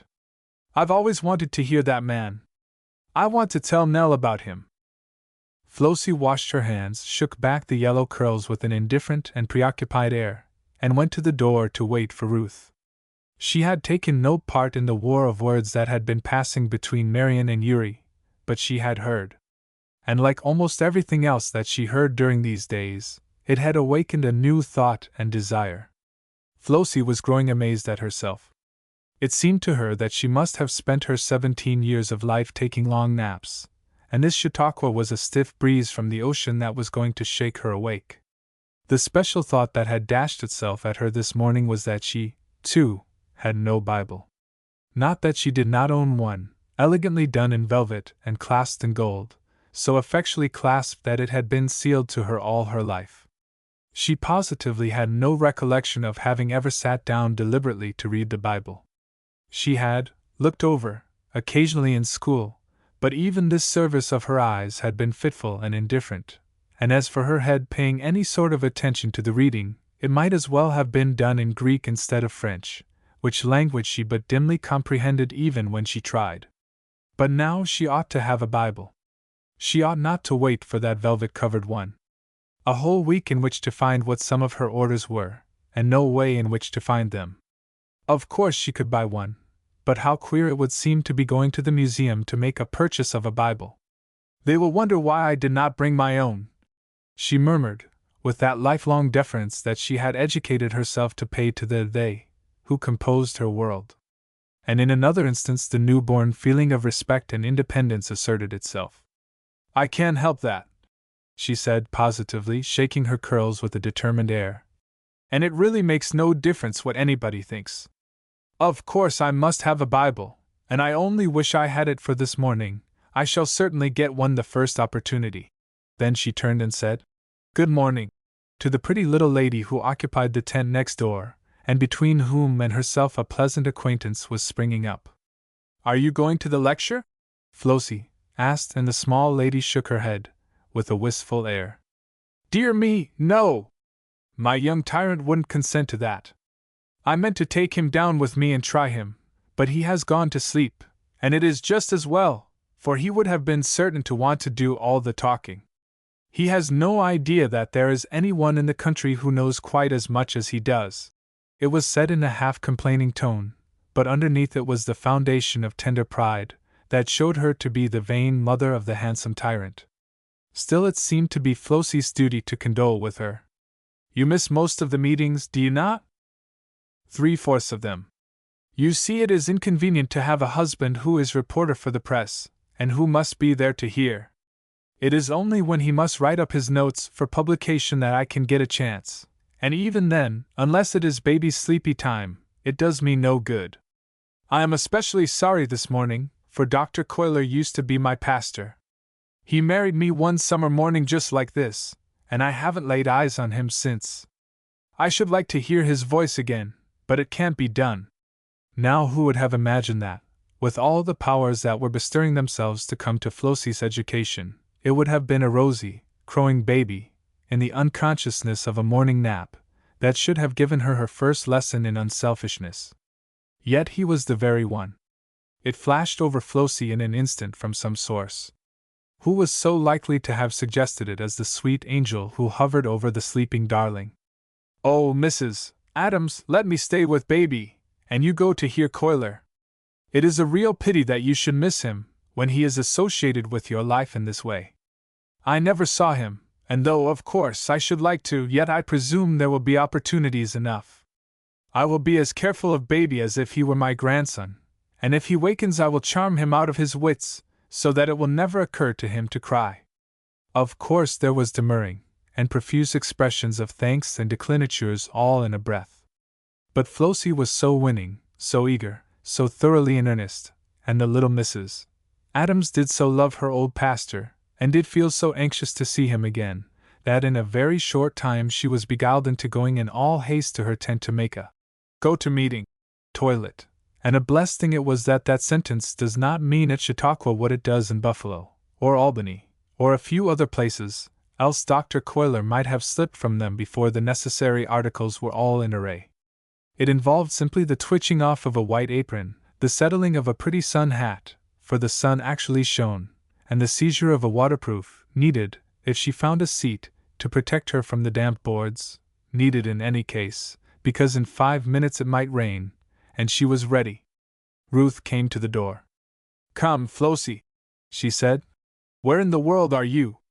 We shall be late," and said it precisely as though she had been waiting for that young person for half an hour. Flossie emerged from the adjoining tent. "I am not going," she said. "I have turned nurse girl, and have the sweetest little baby in here that ever grew. Mrs. Adams is going in my place. Mrs. Adams, Miss Erskine." And as those two ladies walked away together, Mrs. Adams might have been heard to say, "What a lovely, unselfish disposition your friend has. It was so beautiful in her to take me so by storm this morning. I am afraid I was very selfish, which is apt to be the case, I think, when one comes in contact with actual unselfishness. It is one of the Christian graces that is very hard to cultivate, anyway, don't you think so?" Ruth was silent, not from discourtesy, but from astonishment. It was such a strange experience to hear any one speak of Flossie Shipley as unselfish. In truth, she had grown up under influences that had combined to foster the most complete and tyrannical selfishness, exercised in a pretty, winning sort of way, but rooted and grounded in her very life. So indeed was Ruth's, but she, of course, did not know that, though she had clear vision for the mote in Flossie's eyes. Meantime Marian had stayed her busy pen and was biting the end of it thoughtfully. The two tents were such near neighbors that the latter conversation and introduction had been distinctly heard. She glanced around to the girl on the bed. "Yuri," she said, "are you asleep, or are you enjoying Flossie's last new departure?" Yuri giggled. "I heard," she said. "The lazy little mouse has slipped out of a tedious hour, and has a chance to lounge and read a pleasant novel. I dare say the mother is provided with them." Then Marian, after another thoughtful pause, "But, my child, how do you account for the necessity of going to the neighbors and taking the supervision of a baby in order to do that? Flossie need not have gone to church if she didn't choose." "Yes, she need. Don't you suppose the child can see that it is the fashion of the place? She is afraid that it wouldn't look well to stay in the tent and lounge, without an excuse for doing so. If that girl could only go to a place where it was the fashion for all the people to be good, she would be a saint, just because they were. She would have to go to heaven," muttered Marian, going on with her writing. "And according to you, there is no such place, so there is no hope for her, after all. Oh dear! I wonder if you are right, and nothing is of any consequence anyhow?" And the weary girl turned on her pillow and tried not to think, an effort that was hard to accomplish after a week's experience at Chautauqua. Flossie sat herself down beside the sleeping darling, and cast about her for something to amuse or interest, her eyes brightening into beauty as she recognized a worn and torn copy of the Bible. Yuri would have been surprised to see the eagerness with which she seized upon the book that was to afford her entertainment. She turned the leaves tenderly, with a new sense of possession about her. This Bible was a copy of letters that had been written to her, words spoken, many of them, by Jesus himself. Strange that she had so little idea what they were. Marian, with her boasted infidel notions, knew much more about the book than Flossie with her nominal Christian education and belief. She had no idea where to turn or what to look for to help her. Yet she turned the leaves slowly, with a delicious sense of having found a prize, a book of instructions, a guidebook for her on this journey that she was just beginning to realize that she was taking. Somewhere within it she would find light and help. The book was one that had been much used, and had a fashion of opening of itself at certain places that might have been favorites with the little mother. At one of those places Flossie halted and read. "After this there was a feast of the Jews. After what, I wonder?" she said within herself. She knew nothing about it. Never mind, I will see pretty soon. This is about a feast where Jesus was. And Jesus went up to Jerusalem. Oh, how nice to have been there, wherever that was. The ignorant little thing had not the least idea where Jerusalem was, except that it was in that far-away, misty Holy Land that had seemed as vague and indefinite to her as the grave or as heaven. But there came suddenly to her heart a certain blessed analogy. If I were going to write an account of my recent experiences to some dear friend that I wanted to tell it to, she said, talking still to herself, or to the sleeping baby, I would write it something like this. After this, that would mean, let me see what it would mean. Why, after that party at home, when I danced all night and was sick, after this there was a feast of the Christian people at Chautauqua, and Jesus went there. I could certainly write that, for I have seen him and heard him speak in my very heart. Then she went on, through the second verse to the third. In these lay a great multitude of impotent folk, of blind, halt, withered, waiting for the moving of the water. And here a great swell of tears literally blinded her eyes. It came to her so suddenly, so forcibly. The great multitude here at Chautauqua, blind. Yes, some of them. Was not she? How many more might there be? Many of whom she knew, others that she did not know, but that Jesus did. Waiting without knowing that they were waiting. With tears and smiles, and with a new great happiness throbbing at her heart, she read through the sweet, simple, wonderful story, how the poor man met Jesus, how he questioned, how the man complained, and how Jesus was greater than his infirmity. Through the whole of it, until suddenly she closed the book, her tears dried, and a solemn, wondering, almost awestruck look on her face. She had got her lesson, her directions, her example. She could bear no more, even of the Bible, just then. She said it over, that startling verse that came to her with a whole volume of suggestion. And the man departed and told the Jews that it was Jesus which had made him whole. Chapter 15. Great men. Ruth Erskine, with her skirts gathered daintily around her, to avoid contact with the unclean earth, made her way skillfully through the crowd, and with the aid of a determined spirit and a camp chair secured a place and a seat very near the stand. The little lady who timidly followed in her lead was not quite so fortunate, inasmuch as she had no camp chair, and was less resolved in her determination to get ahead of those who had arrived earlier, so she contented herself with a damp seat on the end of a board, which was vacated for her use by a courteous gentleman. Ruth, you must understand, was not selfish in this matter because she had planned to be, but simply because it had never occurred to her to be otherwise, which is one of the misfortunes that come to people who are educated in a selfish atmosphere. Ruth Erskine had come to this meeting fully prepared to enjoy it. Dr. Coiler was a star of sufficient magnitude to attract her. During her frequent visits to New York she had heard much of but had never seen him. The people whom she visited were too elegant in their views and practices to have much in common with the Church, which was so pronounced on the two great questions of religion and temperance. Yet, even with them, Dr. Coiler and Dr. Coiler's great church were eccentricities to be tolerated, not ignored. Therefore Ruth had had it in her heart to enjoy listening to him sometime. The sometime had arrived. She had dressed herself with unusual care, a ceremony which seemed to be quite in the background among the people who were at home at Chautauqua. But someway it seemed to Ruth that the great Brooklyn pastor should receive this mark of respect at her hands. So she had spent the morning at her toilet, and was now a fashionable lady, fashionably attired for church. If the people who vouchsafed her a glance as she crowded past indulged, some of them, in a smile at her expense, and thought the simple temple made of trees and grasses an inappropriate surrounding to her silken robes and costly lace mantle, she was none the wiser for that, you know, and took her seat, indifferent to them all, except that presently there stole over her the sense of disagreeable incongruity with her outdoor surroundings.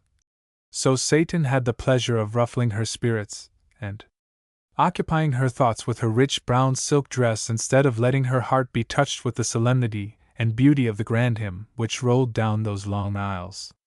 Satan has that everlasting weapon. What to wear, and what not to wear. Everlastingly at command and wonderfully under his control.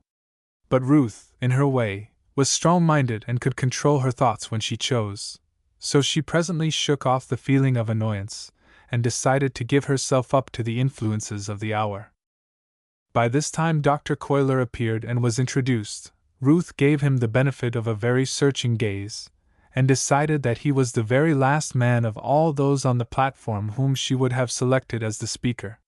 Probably if Dr. Coiler had known this, and known also that his personal presence entirely disappointed her, he would not have been greatly disconcerted thereby. But his subject was one that found an answering thrill in this young lady's heart. Some talks I have had with great men. Ruth liked greatness. In her calm, composed way she bowed before it.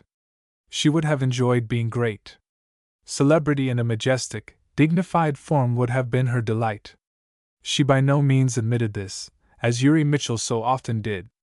She by no means sought after it in the small ways within her reach. Small ways did not suit her, they disgusted her.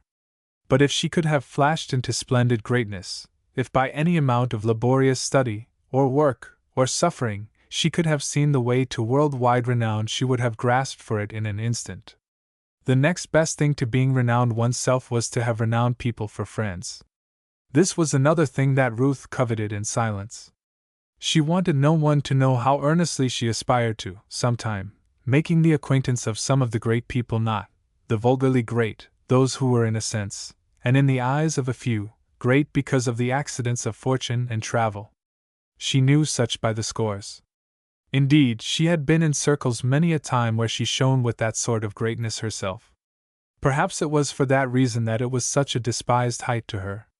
But she meant the really great people of this world, people of power, people who moved the masses by the force of their brains. Not one such had she ever met to look upon as an acquaintance, and here was this man telling off the honored names by the score, and saying, "My friend, Dr. Guthrie, my good friend, Thomas Carlyle, my dear brother, Newman Hall." How would it seem to stand in intimate relationship with one single gifted mind like these, and was she destined ever to know by actual experience? There was another reason why Ruth had desired to choose Dr. Coiler to listen to rather than some other names on the program, because, from the nature of his subject, she had judged it most unlikely that he should have about him any arrows that would touch home to her. Not that she put it in that language.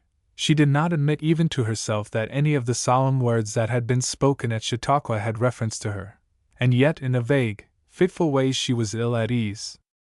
She had moments of feeling that there was a reach of happiness possessed by these people of which she knew nothing. Little side thrusts had come to her from time to time in places where she least expected them. That question, asked by Flossie during her night of unrest, "Should you be afraid to die?" hovered around this quietly poised young lady in a most unaccountable manner. All the more persistently did it cling because she could not shake it off with the thought that it was silly. Common sense told her that the strange, solemn shadow, which came so steadily after men, and so surely enveloped one after another among the grandest intellects that the world owned, was not a thing to pass over lightly. After all, why should she not be afraid of death? Then that strange gentleman who had persisted in ranking her among the praying people. He had left his shadow. Why did she not pray? She wondered over this in a vague sort of way, wondered how it seemed to kneel down alone, and speak to an invisible presence, wondered if those who so knelt always felt as though they were really speaking to God. There were times when Ruth was exceedingly disgusted with these perplexing thoughts, and wanted nothing so much as to get away from them. She resented this intrusion upon her quiet. This day was one of those in which she was impatient of all these things, and she had made her toilet with great satisfaction, and said within herself complacently, "We are to have 1 hour at last devoted to this mundane sphere and the mortals who inhabit it. Most of the time these Chautauquans talk and act as though Earth was only a railroad station, where people changed cars and went on to heaven. Dr. Coiler is going to refresh us with some actual living specimens of humanity. He can't make a sermon out of that subject if he tries." But Ruth Erskine had not measured the power of the earnest preachers of Jesus Christ. As if Dr. Coiler could talk for an hour to thousands of immortal souls, and leave Christ and heaven and immortality out. To Ruth these 3 words constituted a sermon, and she got them that day. Not that he had an idea that he was preaching Christ, except incidentally, as a man refers almost unconsciously to the one whom he loves best in all the world, but Ruth knew he was. It came in little sudden touches when she least expected it, when heart and soul were wrought upon with some strong enthusiasm by the splendid picture of a splendid man, as when he told of Spurgeon. It was a glowing description, such as thrilled Ruth, and made her feel that to have just one glimpse of that great man, with his great marvelous power over humanity, would be worth a lifetime. Suddenly the speaker said, "The secret of that man's power lies, first, in his study of the Bible." Ruth started and came down like a bombshell from her wondrous height. The Bible, copies of which lay carelessly on every table of her father's elegantly furnished house, unstudied and unthought of. How very strange to ascribe the power of the great intellect to the study of one book that was more or less familiar to every Sunday school boy. Second, in short, simple, homely language. Ruth smiled now. Dr. Coiler was growing absurd, as if it were not the most common thing in the world to use simple, homely language. No Spurgeons could be manufactured in that way, she was sure. Third, mighty earnestness to save souls. Here was a point concerning which Ruth knew nothing. Dr. Coiler's manner put tremendous force into the forceful words, and carried conviction with them. She wondered how a really mighty earnestness to save souls made a man appear? She wondered whether she had ever seen such a one. She went rapidly over the list of her acquaintances in the church. She smiled to herself a sarcastic, contemptuous smile. She had met them all at parties, concerts, festivals, and the like. She had seen them on occasions when nothing seemed to possess them but to have a good time like the rest of the world. Like the rest of the world, Ruth reasoned and decided from her chance meetings with the outside life of these Christians, forgetting that she had never seen one of them in their closets before God. Rather, she knew nothing about these closets, nor the experiences learned there, and could only reason from outside life. This being the case, what a pity that her verdict of those lives should have called forth only that contemptuous smile. Wandering off in this train of thought, she lost the speaker's next point, but was called back by his solemn, ringing close. "Put these together, melt them down with the love of Christ, and you have a Spurgeon. God be thanked for such a piece of handwork as he." Another start and another retrospect. Did she know any people who put these together, who made a real, earnest, constant study of the Bible as schoolgirls studied their Latin grammars, and who were really eager to save souls because they had the love of Christ in their hearts, and who said so in plain, simple language? "Does he, I wonder?" she said to herself.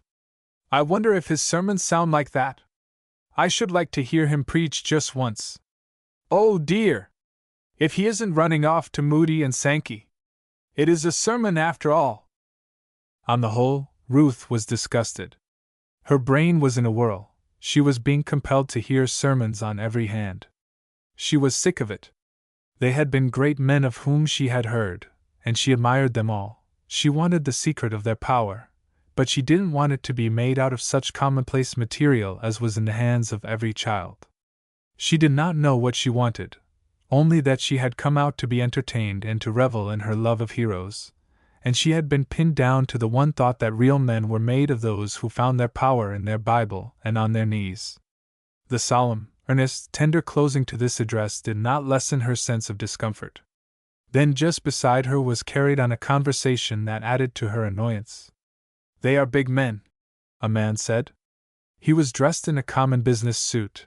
His linen had not the exquisite freshness about it that her fastidious eyes delighted in. His hands looked as though they might have been used to work that was rough and hard. His straggling hair was sprinkled with gray, and there was not a striking feature about him. "They are big men," he said, "and I've no doubt it is a big thing to know them, and talk with them, and have a friendly feeling for each, as if they belonged to him. But he knows a bigger one than them, and the best of it is, so do we. The Lord Jesus Christ, our elder brother, is not to be compared to common men like these." And now Ruth's lips curled utterly. She was an aristocrat without knowing it. She believed in Christianity, and in its power to save the poor and the commonest, but this insufferable assumption of dignity and superiority over the rest of the world, as she called it, was hateful to her in the extreme. It would have startled her exceedingly to have been told that she was angry with the man for presuming to place his friend higher in the list of great ones than any of those given that day, and yet such was actually her feeling. She swept her skirts angrily away from contact with the man, and spoke so crustily to the little lady who had come in her wake that she moved timidly away. Just at her left were two gentlemen shaking hands. Both had been on the stand together, she knew the faces of both, and one ranked just a trifle higher in her estimation than any one at Chautauqua. She edged a little nearer. She lived in the hope of making the acquaintance of some of these lights, just enough acquaintance to receive a bow and a clasp of the hand, though how one could accomplish it who was determined that her interest in them should neither be seen nor suspected, it would be hard to say.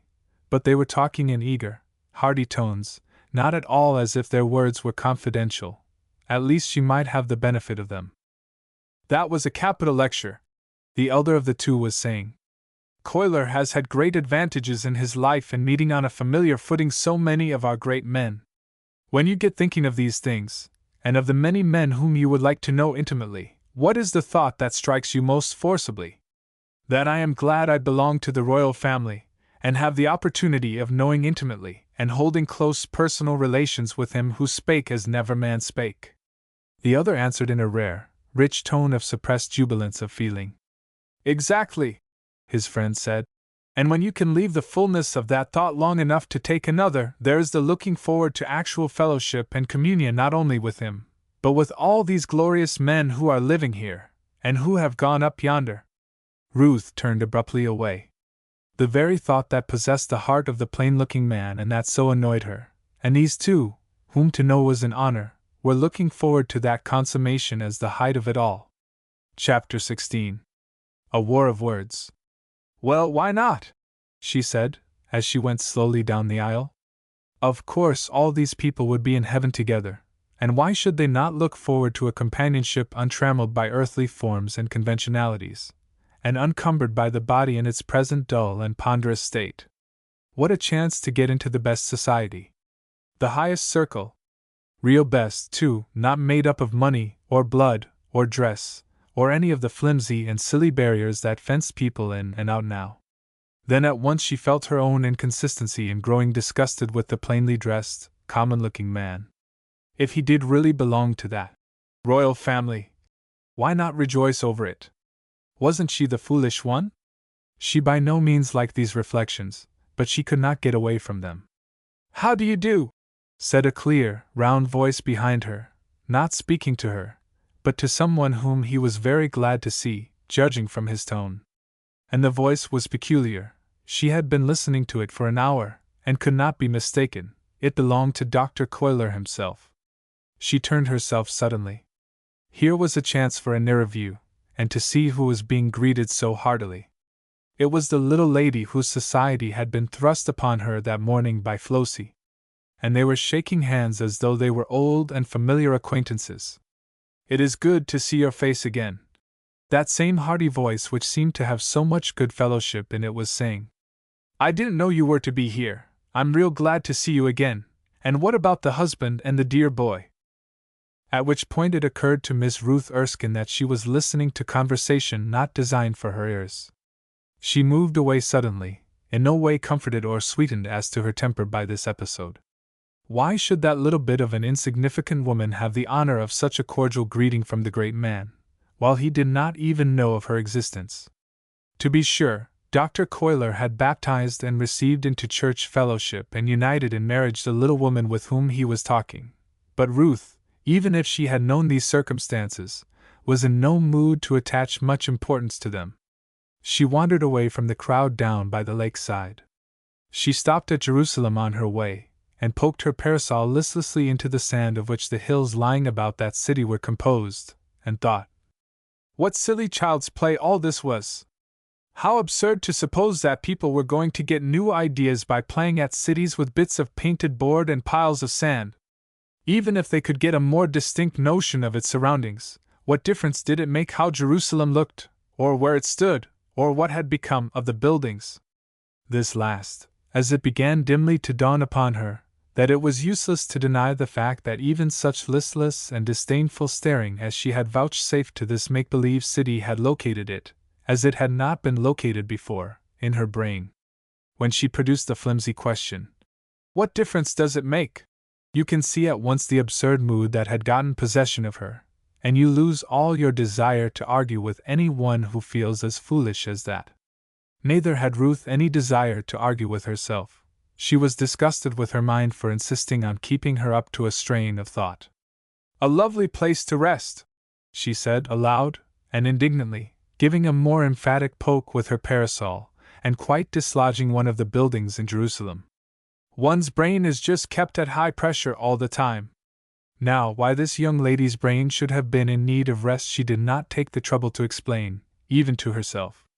She sat herself down presently under one of the trees by the lakeside and gave herself up to plans.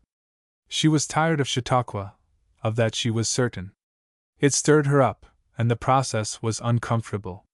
Her former composed life suited her taste better. She must get away. There was no earthly reason why she should not go at once to Saratoga.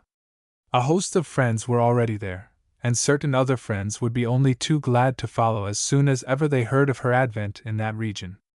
Before she left that rustic settee under the trees she had the program all arranged. "We will get through tomorrow as we best can," she said, sighing over the thought that tomorrow being the Sabbath would perforce be spent there. "And then on Monday morning Flossie and I will just run away to Saratoga and leave those two absurd girls to finish their absurd scheme in the best way they can." And having disposed of Flossie as though she were a bit of fashionable merchandise without any volition of her own, Ruth felt more composed and went at once to dinner. There came an astonishing interference to this planning, from no other than Flossie herself. To the utter amazement of each of the girls, she quietly refused to be taken to Saratoga, nor did she offer any other excuse for this astonishing piece of self-assertion than that she was having a good time and meant to finish it. And to this she adhered with a pertinacity that was very bewildering, because it was so very new. Marian laughed over her writing, to which she had returned the moment dinner was concluded. "That is right, Flossie," she said. "I'm glad to see Chautauqua is having an effect of some sort on one of us. You are growing strong-minded. Mind isn't a bad thing to have. Keep to yours. Ruth, I am astonished at you.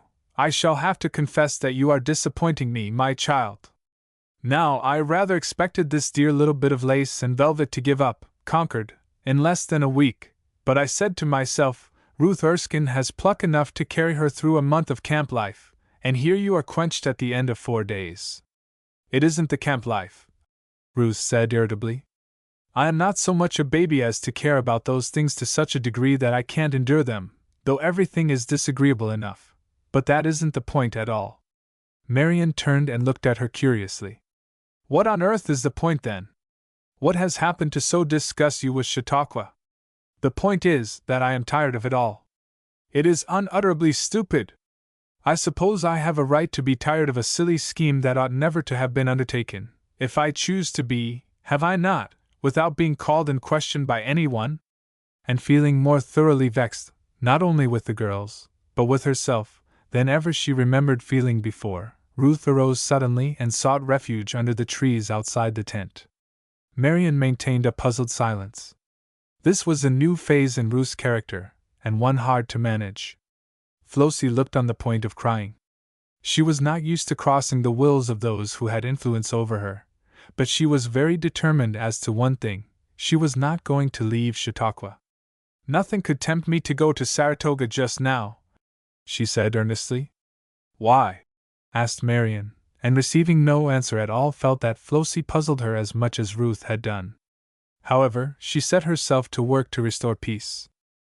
"This letter is done," she said gaily, folding her manuscript. "It is a perfectly gushing account of yesterday's meeting, for some of which I am indebted to the Buffalo reporters, for I have given the most thrilling parts where I wasn't present. Now I'm going to celebrate. Come in, Ruth, we are of the same mind precisely. I would gladly accompany you on the afternoon train to Saratoga with the greatest pleasure, were it not for certain inconveniences connected with my pocketbook, and a desire to replenish it by writing up this enterprise. But since we can't go to Saratoga, let's you and I go to Mayville. It is a city of several hundred inhabitants, 6 or 8, certainly, I should think, and we can have an immense amount of fun out of the people and the sights this afternoon, and escape the preaching. I haven't got to write another letter until Monday. Come, shall we take the 3 o'clock boat? Neither of these young ladies could have told what possible object there could be in leaving the lovely woods in which they were camped and going off to the singularly quiet, uninteresting little village of Mayville, except that it was, as they said, a getting away from the preaching, though why 2 young ladies, with first-class modern educations, should find it so important to get themselves away from some of the first speakers in the country they did not stop to explain even to themselves. However, the plan came to Ruth as a relief, and she unhesitatingly agreed to it. So they went their ways, Flossie to the afternoon meeting, since Yuri declared herself so far convalescent as to be entirely able to remain alone, and the 2 of the party who had prided themselves up to this time on their superiority of intellect down to the wharf to take the boat for Mayville. The ride thither on the lovely lake was almost enough to excuse them for their folly. But the question what to do with themselves afterward was one that burdened them during all that long summer afternoon. They went to the Mayville house and took a walk on the piazza, and the boarders looked at them in curiosity, and wondered if it were really a pleasanter walk than the green fields over at Chautauqua. They ordered dinner and ate it at the general table with great relish, Ruth rejoicing over this return to civilized life. One episode of the table must be noted. Opposite them sat a gentleman who, either from something in their appearance, or more probably from the reasonable conclusion that all the strangers who had gathered at the quiet little village were in some way associated with the great gathering, addressed them as being part of that great whole. You people are going to reap a fine harvest, pecuniarily, tomorrow, but how about the 4th commandment? You Christians lay great stress on that document whenever a Sunday reading room or something of that sort is being contemplated, don't you? The remark was addressed to both of them, but Ruth was too much occupied with the strangeness of the thought that she was again being counted among Christian people to make any answer. Not so Marian. Her eyes danced with merriment, but she answered with great gravity. We believe in keeping holy the Sabbath day, of course. What has that to do with Chautauqua? Haven't you consulted the program and read, no admission at the gates or docks? The gentleman smiled incredulously. I have read it, he said significantly, and doubtless many believe it implicitly. I hope their faith won't be shaken by hearing the returns from tickets counted over in the evening. There was a genuine flush of feeling on Marian's face now.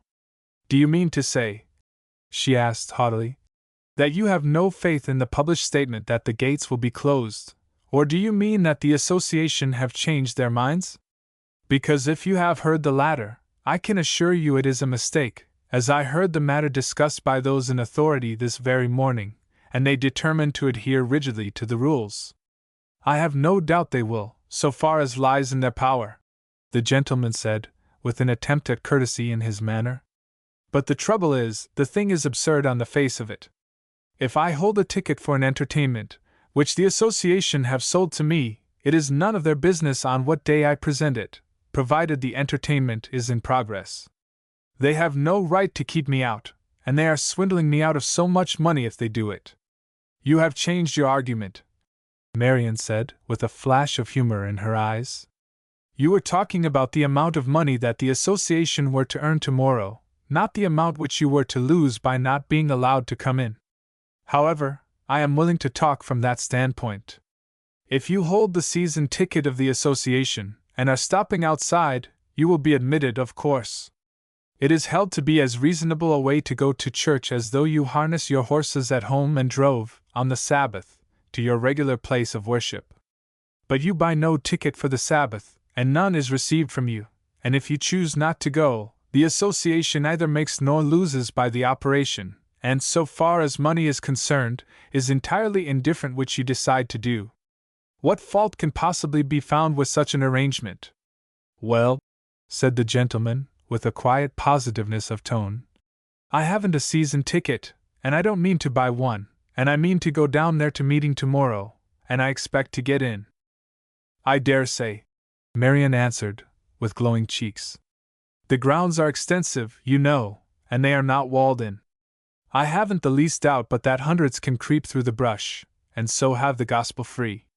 There is something about he that climbeth up some other way being a thief and a robber, But of course, the writer could not have had Chautauqua in mind, and even if it applies, it would be only stealing from an association, which is not stealing at all, you know. You are hard on me, the gentleman said, flushing in his turn, and the listeners, of whom there were many, laughed and seemed to enjoy the flashing of words. I have no intention of creeping or climbing in. I shall present the same sort of ticket which took me in today, and if it doesn't pass me I will send you a dispatch to let you know, if you will give me your address. And if you do get in, and will let me know, I will report at once to the proper authorities that the gatekeepers have been unfaithful to their trust, said Marian, triumphantly. But my dear madam, what justice is there in that? I have paid my money, and what business is it to them when I present my ticket? That is keeping me out of my just dues. Oh, not a bit of it, that is, if you can read, and have, as you admit, read their printed statement that you are not invited to the ground on Sunday. Your 50-cent ticket will admit you on Monday. And you surely will not argue that the association has not a right to limit the number of guests that it will entertain over the Sabbath? Yes, I argue that it is their business to let me in whenever I present their ticket. Marian laughed outright. That is marvelous, she said. It is wicked for them to receive payment for your coming in on the Sabbath, and it is wicked for them not to let you in on your ticket. Really, I don't see what the association are to do. They are committing sin either way it is put. I see no way out of it but to have refused to sell you any tickets at all. Would that have made it right? The laugh that was raised over this innocently put question seemed to irritate her new acquaintance. He spoke hastily. It is a Sabbath-breaking concern, viewed in any light that you choose to put it. There is no sense in holding camp meetings over the Sabbath, and every one agrees that they have a demoralizing effect. Do you mean me to understand you to think that the several thousand people who are now stopping at Chautauqua will be breaking the Sabbath by going out of their tents tomorrow and walking down to the public service? The bit of sophistry in this meekly put question was overlooked, or at least not answered, and the logical young gentleman asked, if they think Sabbath services in the woods so helpful, why are they not consistent? Let them throw the meeting open for all who wish to come, making the gospel without money and without price, as they pretend it is. Why isn't that done? Well, there are at least half a dozen reasons. I wonder you have not thought of one of them. In the first place, that, of course, would tempt to a great deal of Sabbath traveling, a thing which they carefully guard against now by refusing to admit all travelers. And in the second place, it would give the Chautauqua people a great deal to do in the way of entertaining so large a class of people. As it is, they have quite as much as they care to do to make comfortable the large company who belong to their family. And in the third place, but perhaps you do not care to hear all the reasons? He ignored this question also, and went back to one of her arguments. They don't keep travelers away at all, even by your own admission. What is to hinder hundreds of them from coming here today and buying season tickets in order to get in tomorrow? He had the benefit of a most quizzical glance then from Marian's shining eyes before she answered. Oh, well, if the people are really so hungering and thirsting for the gospel, as it is dispensed at Chautauqua, that they are willing to act a lie, by pretending that they are members who have been and are to be in regular attendance, and then are willing to pay $2.50 for the Sunday meeting, I don't know, but I think they ought to be allowed to creep in. Don't you? Chapter 17. Getting Ready to Live. Amid the laughter that followed this retort, the company rose up from the table and went their various ways, to meet, perhaps, again. How on earth do you manage to keep so thoroughly posted in regard to Chautauqua affairs? One would think you were the wife of the private secretary. I shouldn't have known whether the gates were to be opened or closed tomorrow. This from Ruth as the two girls paced the long piazza while waiting for the carriage which was to take them to the boat, for, having exhausted the resources of Mayville for entertainment, they were about to return to Chautauqua. Marian laughed. I'm here in the capacity of a newspaper writer, please remember, she answered promptly. And what I don't know I can imagine, like the rest of that brilliant fraternity. I am not really positive about a great many of the statements that I made, except on the general principle that these people belong to the class who are very much given to doing according to their printed word. It says on the circulars that the gates will be closed on the Sabbath, and I dare say they will be. At least, we have a right to assume such to be the case until it is proven false. What class of people do you mean who are given to doing as they have agreed? Christian people, do you refer to? Well, yes, the sort of Christians that one meets at such a gathering as this. As a rule, the namby-pamby Christians stay away from such places, or if they come, they float off to Saratoga or some more kindred climate. I beg your pardon, Ruthie, that doesn't mean you, you know, because you are not one of any sort. Then do you take it to be their religion which inclines you to trust to their word, without having an individual acquaintance with them? Marian shrugged her shoulders. Oh, bother! She said gaily. You are not turning theologian or police detective in search of suspicious characters, are you? I never pretend to pry into my notions for and against people and things. If I was betrayed into anything that sounded like common sense, I beg your pardon. I am out on a frolic, and mean to have it if there is any such thing. Well, before you go back into absolute nonsense, let me ask you one more question. Do you really feel as deeply as you pretended to that man on all these questions of the Chautauqua conscience? I mean, is it a vital point in your estimation whether people go there to church on Sunday or not? Marian hesitated, and a fine glow deepened on her face as she said, after a little, speaking with grave dignity. I do not know that I can explain myself to you, Ruth, and I dare say that I seem to you like a bundle of contradictions, but it is a real pleasure to me to come in contact with people who have earnest faith and eager enthusiasm over anything, and principle enough to stand by their views through evil and good report. In this way, and to a great degree, this meeting is a positive delight to me, though I know personally as little about the feeling from which they think their actions take rise as any mortal can. Does that answer satisfy you, my blessed mother confessor? Or are you more muddled than ever over what I do, and especially over what I do not believe? If I believed as much as you do, I should look further.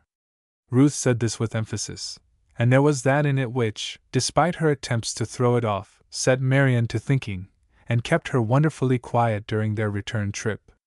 On the whole, the flight to Mayville was not viewed entirely in the light of a success. Ruth had been quiet and grave for some time, when she suddenly spoke in her most composed and decided voice. I shall go to Saratoga on Monday, whether any one else will or not. I shall find plenty of friends to welcome me, and I shall take the morning train from here. But she didn't. Meantime, Flossie's afternoon had been an uninterrupted satisfaction to her. She attended the children's meeting, and it was perfectly amazing to her newly awakened brain how many of the stories, used to point truths for the children, touched home to her. Dr. Hurlbut, of Plainfield, seemed to have especially planned his address for the purpose of hitting at some of the markedly weak points in her character, though no doubt the good man would have been utterly amazed had he known her thoughts. She listened and laughed with the rest over the story of the poor tailor who promised a coat to a customer for 1, 2, and 3 weeks, heaping up his promises one on the other until he had a perfect pyramid of them, only to topple about his ears. She heard with the rest the magnificent voice ring out the solemn conclusion. Children, he did not mean to lie. He did not even think he was a liar. He only broke his promises.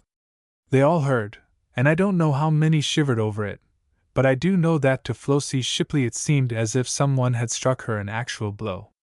Was it possible that the easy sentences, the easy promises, to write, to come, to bring this, to tell that, made so gracefully, sounding so kindly, costing so little because forgotten almost as soon as her head was turned away, actually belonged in that list described by the ugly word, lie? Flossie had been a special sinner in this department of polite wickedness because it just accorded with her nature. Such promises were so easy to make, and seemed to please people, and were so easy to forget. Like the tailor, she hadn't meant to be a liar, nor dreamed that she was one. But her wide-open ears took it all in, and her roused brain turned the thought over and over, until, be it known to you, that girl's happy pastor, when he receives from her a decided, "Yes, sir, I will do it," may rest assured that unless something beyond her control intervenes she will be at her post. So much did Dr. Hurlbut accomplish that afternoon without ever knowing it. There were many things done that afternoon, I suspect, that only the light of the Judgment Day will reveal. Over the story of the 2 workmen, who each resolved to stick to a certain effort for 6 months, and did it, the one earning thereby a patent right worth thousands of dollars, and the other teaching a little dog how to dance to the whistling of a certain tune. Flossie looked unutterably sober, while the laughter swelled to a perfect roar around her. It was hard to feel that not 6 months only, but a dozen years of intelligent life were gone from her, and she had not even taught a dog to dance a jig. That was the very way she put it in her humility, and I do not say that she placed it too low, because, really, I don't know that Flossie Shipley had ever had even so settled a purpose in life as that. She had simply fluttered around the edge of this solemn business that we call living. But along with the sober thought glowed the earnest purpose: given another dozen years to my young lady's life and they will bear a different record, and whatever they bear, Dr. Herbert will be in a sense responsible for, though he never saw her and probably never will. Verily, this living is a complicated, bewildering thing. Well for us that all the weight of the responsibility is not ours to bear. There was still another story, and over it Flossie's lips parted, and her eyes glowed with feeling. That wonderful machine that the most skillful workmen tried in vain to repair, that was useless and worthless, until the name of the owner was found on it, and he was sent for. Then indeed it found the master hand, the only one who could write it. She did not need Dr. Hurlbut's glowing application. So he who made us, and engraved his name, his image, on our bodies, can alone take our hearts and make them right. Flossie listened to this and the sentences that followed, thrilling her heart with their power and beauty, thrilling as they would not have done 1 week ago, for did she not know by actual experience just how blessed a worker the great Maker was? Had she not carried her heart to him, and had he not left his indelible impression there? Oh, this was a wonderful meeting to Flossie, one that she will never forget, one that many others will have reason to remember, because of the way in which she listened.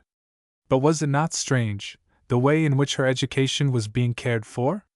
After tea she stood at the entrance of the tent, looking out for the girls, looking out, also, on the cool, quiet sunset and the glory spread everywhere, for there had been sunshine that day, part of the time, and there was a clear sun setting.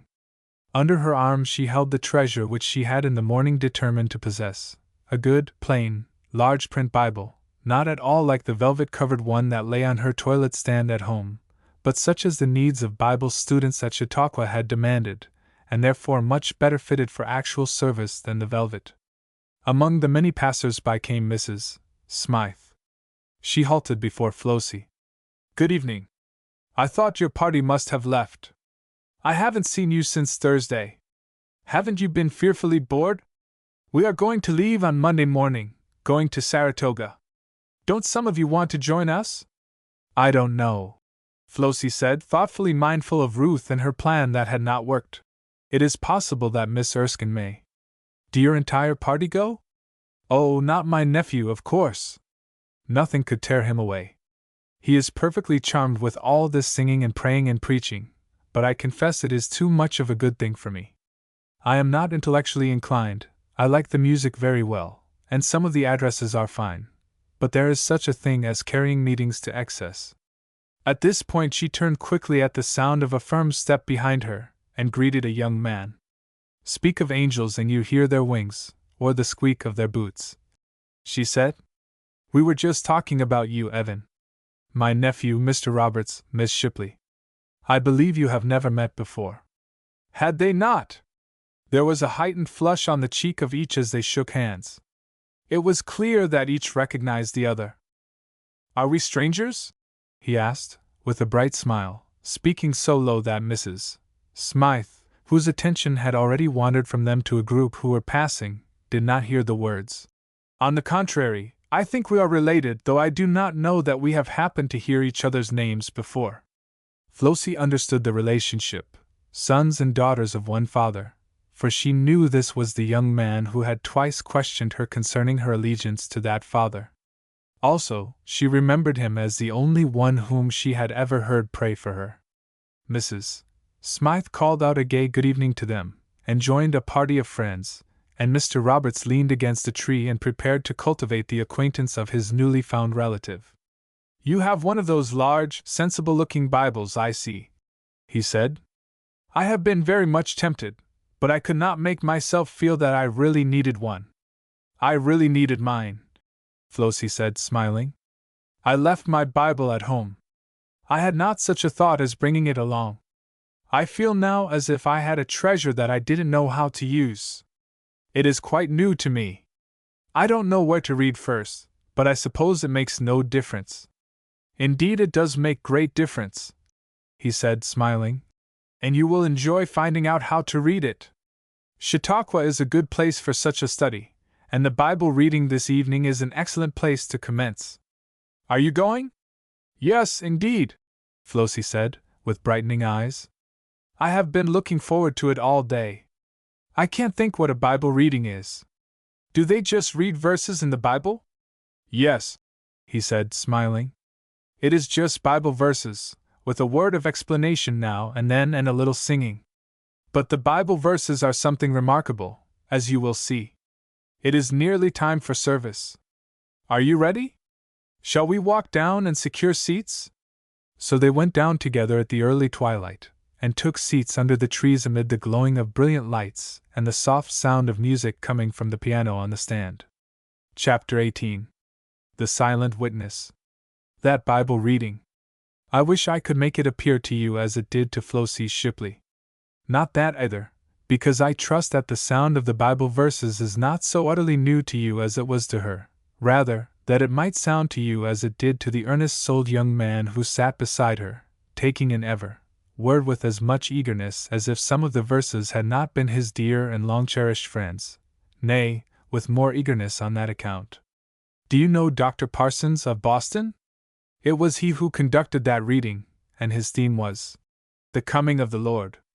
Let me give you just a few of the groupings as he called them forth from his congregation under the trees, and which he called the Lord's own testimonies to his coming. "Watch therefore, for ye know not what hour your Lord doth come. Therefore be ye also ready, for in such an hour as ye think not the Son of Man cometh. Watch therefore, for ye know either the day nor the hour wherein the Son of Man cometh. Take ye heed, watch and pray, for ye know not when the time is." Four solemn warnings from the head of the vineyard. They reached to Flossie's very soul, and she had that old well-known thrill of feeling that almost every Christian has sometime experienced. If I had only been there, if he had spoken such words to me, I could never have forgotten, or been neglectful. If I could only have heard him speak! And as if in answer to this longing cry, Dr. Parsons himself read the next solemn sentence, read it in such a way that it almost seemed as if this might be the sacred garden, and himself standing among the olive trees speaking even to her. "And what I say unto you I say unto all, watch." Here, then, was her direction from his own lips. Though centuries had passed since he spoke them, they echoed down to her. She was not overwhelmed. She was not crushed by the new and solemn sense of her calling that flowed over her. The Lord himself was there in every deed, and whispered in her ear, "It is I, be not afraid." And her heart responded solemnly, "Aye, Lord, I feel thy presence. I have been sleeping, but I am awake, and from henceforth I will watch."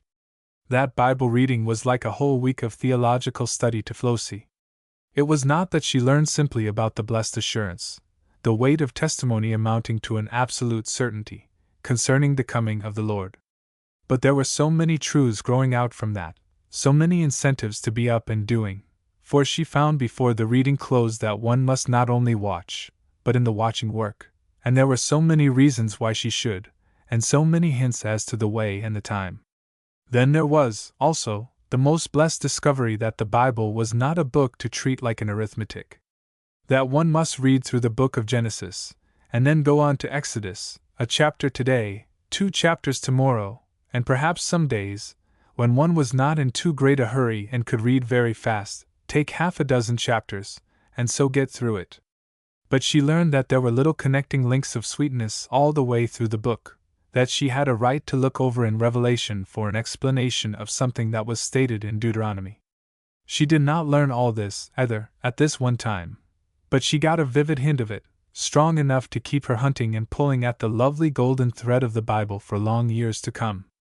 There were special points about the closing verses that throbbed in her heart, and awakened purposes that never slept again. It was the gentleman who sat beside her who read the solemn words of the verse.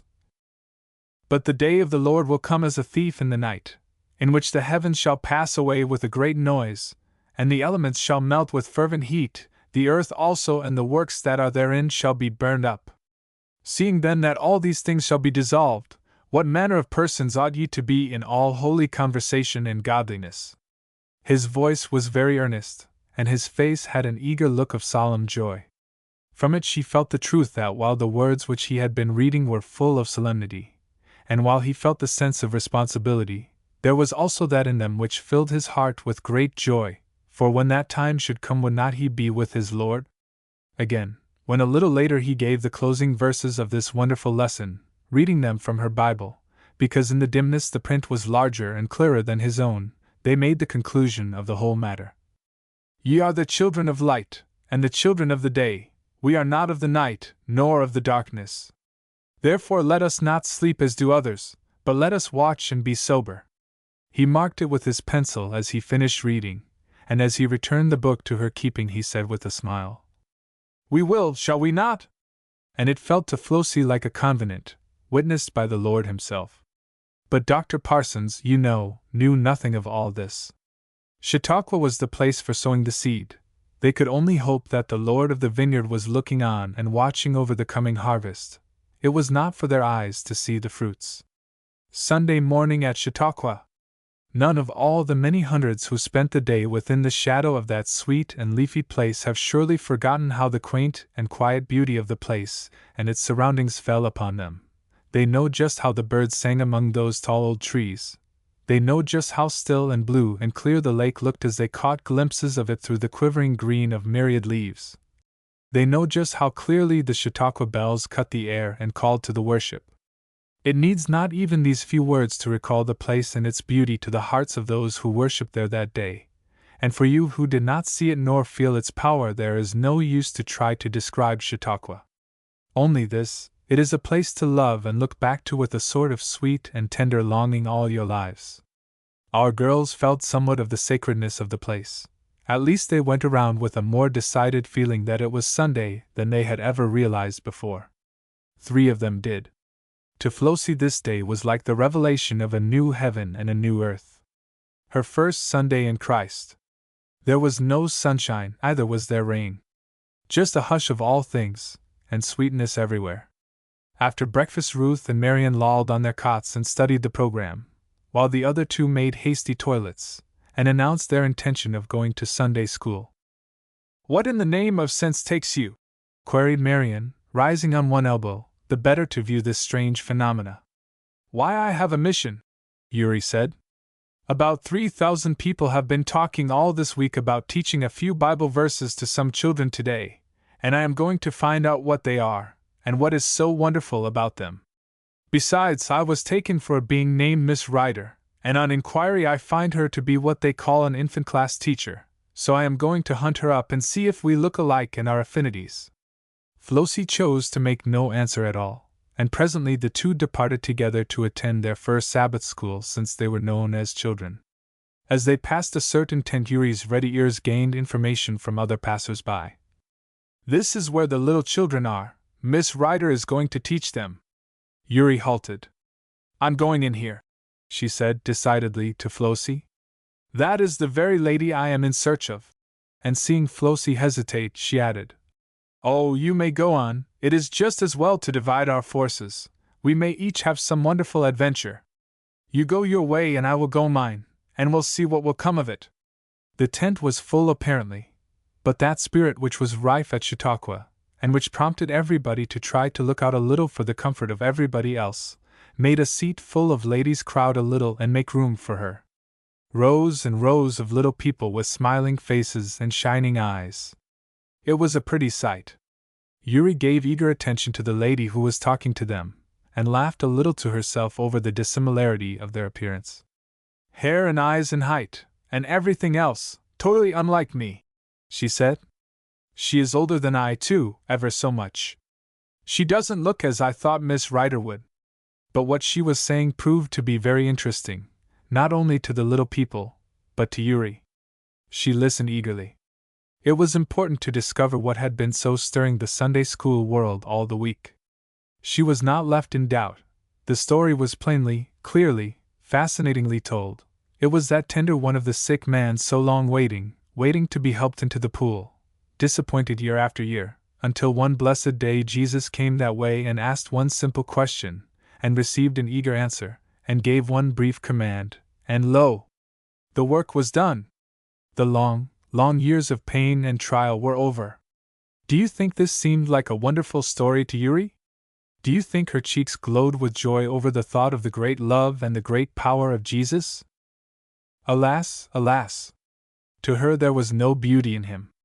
This simple tender story did not move her as the commonplace account of a common sickness and common recovery given in a village paper would have done. The very most that she thought of it was this: that Miss Rider has a good deal of dramatic power. How well she tells the story! But dear me! How stupid it must be! What is the use of taking so much trouble for these little midgets? They don't understand the story, and of what use would it be to them if they did? Something that happened to somebody hundreds of years ago. But now her attention was arrested by the sound of a very loud whisper just behind her, given in a childish voice. Miss Rider, Miss Rider, the child was saying, and emphasizing her whisper by a pull at a lady's dress. Yuri turned quickly. The dress belonged to a young, fair girl, with fresh glowing face and large bright eyes, that shone now with feeling as she listened eagerly to this story, and to the comments of the children concerning it. Then she in turn whispered to the lady nearest her. Is it Miss Rider who is teaching? No, it is Mrs. Clark of Newark. That is Miss Rider leaning against a post. Then Yuri looked back to her. She is no older than I, she murmured. Indeed, not so old, I should think. Her hair must be exactly the color of mine, and we are about the same height. I wonder if we do look in the least alike? What do I care? Yet still she looked. The bright face fascinated her. The little child had won the lady's attention, and the lips and eyes, and indeed the whole face, were vivid with animation as she bent low and answered some troubled question, appealing to the diagram on the board, and making clear her answer by rapid gestures with her fingers. The lady beside Yuri volunteered some more information. Miss Rider was to have taught this class, I heard. I wonder why she didn't. I don't know, Yuri answered briefly. Then she looked back at her again. She is jealous, she said to herself. She was to have taught this class this morning, and by some blundering she was left out, and she is disgusted. She will say that such teaching as this amounts to nothing, she could have done it 5 times as well, or, if she doesn't say that last, she will think it and act it. I have no doubt these rival teachers cordially hate each other, like politicians. Nevertheless, that fresh young face, with its glow of feeling, fascinated her. She kept looking at her. She gave no more attention to the lesson. What was it, after all, but an old story that had nothing to do with her? The fact that it was taken from the Bible was proof enough of that. But she watched Miss Rider. The session closed and that lady pressed forward to assist in giving out papers. The crowd pushed the willing Yuri nearer to her, so near that she could catch the sentence that she was eagerly saying to the lady near her. Isn't Mrs. Clark delightful? It was such a beautiful lesson this morning. I think it is such a treat and such a privilege to be allowed to listen to her. Yes, darling. This last to another little one claiming a word. Of course Jesus can hear you now, just as well as though he stood here. He often says to people, wilt thou be made whole? He has said so to you this morning. Yuri turned away quickly. She had had her lesson. It wasn't from the Bible, nor yet did she find it in those 100 little faces so eager to know the story in all its details. It was just in that young face not so old as hers, so bright, so strong, so thoroughly alert, and so thoroughly enlisted in this matter. The vivid contrast between that life and hers struck Yuri with the force of a new revelation. She went to the general service under the trees. She heard a sermon from Dr. Pierce, so full of power and eloquence that to many who heard it there came new resolves, new purposes, new plans. I beg her pardon, she did not listen, she simply occupied a seat and looked as though she was a listener. But the truth was, she had not learned yet to listen to sermons. The very fact that it was a sermon made it clear to her mind that there was to be nothing in it for her, This had been her education. In reality, during that hour of worship she was engaged in watching the changeful play of expression on Miss Rider's face, as her eyes brightened and glowed with enthusiasm or trembled with tears, according as the preacher's words roused or subdued her. Well, Yuri had her lesson. It was not from the Bible, it was not from the preacher's lips except incidentally, but it was from a living epistle. "Ye shall be witnesses of me," was the promise of Christ in the long ago, just before the cloud received him out of sight. Is not that promise verified to us often and often when we know it not? Miss Rider had no means of knowing as she sat a listener that Sabbath morning that she was witnessing for Christ. But she was just as surely speaking for him as though she had stood up amid that throng and said, "I love Jesus. Ye are my witnesses, saith the Lord." And the poet has said, "They also serve who only stand and wait. Blessed are those in whom the waiting and the service go together." Chapter 19. An old story. Meantime Flossie, deserted by her companion, made her way somewhat timidly down to the stand, amazed by the great congregation of people who had formed themselves into a Sunday school. With all their haste the girls had gotten a very late start. The opening exercises were all over, and the numerous teachers were turning to their work. Strangely enough, the first person whom Flossie's eye took in distinctly enough for recognition was Mr. Roberts. He had recognized her, also, and was coming toward her. "How do you do this morning?" he said, holding out his hand. "Do you know I have a mission for you? There are two boys who seem to belong to nobody, and to have nothing in common with this gathering, except curiosity. The superintendent has twice tried to charm them in, but without success. They will come no further than that tree. I think they have slipped in from the village, probably in a most unorthodox fashion, and what I am coming at is, will you go out under the tree to them and beguile them into attending a Sabbath school for once in their lives? They look to me as though it was probably a rare occurrence." Now you are not to suppose that this invitation came to Flossie with the same sound that it would have had to you, if Mr. Roberts had come to you that Sabbath morning and asked you to tell those two boys a Bible story. It is something that you have probably been doing a good deal of, all your grown-up life, and two boys at Chautauqua are no more to you than two boys anywhere else, except that there is a delightful sensation connected with having a classroom out in the open air. But imagine yourself suddenly confronted by Dr. Vincent, and asked if you would be so kind as to step on the platform and preach to 5,000 people, from a text that he would select for you. Now you have something of an idea as to how this request felt to Flossie. A rare glow spread all over her face, and she looked up at her questioner with eyes that were quivering in tears. "You do not know what you are saying," she said, in low and trembling voice. "I have not been to a Sabbath school in 7 years, and I never taught anybody anything in my life." It was true that he did not know. It seemed to him such a very little thing that he had asked. However, he spoke gently enough as one who is courteous, even when he could not quite comprehend. "Then is not today a good time to commence? You will surely never have a better opportunity." But she shook her head, and turned quite away from him, walking down among the trees where no people were. Her joy was all gone, and her pleasant time. She had meant to go to Sabbath school, to sit down quietly in somebody's class and learn, oh, a very great deal during the next hour. Now she was all stirred up, and could not go anywhere. As for Mr. Roberts, he went back to the large class who were waiting for him. And those two boys hovered around the edge of that feast like hungry creatures who yet had never learned to come to the table and take their places. Flossie looked at them, at first indignantly, as at miserable beings who had spoiled her pleasure. Then she became fascinated by their bright, dirty faces and roguish ways. She edged a little nearer to them. Boys she was afraid of, she knew nothing about them.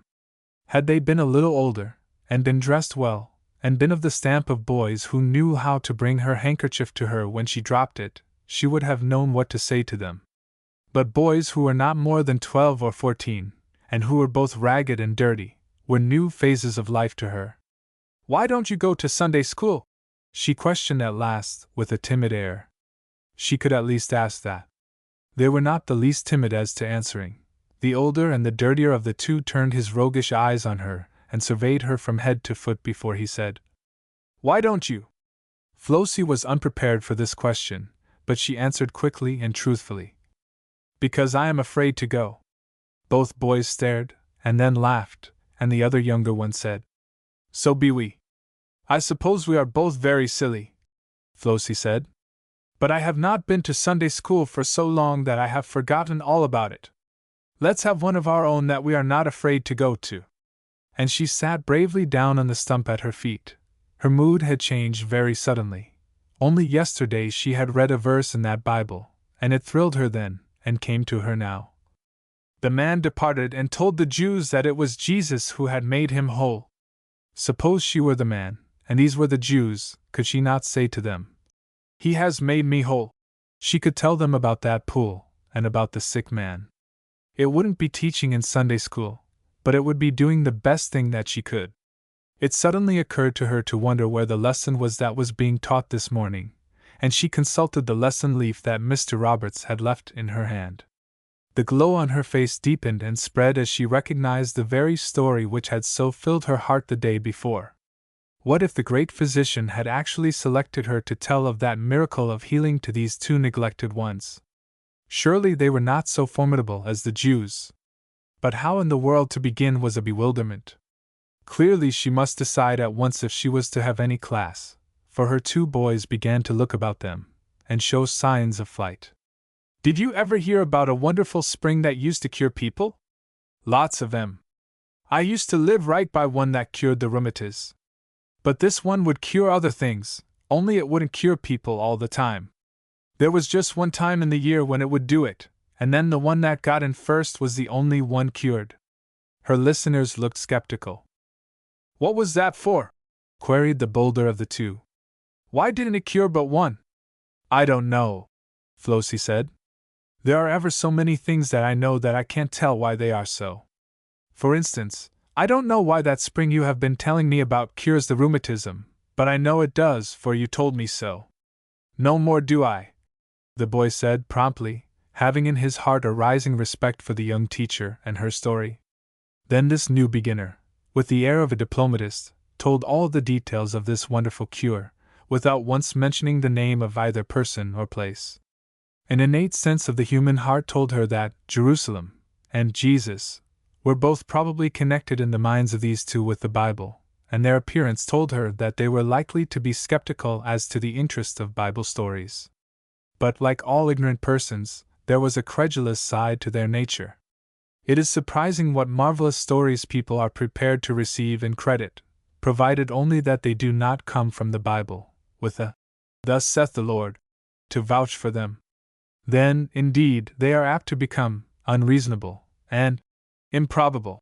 Presently her boys volunteered some remarks and asked some questions. Jolly! That fellow must have felt good. I guess he wanted to run all around the country and tell about it. Where was this spring, and what was the man's name that cured him? The other chimed in. Yes, and how did he do it? That's what I'm after. And is he dead? 'Cause I don't hear of no such cures nowadays. Then was Flossie tremulous of heart. She had become eagerly interested in her story and her boys.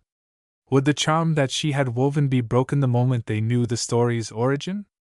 But of course she must tell them, for what good else would the story do? He is dead, she said slowly, answering the last question first. That is, he is what you call dead. But of course you know as well as I do that that doesn't mean what it seems to. It means simply that he doesn't live in the same place that he once did. He went to heaven to live ever so many years ago. She waited to feel the effect of this announcement. The boys were silent and grave. They had evidently heard of heaven, and had some measure of respect for the name. The new teacher did not know what to say next. The boys helped her. The younger one drew a heavy sigh. Well, all I've got to say is, I wish he was alive now, he said in a regretful tone. 'Cause my mother has been sick longer than 38 years. She has been sick about all her life, and she is real bad now, so she can't walk at all. I suppose he could cure her if he was here. I suppose he could cure her now. Flossie said this slowly, reverently, looking earnestly at the boy, hoping to convey to him a sense of her meaning. He looked utterly puzzled. Light began to dawn on the face of the older boy. She's been tellin' us one of them Bible stories," he said, speaking not to Flossie, but to his companion, and assuming an injured air, as if a wrong had been done them. Flossie spoke quickly.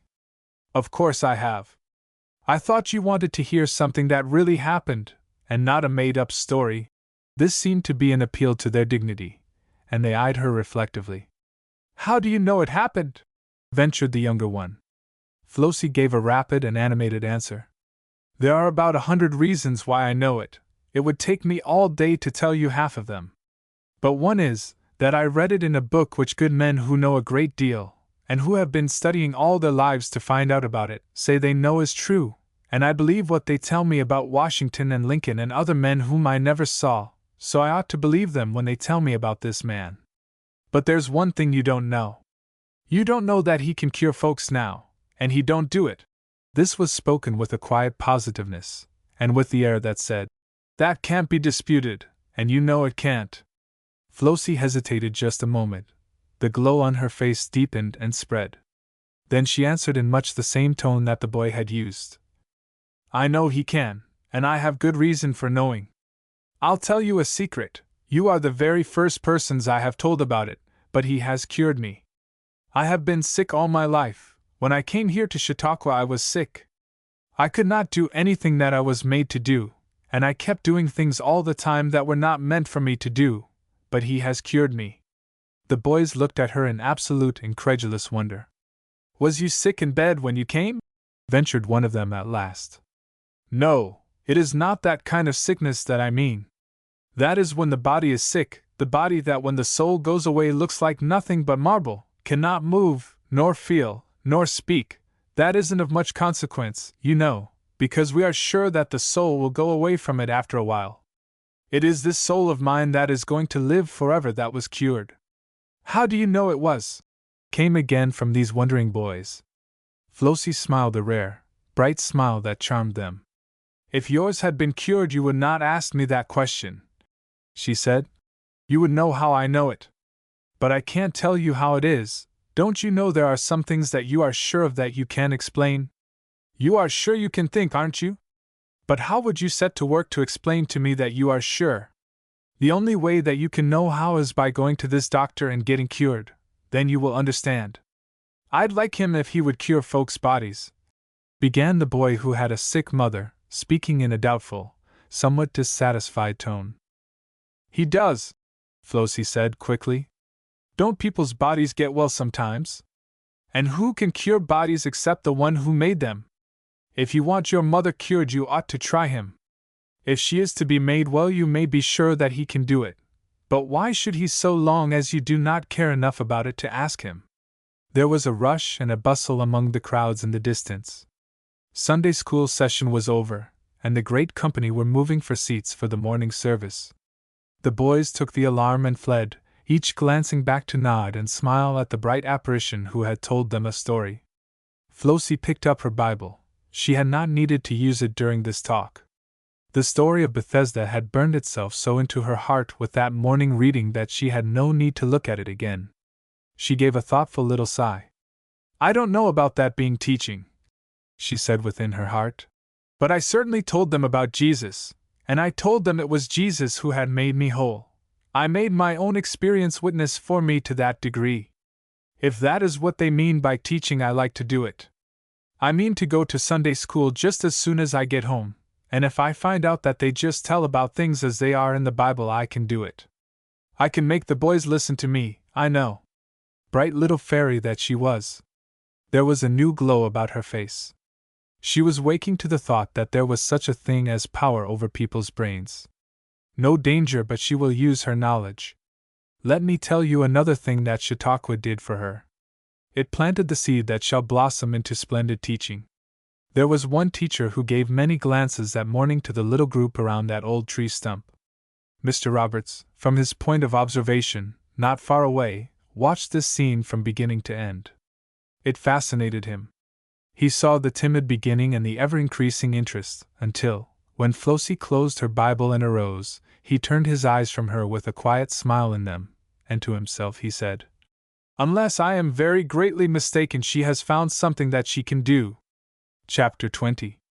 People who, having eyes, see not. Girls, said Yuri as she munched a donut, which she had brought from the lunch table with her, and lounged on a camp chair, waiting for the afternoon service. Do you know that Flossie taught a class in Sunday school this morning? Taught a class, repeated both Marian and Ruth in one voice, and with about equal degrees of amazement. She did, as true as the world. That is, she must have been teaching. The way of it was this: I went to see the little midgets exhibit themselves, and when I came out of the tent and walked over toward the stand, there sat Flossie on that old stump just back of the stand, and before her were two of the roughest-looking boys that ever emerged from the backwoods. They were ragged and dirty and wild, and as wicked little imps as one could find, I am sure. Flossie was talking to them, and she had a large Bible in her lap and one of those lesson leaves that they flutter about here so much, and, well, altogether it was an amazing sight. She was certainly talking to them with all her might, and they were listening, and it is my opinion that she was trying to play Sunday school teacher, and give them a lesson. You know she is an imitative little sheep, and always was. Nonsense, Ruth said, and she seemed to speak more sharply than the occasion warranted. Just as if Flossie Shipley couldn't have anything to say to two boys but what she found in the Bible. Little she knows what is in it, for that matter. I suppose she wandered out that way because she did not know what else to do with herself, and talked to the boys by way of amusement. She has often amused herself in that way, I am sure. Ah, yes, but these specimens were rather too youthful and dirty for that sort of amusement, and she had a Bible in her lap. What of that? Bibles are as common as leaves here. I found two lying on the seat which I took this morning. People seem to think the art of stealing has not found its way here. Flossie is changed, interrupted Marian. The mouse is certainly different from what I ever saw her before. She seems so quiet and self-sustained. I thought she was bored. Why, I expected her to hail a trip to her dear Saratoga with absolute delight. She belongs to just the class of people who would find the intellectual element here too strong for her, and would have to flutter off in that direction in self-defense. Ruthie, you have the temper of an angel not to fly out at me for bringing in Saratoga every few minutes. It isn't with malice aforethought, I assure you. I forget your projected scheme whenever I speak of it, but you must allow me to be astonished over Flossie's refusal to go with you. Something has come over the mousie that is not explainable by any of the laws of science with which I am acquainted. Don't trouble yourself to apologize, I beg. I hope you do not think I am so foolish as to care anything about your hints as to Saratoga. Of course I recognize my right in this world to be governed by my own tastes and inclinations. I have enjoyed that privilege too long to be disturbed by trifles. This from Ruth. But I shall have to admit that it was very stiffly spoken, and if she had but known it, indicated that she did care a great deal. In truth, she was very sore over her position and her plans. She who had prided herself on her intellectuality bored to the very point of leaving, and Flossie, who had been remarkable for nothing but flutter and fashion, actually so interested that she could not be coaxed into going away. What was it that interested her? That was the question which interested and puzzled Ruth. She studied over it during all the time that Marian and Yuri were chatting about the morning service. Flossie was different. There was no shutting one's eyes to that fact. The truth was that she had suddenly seemed to have little in common with her own party. She certainly said little to them. She made no complaints as to inconveniences, even when they amounted to positive annoyances with the rest of the party. She had given up afternoon toilets altogether, and in fact the subject of dress seemed to be one that had suddenly sunken into such insignificance as to cease to claim her thoughts at all. Grave changes these to be found in Flossie Shipley. Then, too, she had taken to wandering away alone in the twilight. During the short spaces between services she was nowhere to be found, but the Chautauqua bell brought her back invariably in time to make ready for the next service. There is certainly more to the little mouse than I ever expected before. If Chautauqua wakes our wits as it has Flossie's, we shall have reason to bless the day that Dr. Vincent invented it. This Ruth heard from Marian as she roused herself from her reverie to give attention to what the girls were saying. They had got back to a discussion of Flossie again. It was a subject that some way annoyed Ruth, so she dismissed it, and made ready for the afternoon meeting, whither they all went. To Marian, the morning sermon had been an intellectual treat. She had a way of listening to sermons that would have been very disheartening to the preacher if he had known of it. She had learned how to divest herself of all personality. The subject was one that had nothing to do with her. The application of solemn truths were for the people around her who believed in these things, but never for her. So she listened and enjoyed, just as she enjoyed a book or a picture, just as if she had no soul at all, nothing but an intellect. It was very rare indeed that an arrow from anyone's quiver touched her. But there was one single sentence in Dr. Pierce's sermon that was destined to haunt her. Said he, "When the blind man was questioned, he couldn't argue, he didn't try to, but he could stand up there before them and say, 'Whereas I was blind, now I see,' make the most of that. And wasn't it an unanswerable argument? There is no argument like it. When men are honest and earnest and spiritual in Wall Street, it tells." Now that was just the kind of sentence to delight Marian's heart. The inconsistencies of Christians was one of her very strong points. She saw them bristling out everywhere, and she looked about her with a satisfied smile on her face that so large a company of them were getting so sharp a thrust as this. And suddenly there flashed across her brain an utterly new thought. "Whereas I was blind, now I see. Perhaps," she said to herself, "perhaps I am blind. What if that should be the only reason why these things are not to me as they are to others? How do I know, after all, but there may really be a spiritual blindness, and that it may be holding me? How do I know but that the reason some of these poor ignorant people whom I meet are so firm in their belief of Christ and heaven is because they have had just this experience? Whereas I was blind, now I see. How can I possibly tell but that this may be the case? I wonder what I do think anyway. Do I really think that all these men gathered here are either deceived or deceivers? One or the other they must be, and either position is too silly to sustain, or else I must be blind. If there should be such a thing as seeing, and I discover it too late. If there is a too late to this thing, and I do not find it out simply because I am blind, what then? The sun shines, of course, though I dare say an entirely blind man doesn't believe it. Doesn't have an idea anyway what it is. How can he? Over and over did she revolve this sentence, and look at it from every attainable standpoint. No use to try to shut it off, back it came. All the clatter with which she had amused herself during the interval between meetings had not banished it. No sooner was she seated under those trees waiting for the afternoon service than the thought presented itself for her to consider. "I wonder if there are different degrees of moral blindness?" she said suddenly. "People who can see just enough to enable them to keep constantly going the wrong way, so that they are no better off than the blind, except that they admit that there is such a thing as seeing. The thing is possible, I suppose." Ruth turned and looked at her wonderingly. "What are you talking about?" she asked at last. "I'm moralizing," Marian said, laughing. "You yourself suggested that train of thought. I was wondering which of us was right in our notions, you or I, and for all practical purposes, what difference it made. You are too high up for me to follow. I haven't the least idea what you mean. Why, I tell you I was contrasting our conditions. Let me see if I have a right view of them.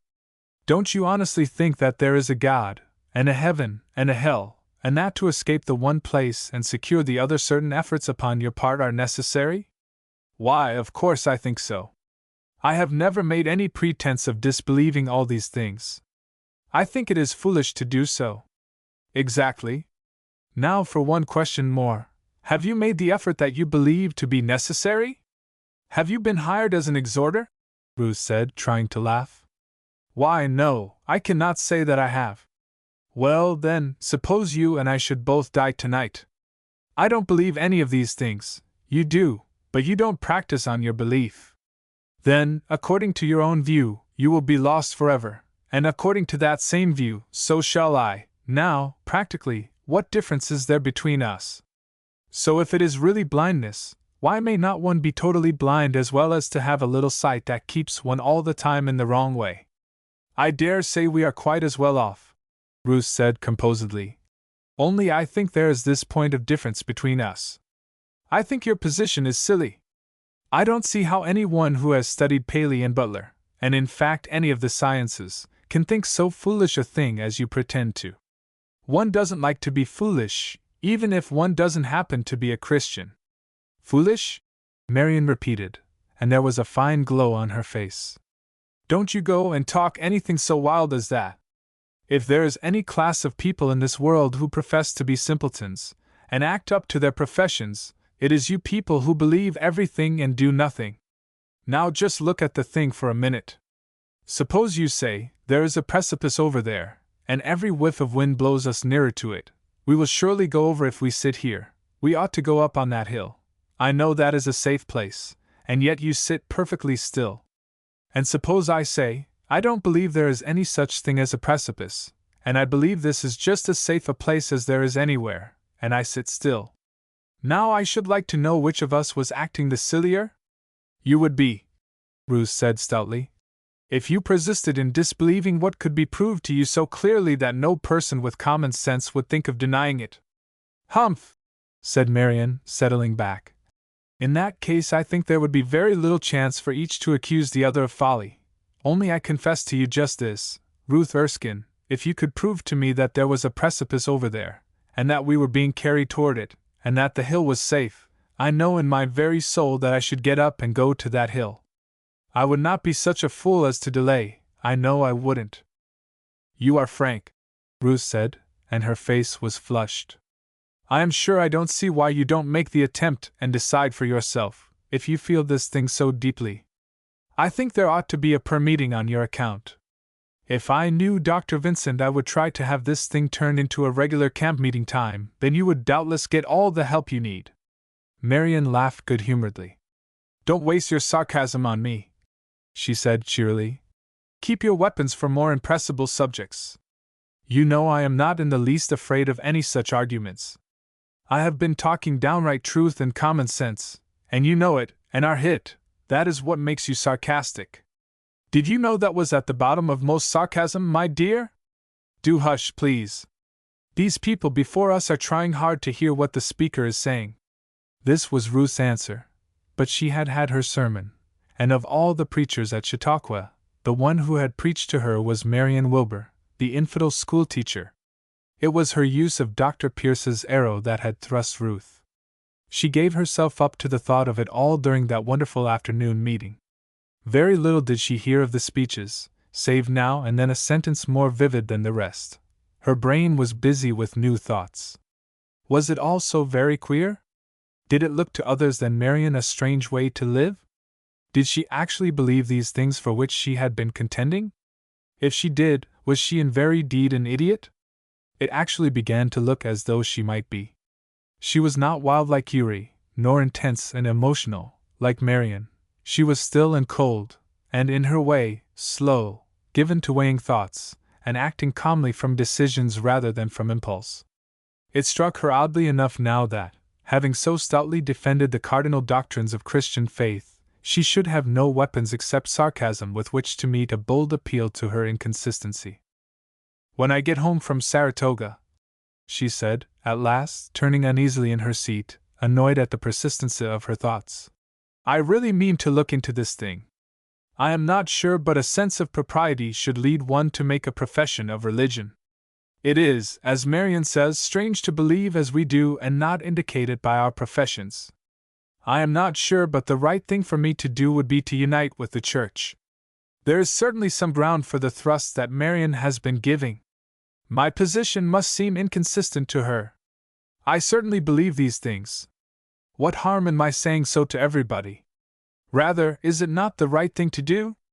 I will unite with the Church from a sense of duty, not because my feelings happen to be wrought upon by some strong excitement. I wonder just what is required of people when they join the Church.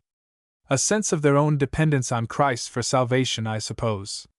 I certainly feel that. I am not an unbeliever in any sense of the word. I respect Christian people, and always did. Mother used to be a church member. I suppose she would be now if she were not an invalid. Most of the married ladies in our set are church members. I don't see why it isn't quite as proper for young ladies to be. I certainly mean to give some attention to this matter just as soon as the season is over at Saratoga. In the meantime, I wonder when there is a train I can get, and if I couldn't telegraph to Mother to send my trunks on and have them there when I arrived. Chapter 21. A Sense of Duty. It is not so easy to get away from oneself as you might think, if you never had occasion to try it. Ruth Erskine, who honestly thought herself on the high road to heaven because she had decided to offer herself for church membership as soon as she returned from Saratoga, did not find the comfort and rest of heart that so heroic a resolution ought to have brought. It was in vain that she endeavored to dismiss the subject, and try to decide just what new costume the Saratoga trip would demand. If she could only have gotten away from the crowd of people and out of that meeting back to the quiet of her tent, she might have succeeded in arranging her wardrobe to her satisfaction, but she was completely hedged in from any way of escape, and the inconsiderate speakers constantly made allusions that thrust the arrow further into her brain. I am not sure that it could have been said to have reached her heart. Who is to blame that you cannot all be addressed as workers for Christ? Who is your master? Why do you not serve him? These were sentences that struck in upon her just as she was deciding to have a new summer silk, trimmed with shirrings of the same material, a shade darker. Workers! She did not know whether the speaker gave a peculiar emphasis to that word, or whether it only sounded so to her ears. Did this resolution that she had made put her among the workers? What was she ready to do? Teach in the Sabbath school? Involuntarily she shrugged her shoulders. She did not like children. Tract distributing, too, was hateful work, and out of style, she had heard someone say. What wonderful work was to be done? She was sure she didn't know. Sewing certainly wasn't in her line. She couldn't make clothes for the poor. But then, she could give money to buy them with. Oh, yes, she was perfectly willing to do that.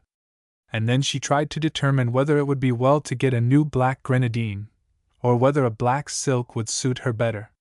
She had got it trimmed with 4 rows of knife pleating, headed with puffs, when she was suddenly returned to the meeting. Somebody was telling a story. She had not been giving sufficient attention to know who the speaker was, but he told his story remarkably well. It must have been about a miserable little street boy who was sick, and another miserable street boy seemed to be visiting him. This was where her ears took it up. It was up a rickety pair of stairs, and another, to a filthy garret. There lay the sick boy burning with a fever, mother and father both drunk, and no one to do anything or care anything for the boy who was fighting with death. Ben, said his dirty-faced visitor, bending over him, you're pretty bad, ain't you? Ben, do you ever pray? No, says Ben, turning fevered eyes on the questioner. I don't know what that is. Did you know there was a man once named Jesus Christ? He come to this world on purpose to save people who are going to die. Did you ever be told about him? No, who is he? Why, he is God. You have to believe on him. I don't know what you mean. Why, ask him to save you. When you die, you ask him to take you and save you. I heard about him at school. Will he do it? Yes, he will sure. Them says so as have tried him. Silence in the garret, Ben with his face turned to the wall, the fever growing less, the pulse growing fainter. Suddenly he turns back. I've asked him, he said, I've asked him, and he said he would. Ruth looked about her nervously. People were weeping softly all around her. Marian brushed 2 great tears from her glowing cheeks, and Ruth, with her heart beating with such a quickened motion that it made her faint, wondered what was the matter with everyone, and wished this dreadful meeting was over, or that she had gone to Saratoga on Saturday. It was hard to go back to the puffs on that grenadine dress in the midst of all this, but with a resolute struggle she threw herself back into an argument as to whether she would stop on her way to make purchases, or run down to Albany as soon as she was comfortably settled at her hotel. Mr. Bliss was the next one who roused her. You have never heard him sing? Then I am sorry for you. How can I tell you anything about it? You should hear Ruth tell it. How his voice rolled out and up from under those grand old trees. How distinctly every word fell on your ear, as distinctly as though you and he had been together in a little room alone, and he had sung it for you. This loving Savior stands patiently, though oft rejected, calls again for thee. Calling now for thee, prodigal, calling now for thee. Thou hast wandered far away, but he's calling now for thee. What was the matter with everybody? Was this an army of prodigals who had gathered under the trees this Sabbath afternoon? Turn where she would, they were wiping away the tears. She felt herself as if she could hardly keep back her own. And yet why should she weep? What had that song to do with her? She certainly was not a prodigal. She had never wandered, for she had never professed to be a Christian. What strange logic, that because I have never owned my Father's love and care, therefore I am not a wanderer from Him. Ruth did not understand it. She felt almost provoked. Had she not decided this very afternoon and for the first time in her life that it was fitting and eminently the proper thing to do to unite with the Church, and had she not determined upon doing it just as soon as the season was over? What more could she do? Why could she not now have a little peace? If this was the comfort and rest that the Christians at Chautauqua had been talking about for a week, she was sure the less she had of them the better, for she never felt so uncomfortable in her life. Nevertheless, she adhered to her resolution. So settled was she that it was the next proper thing to do that she stayed at home from the meeting that evening to write a letter to Mr. Wayne, the gentleman who, you will perhaps remember, accompanied the girls to the depot on the morning of their departure, and expressed his disgust with the whole plan. As this is the first religious letter Miss Ruth Erskine ever wrote, you shall be gratified with a copy of it. Dear Harold, I am alone in the tent this evening. The girls have all gone to meeting, but I, finding it exhaustive, not to say tiresome, to be so constantly listening to sermons, have stayed at home to write to you. I have something to tell you which I know will please you. I am going to start for Saratoga tomorrow morning. I think I shall take the 10:50 train. Now don't you make up your mind to laugh at me and say that I have grown tired of Chautauqua sooner than any of the rest. It is true enough. You know my mode of life and my enjoyments are necessarily very different from Urie's and Marion's. Those two naturally look upon this place as an escape from everyday drudgery, in short, as an economical place in which to enjoy a vacation and see a good deal of first-class society, for there are a great many first-class people here, there is no denying that. Not many from our set, you know, but a great many celebrities in the literary world that it is really very pleasant to see. I am not sorry that I came. If for nothing else I am glad to have come on the girls' account.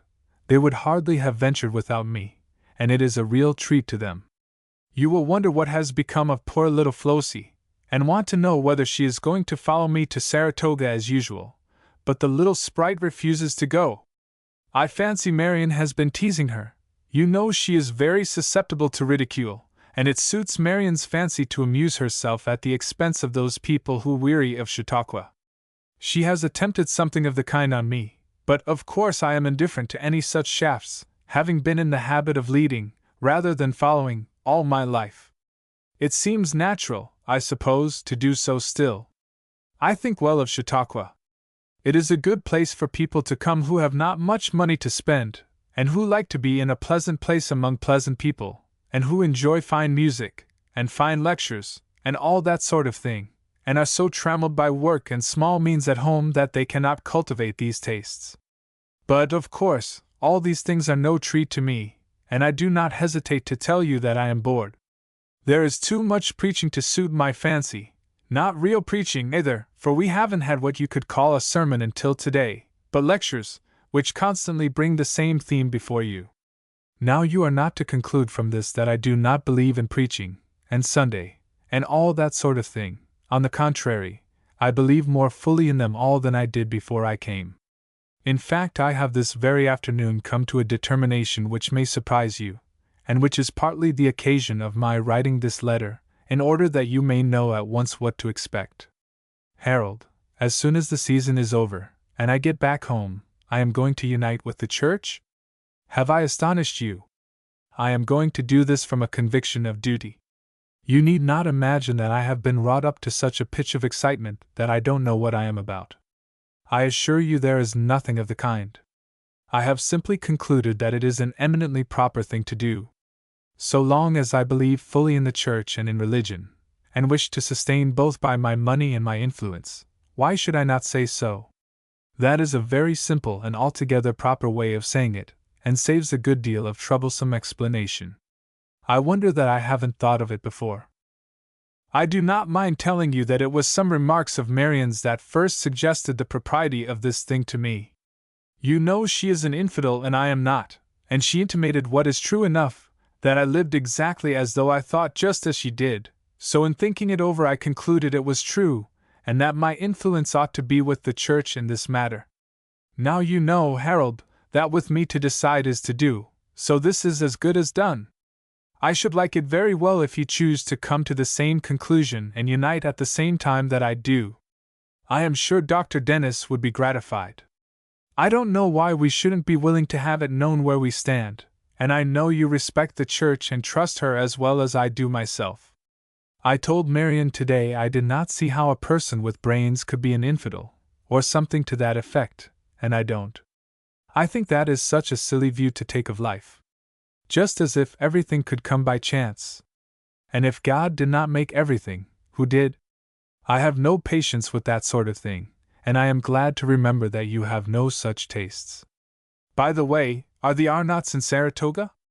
I hope not, for they are such fanatics there is no comfort in meeting them, and yet one has to be civil. Seems to me you do not enjoy the opera as well as usual, nor the hops either. What is the matter? Do you really miss me? If there is any such foolish fancy in your heart as that, prepare to enjoy yourself next week, for I shall be with you at every one of them after Tuesday. It will take me until then to get something decent to wear. I hear the girls coming up the hill, and I must leave you. Au revoir. Ruth. Folding and addressing this epistle with a satisfied air, and still full of the spirit which had prompted her to write a religious letter, Ruth, finding that Marian had come in alone, and that Flossie and Yuri were still loitering up the hill, gave herself the satisfaction of communicating her change of views. I have been thinking a good deal about what you said this afternoon, Marian, and there is truth in it. I do not think as you do, and I ought to take some measures to let people know it. I have the most perfect respect for and confidence in religion, and I mean to prove it by uniting with the church. I have decided to attend to that matter as soon as I get home again after the season is over.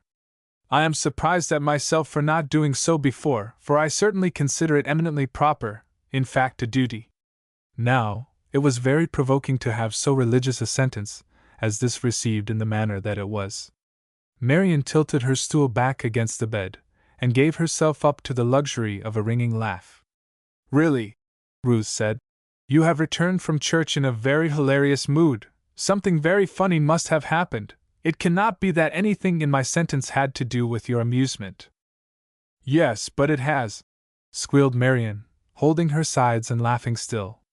Oh, Ruthie, Ruthie, you will be the death of me. And so you think that this is religion?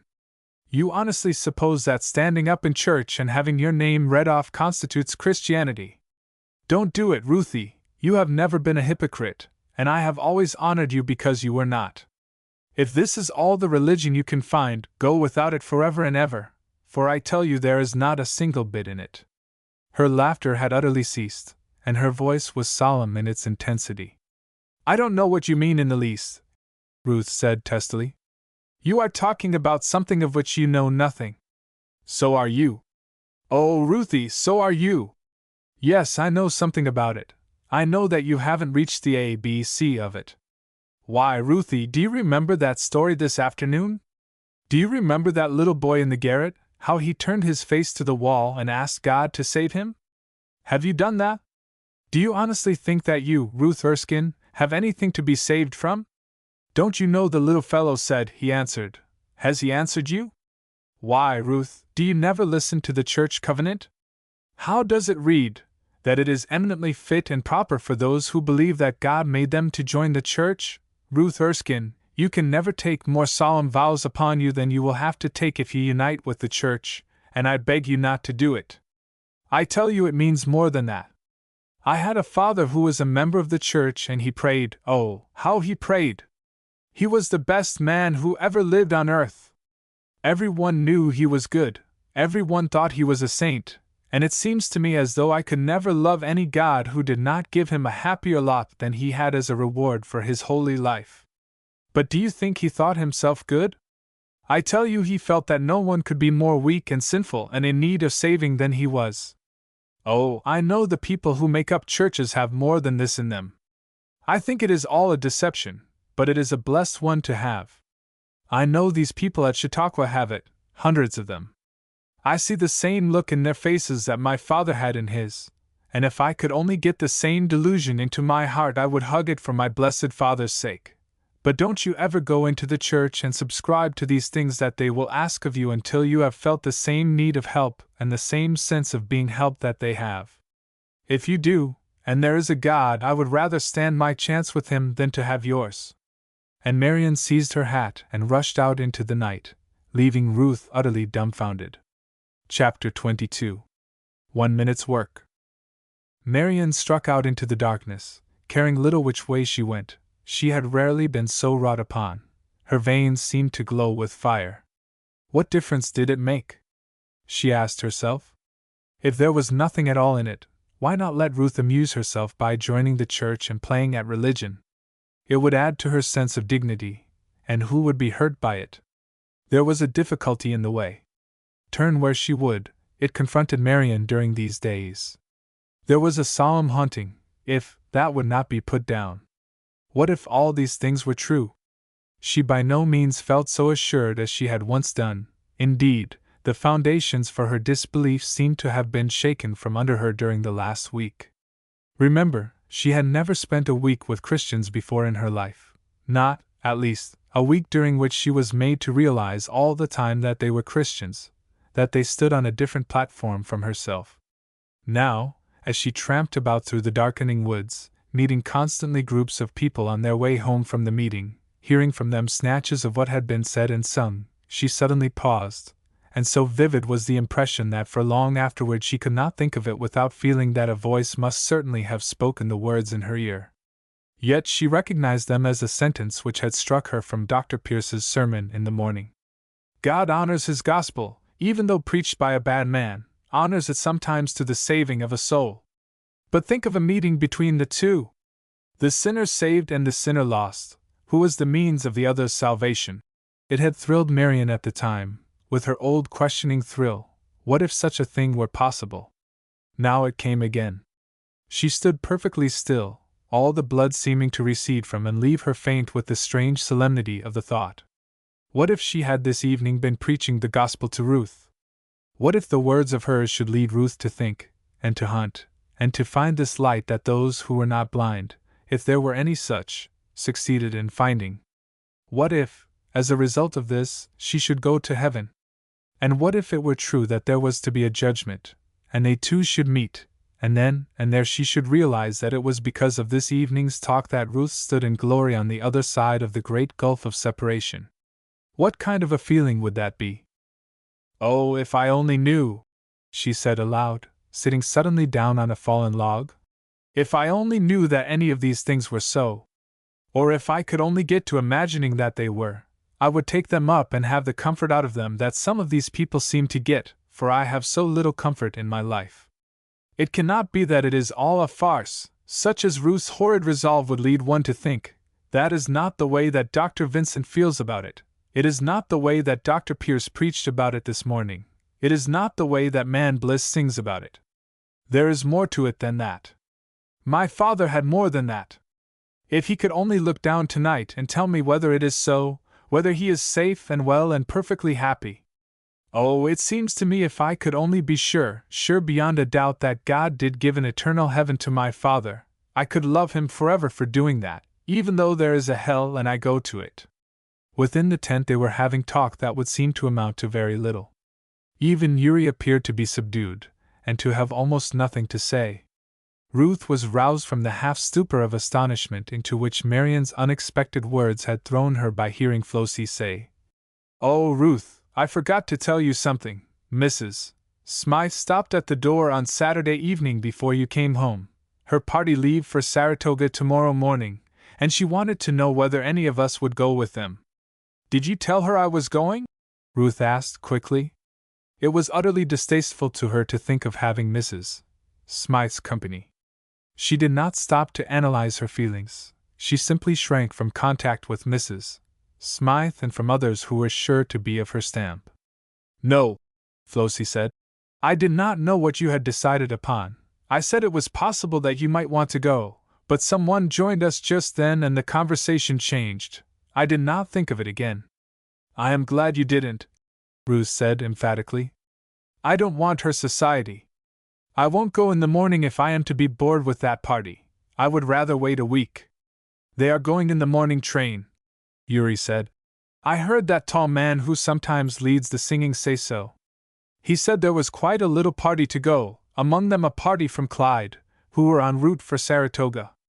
That is them, you know, nearly all of them are from Clyde." "Oh, yes," the other man said, "we must expect that. Of course there is a froth to all these things that must evaporate towards Saratoga, or some other resort. There is a class of mind that Chautauqua is too much for. Think of that, Ruthie, to be considered nothing but froth that is to evaporate." "Nonsense!" Ruth said sharply. She seemed to consider that an unanswerable argument, and in a sense it is.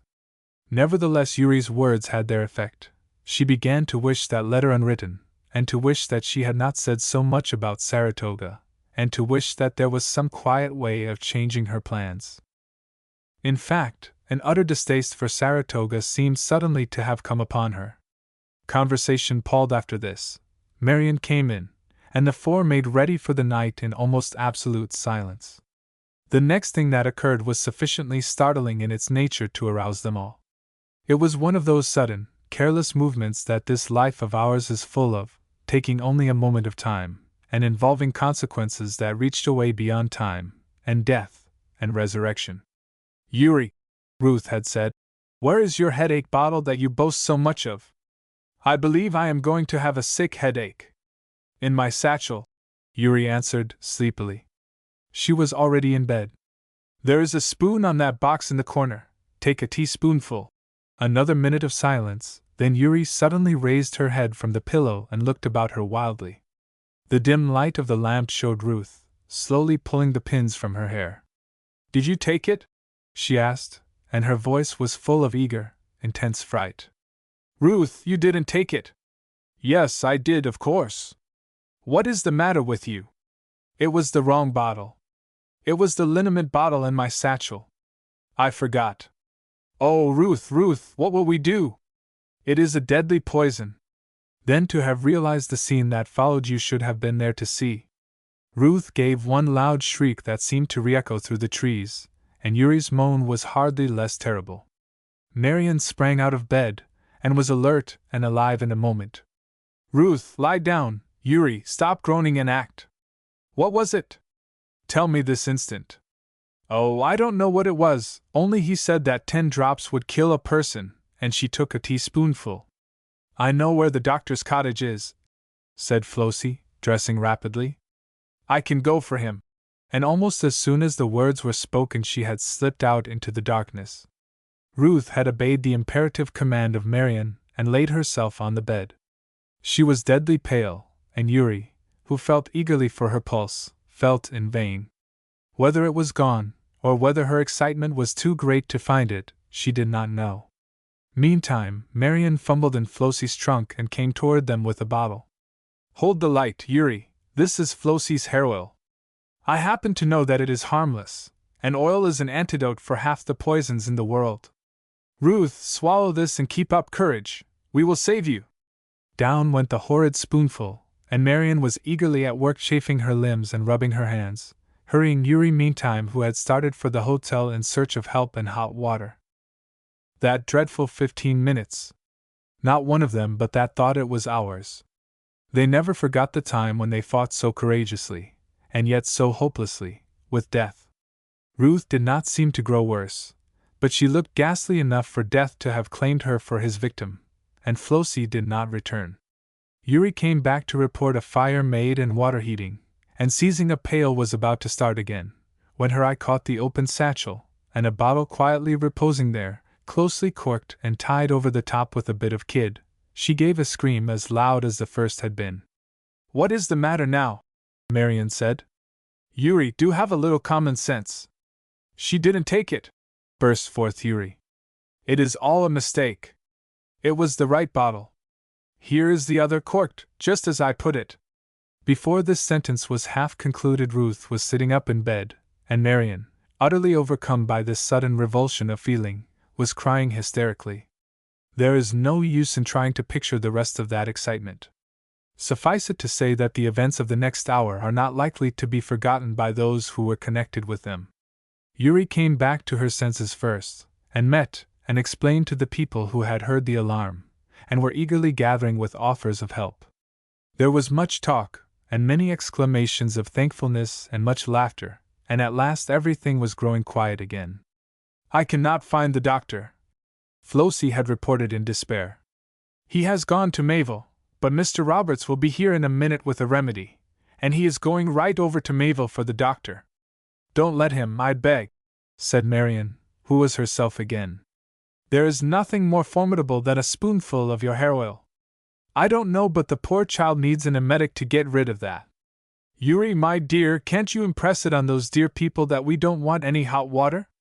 I hear the fourth pail coming." It was midnight before this excited group settled down into anything like quiet. But the strain had been so great, and the relief so complete, that a sleep so heavy that it was almost a stupor at last held the tired workers. Now, what of it all? Why did this foolish mistake of bottles, which might have been a tragedy, and was nothing but a causeless excitement, reach so far with its results? Let me tell you of one to whom sleep did not come. That was the one who but half an hour before had believed herself face to face with death. What mattered it to her that it was a mistake, and death no nearer to her, so far as she knew, than to the rest of the sleeping world? Death was not annihilated, he was only held at bay. She knew that he would come, and that there would be no slipping away when his hand actually grasped hers. She believed in death, she had supposed herself being drawn into his remorseless grasp. To her the experience, so far as it had led her, was just as real as though there had been no mistake. And the result? She had been afraid. All her proper resolutions, so fresh in her mind, made only that very afternoon, had been of no more help to her than so much foam. She had not so much as remembered in her hour of terror whether there was a church to join. But that there was a God, and a judgment, and a Savior, who was not hers, had been as real and vivid as she thinks it ever can be, even when she stands on the very brink. Oh, that long night of agony! When she tossed and turned and sought in vain for an hour of rest. She was afraid to sleep. How like death this sleeping was! Who could know, when they gave themselves up to the grasp of this power, that he was not the very death angel himself in disguise, and would give them no earthly awakening forever? What should she do? Believe in religion? Yes. She knew it was true. What then? What had Marion said? Was that all true? Aye, verily it was, she knew that too. Had she not stood side by side with death? The hours went by and the conflict went on. There was a conflict. Her conscience knew much more than her tongue had given it credit for knowing that afternoon.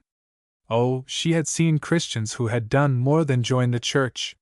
She had imagined that that act might have a mysterious and gradual change on her tastes and feelings, so that some time in her life, when she was old, and the seasons for her were over, she might feel differently about a good many things. But that hour of waiting for the messenger of death, who, she thought, had called her, had swept away this film. It is not teaching in Sunday school, said her brain. It is not tract distributing. It is not sewing societies for the poor. It is not giving or going. It is none of these things, or any of them, or all of them, as the case may be, and as they come afterward. But first it is this question: am I my own mistress? Do I belong to myself or to God? Will I do as I please or as He pleases?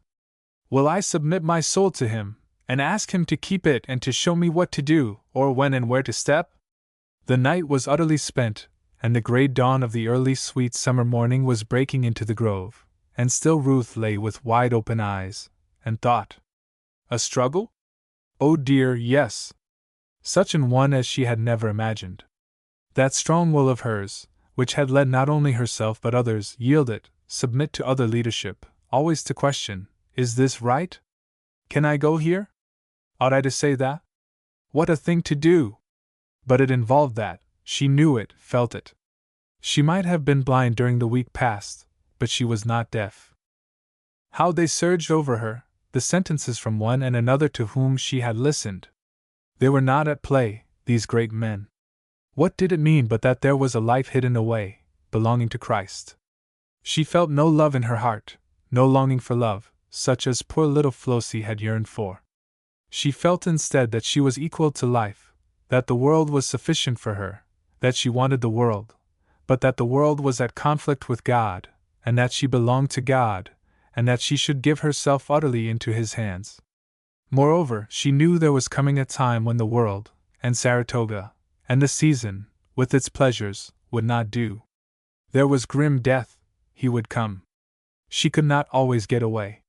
He was coming every hour for somebody around her. She must, yes, she must get ready for him. It would not do to be surprised again as she had been surprised last night. It was not becoming in Ruth Erskine to live so that the sound of death could palsy her limbs, and blanch her cheek and make her shudder with fear. She must get where she could say calmly, "Oh, are you here? Well, I am ready."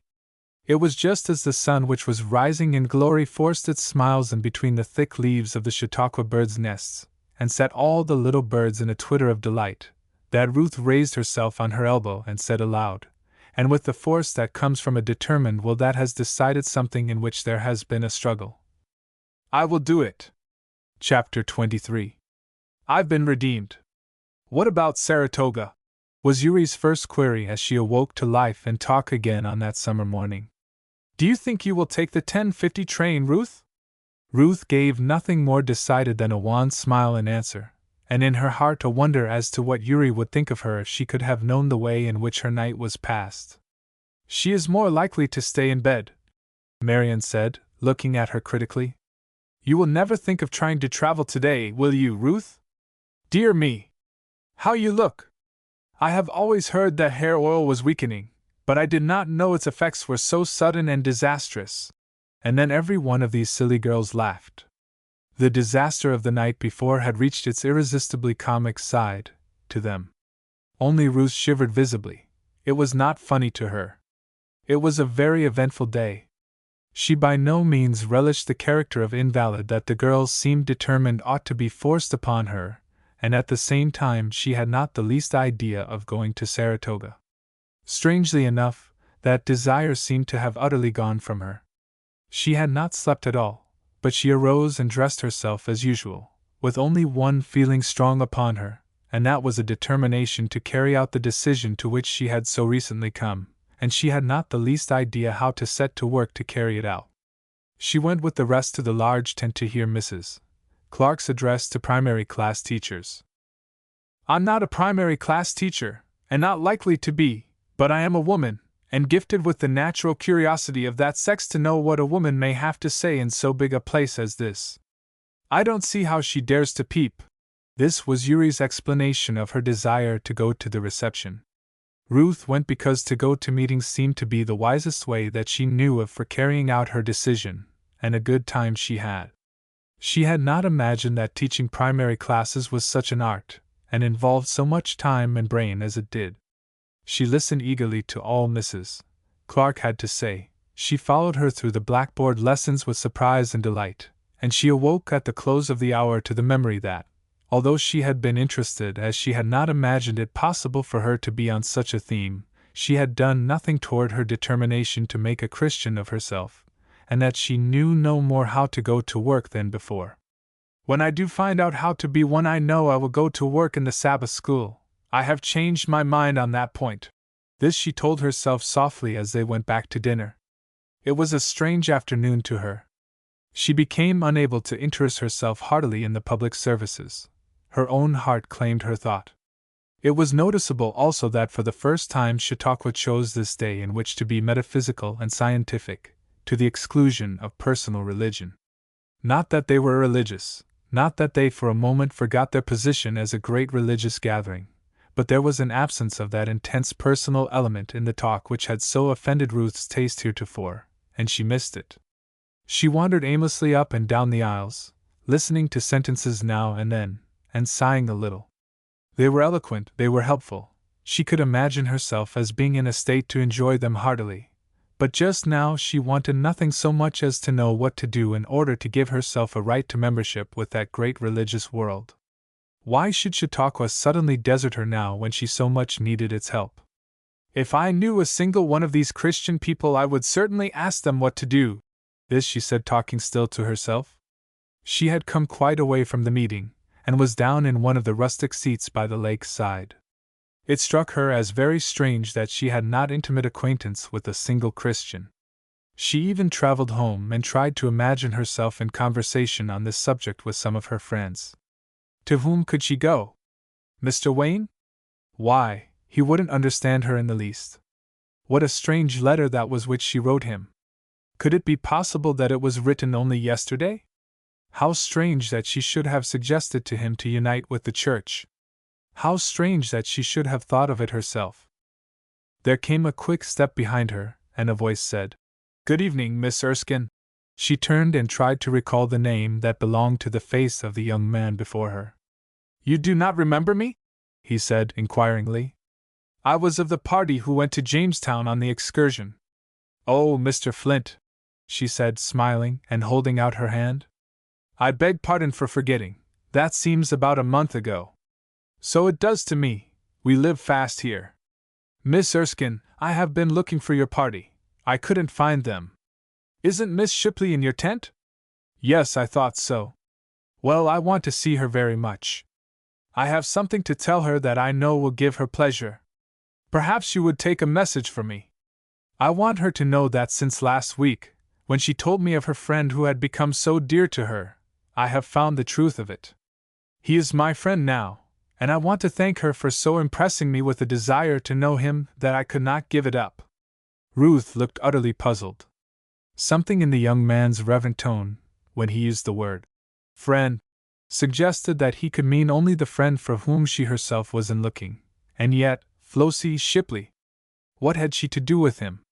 "Do you mean," she said, hesitatingly, and yet eagerly, for if he indeed meant that here was one for whom she had been looking, "do you mean that you have become a Christian?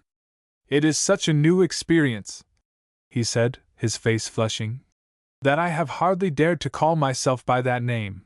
But if to be a Christian means to love the Lord Jesus Christ, and to have given one's self, body and soul, to His service, why then I am assuredly a Christian." This was it. There was no time to be lost. She had spent one night of horror, she could not endure another, and the day was drawing to its end. To be sure, she felt no terror now, but the night might bring it back. "How did you do it?" she asked simply. "How?" The very simplicity of the question puzzled him. "Why, I just gave myself up to his keeping. I resolved to take a new road and follow only where he led. Miss Shipley was the one who first made me think seriously about this matter, and then I went to the service that evening, and everything that was said and sung was said and sung right at me. I was just forced into the belief that I had been a fool, and I wanted to be something else." "Miss Shipley," Ruth said, brought back by that name to the wonderment. "You are mistaken. You cannot mean Flossie. She isn't a Christian at all. She never so much as thinks of such things." "Oh, you are mistaken." He said it eagerly and positively. "On the contrary, she is the most earnest and straightforward little Christian that I ever met in my life. Why, I never had anything so come to my soul as that little sentence that she said about having found a friend. I know it is the same one. I have seen her with you since, but not near enough to address. Her name is Flossie. I heard her called so that day on the boat." "Flossie!" Ruth said it again, in a bewildering tone, and rising as she spoke. "I am going to find her. I want to understand this mystery. I will give her your message, Mr. Flint, but I think there is a mistake." Saying which she bade him a hasty good afternoon, for the flutter of a scarlet shawl had reached her eyes. No one but Flossie wore such a wrap as that. She wanted to see her at once, and she didn't want Mr. Charlie Flint to be alone. She went forward with rapid steps to meet her, and slipping an arm within hers, they turned and went slowly back over the mossy path. "Flossie, I want you to tell me something. I have heard something so strange. I think it is not so, but you can tell me. I want to know if you think you are a Christian?" I wonder if Flossie has any idea, even now, How strangely Ruth's heart beat as she asked that simple question. It seemed to involve a great deal to her. She waited for the answer. There was no hesitation and no indecision about Flossie's answer. Her cheeks took a pink tint, but her voice was clear. I know I am Ruth. I do not even have to speak with hesitancy. I am so sure that Christ is my friend, and I grow so much sure of it every day, that I cannot doubt it any more than I can doubt that I am walking down this path with you. And then, again, Ruth's astonishment was in part lost in that absorbing question. How did you get to be one? It is a simple little story, Flossie said. And then she began at the beginning and told her little bit of experience, fresh in her heart, dating only a few days back, and full to the brim with peace and gladness to her. But I don't see, Ruth said, perplexed. I don't find out what to do. I want to be told how to do it, and none of you tell me. You seem to have just resolved about it, and not done anything. I have gone so far myself. Such a night as last night was, Flossie. Oh, you can never imagine it. And then she told her story, as much of it as could be told. Of the horror and the thick darkness that had enveloped her she could only hint. What an eager flash there was in Flossie's bright eyes as she listened. When you said that, she began eagerly as Ruth paused. When you said, I will do it, what then? Did you feel just as you did before? No, Ruth said. Not at all. The night had gone by that time. As I looked about me I realized that it was daylight, and I fancied that my feelings were the result of a highly excited state of nerves. But the resolve was not to be accounted for in any such way. I meant that. The horror, though, of which I had been telling you was quite gone. It was as if there had been a fearful storm, with the constant roll of thunder, and suddenly a calm. I hadn't the least feeling of fear or dread, and I haven't had all day, but tonight I may have the very same experience. No, you will not, Flossie said, her voice aglow with feeling and with joy. Oh, Ruthie, Ruthie! There is no night. You have got beyond it. I tell you, you have come into God's light. And isn't it blessed? You are a Christian now. But, protested Ruth, utterly bewildered, I do not understand you, and I don't think you understand yourself. In what way am I different from what I was yesterday? How can I be lost in God's sight one moment and accepted the next? Easily, oh, so easily. Don't you see? Why, if I had been coaxing you for a year to give me something, and you had steadily refused, but if suddenly you had said to me, yes, I have changed my mind, I will give it to you, wouldn't there be a difference? Wouldn't I know that I was to have it? And couldn't I thank you then, and tell you how glad I was, just the same as though I had it in my hand? It is a poor little illustration, Ruthie, but it is true that God has been calling you all your life, and if you have all the time been saying no, up to that moment when you said solemnly, meaning it with all your heart, I tell you it makes a difference. I cannot describe to you how strangely all this sounded to Ruthie. Up to this moment she had not realized in the least that the Lord was asking her simply for a decision, and that having solemnly given it, the work, so far as she was concerned, was done, and the new relations instantly commenced. She thought it over, that sudden calming of heart, that sense of resolve, of determination, so strong, and yet so quiet. She remembered what a strange day it had been. How she had tried to keep before her mind the horror of the night, and had not been able. She went on talking with Flossie, telling her about Charlie Flint, noticing the happy tears that glistened in Flossie's eyes as she received her message, taking in the murmured words.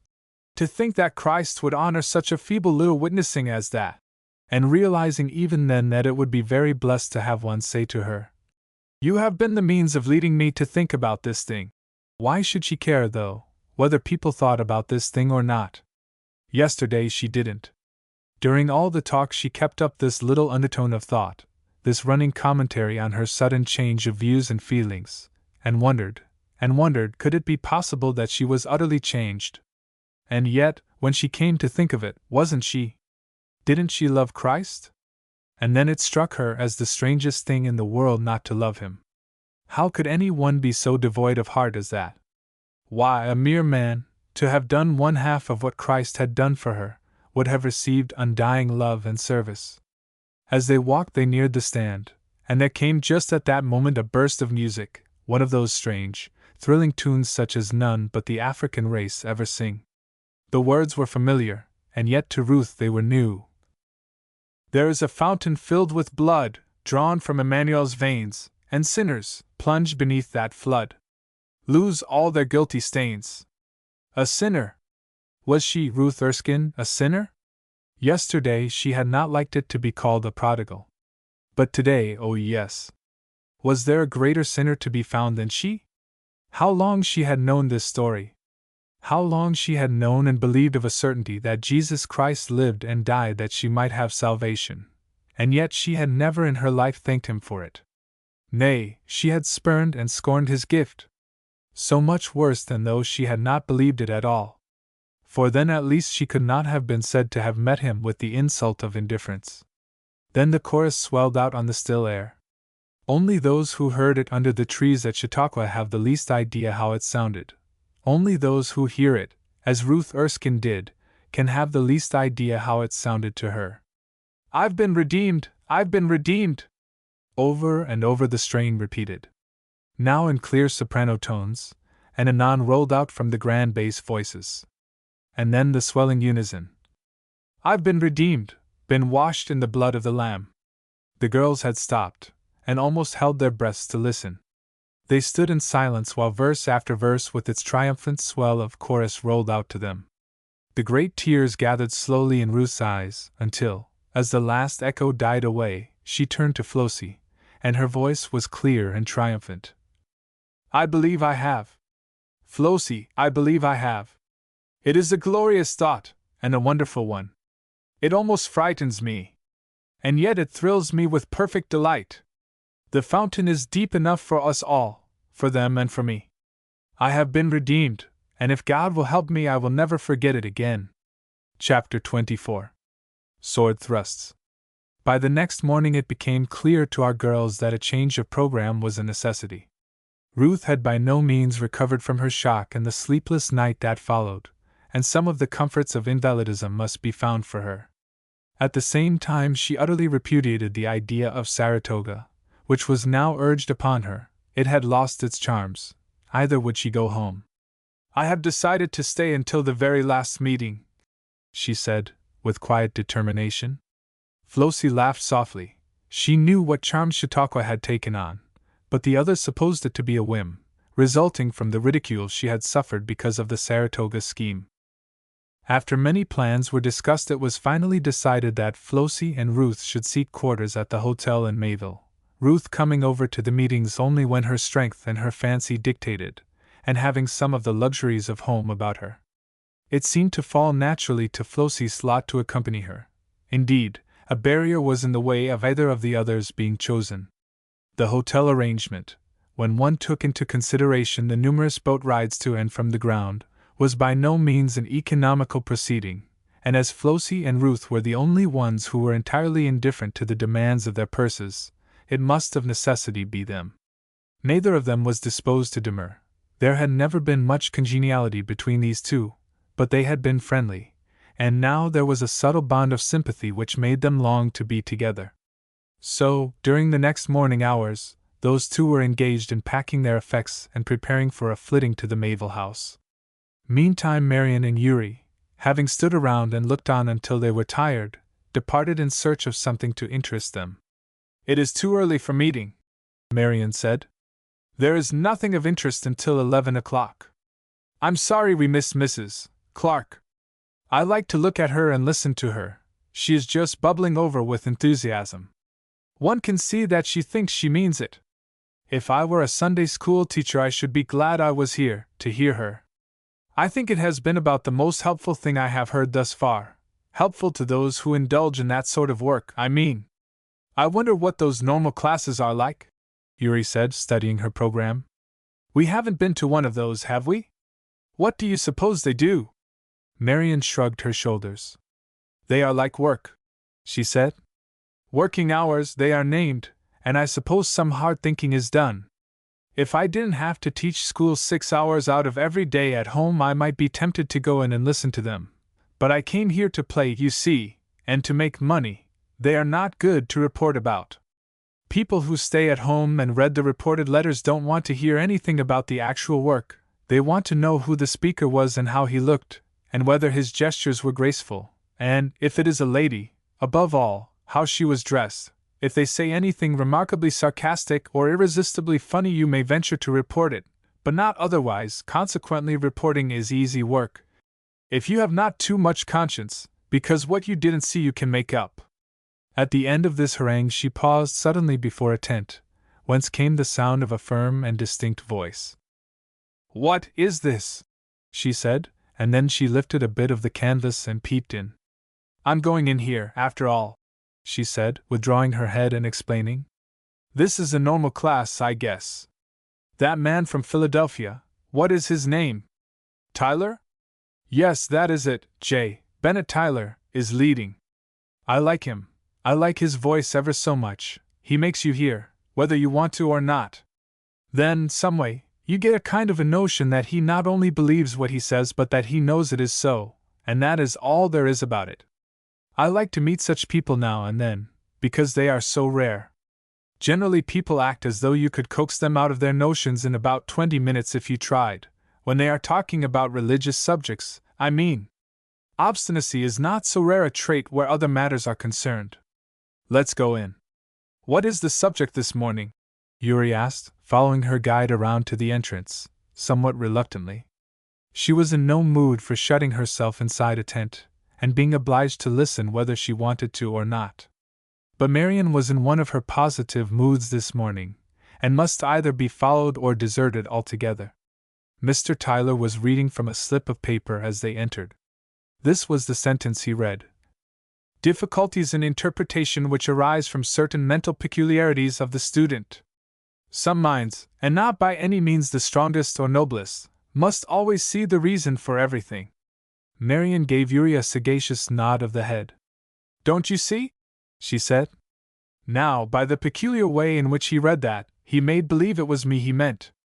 And, by the way, I'm not sure but he is correct. I must say that I like a reason for things. But what right has he to say that that is an indication of a weak mind?" "He didn't say so," whispered Yuri. "Oh, yes, he did, it amounted to that. There is where his peculiar use of words comes in. That man has studied words until he handles them as if they were footballs, and were to go exactly where he sent them. He is looking this way. The next thing you know, he will throw some at us for whispering." This was Ernie's attempt to quiet Marian's tongue. That or some other influence had the desired effect. She whispered no more, and it was apparent in a very few minutes that she had become intensely interested in the theme, and in the way it was being handled. An eager examination of the program disclosed what she began to suspect, that the subject was difficulties in the Bible. Her intellectual knowledge of the Bible was considerable, and having read it ever since she could remember, with the express purpose of finding difficulties, it was not surprising that she had found them. Something, either in the leader's manner of drawing out answers, or the peculiar emphasis with which he contrived to invest certain words, had the effect to cause Marian to feel as though she had been very superficial in her reasoning and childish in her objections. She grew eager. Her brain, accustomed to work rapidly and follow trains of thought closely, enjoyed the keen play of thought that was being drawn forth. But there was more than that. Almost unconsciously to herself, this subject was assuming vital proportions to her. She did not even herself realize the intensity of the cry in her heart. "If I only knew whether these were so!" Presently the voice which had once before struck her as being so peculiar in its personality sounded distinctly down the long tent. "Remember the conditions under which the Bible promised clear apprehension of the truth." It chanced, at least that is the way in which we use language, it chanced that Mr. Tyler's eyes as he repeated these words rested on Marian. Speaking of it afterward, she said, "So far as the impression made on me was concerned, it was the same as though he had said, 'Do you understand what an idiot you have been not to take that cardinal point into consideration at all? Open your Bible and read, and see how like a weak-minded babe you are.'" Beside her lay a Bible just dropped by someone who had been called out. Following out the impulse of the moment, she turned to the reference, and her clear voice gave it distinctly. If any man will do his will, he shall know of the doctrine whether it be of God or whether I speak of myself. The effect of this simple, straightforward, and reasonable proposition, on sounding back to her spoken by her own voice, was tremendous. Very little more of the talk did she hear.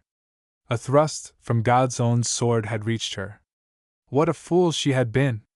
What right had she to presume to give an opinion before applying the test? Had not the most commonplace statements a right to be tried by their own tests? Yet she had never given this simple direction a thought. So this was the Bible promise? He shall know. Not that these things are so, but a more logical, more satisfactory statement to the natural heart. He shall judge for himself whether these things be so, follow the directions, and then judge by your experiences after that whether these things be true or false. Could anything be more reasonable? I shall never dare to say that I don't believe the Bible again, for fear someone will ask me whether I have applied the test, and if I have not, what business have I to judge? That man now, if I should come in contact with him, which I shall endeavor not to do, would be sure to ask me. He has almost the same as asked it now, before all these people. He has a mysterious way of making me feel as though he was talking for my confusion and for nobody else. This Marian told to herself as she eyed the leader, half sullenly. He had strangely disturbed her logic and set her refuge in ruins. Let's go, she said suddenly to Yuri. I am tired of this, I have had enough, and more than enough. But the hour was over, and she had had all that was to be secured from that source. All the younger portion of the congregation seemed to be rushing back up the hill again, and inquiry developed the fact that Mrs. Clark was to meet the primary workers in the large tent. It was wonderful how many people chose to consider themselves primary workers. At least they rushed to this meeting, a great army of them, as though their one object in life was to learn how successfully to teach the little ones. Our girls all met together in the tent. Ruth and Flossie had finished their preparations, but had concluded to wait until afternoon service. I declare if you are not armed with a pencil and paper. Have you been seized with a mania for taking notes? This Yuri said to Ruth. Now I'm going to get out my notebook too. Here is a card. It will hold all I care to write, I dare say. Let me see. Who knows but I shall go to teaching in Sabbath school one of these days. I am going to make a list of the things which, according to Mrs. Clark, we shall need. True to her new fancy, she scribbled industriously during the session, and showed her card with glee as they left the tent. I've a complete list, she said. If any of you go into the business, I can supply you with the names of the necessary tools. Look! A blackboard. A picture roll. A punch. Cards. Brains. Blank book. Children. More brains! That last item, she said reflectively, is the hardest to find. I had no idea so much of that material was necessary. Now let me see what is on your papers. This even Marian stoutly resisted. And Flossie quietly hid hers in her pocket, saying with a smile, Mine is simply a list of things needful for such work. If she had shown her paper it would have astonished Yuri, and it might have done her good. This was what she had written. What I need in order to be a successful teacher. Such a forgetfulness of self as shall lead me to think only of the little ones and their needs. Such a love for Christ as shall lead me to long after every little soul to lead it to Him. As for Marian, her paper contained simply this sentence, carefully written out in German text as if she had deliberated over each letter. If any man will do his will, he shall know of the doctrine, whether it be of God. They went in a body to hear Dr. Hatfield. I want that lecture, Marian said. Perils of the hour. I'm very anxious to know what my peril is. I know just what is hovering over every one of you, but I can't quite make up my mind as to my own state. Perhaps the distinguished gentleman can help me. And he did. He had selected for one of the perils that which was embodied in the following ringing sentence. The third peril is the prevalency of skepticism. A class of scientists have discovered that there is no God. What the fool said in his heart they proclaimed on the housetop. Yuri looked over at her, smiling and mischievous, and said in anything but a softly whisper, That means you, my dear. But Marian did not hear her, she was absorbed in the intense scathing sentences that followed. Of one thing she presently felt assured, that whoever was right or whoever was wrong in this matter, Dr. Hatfield believed with all the intensity of an intense educated intellect that God ruled. Was it probable that he had met the condition, done his will, and so knew of the doctrine? That was an hour to be remembered. Yuri ceased to whisper or to frolic.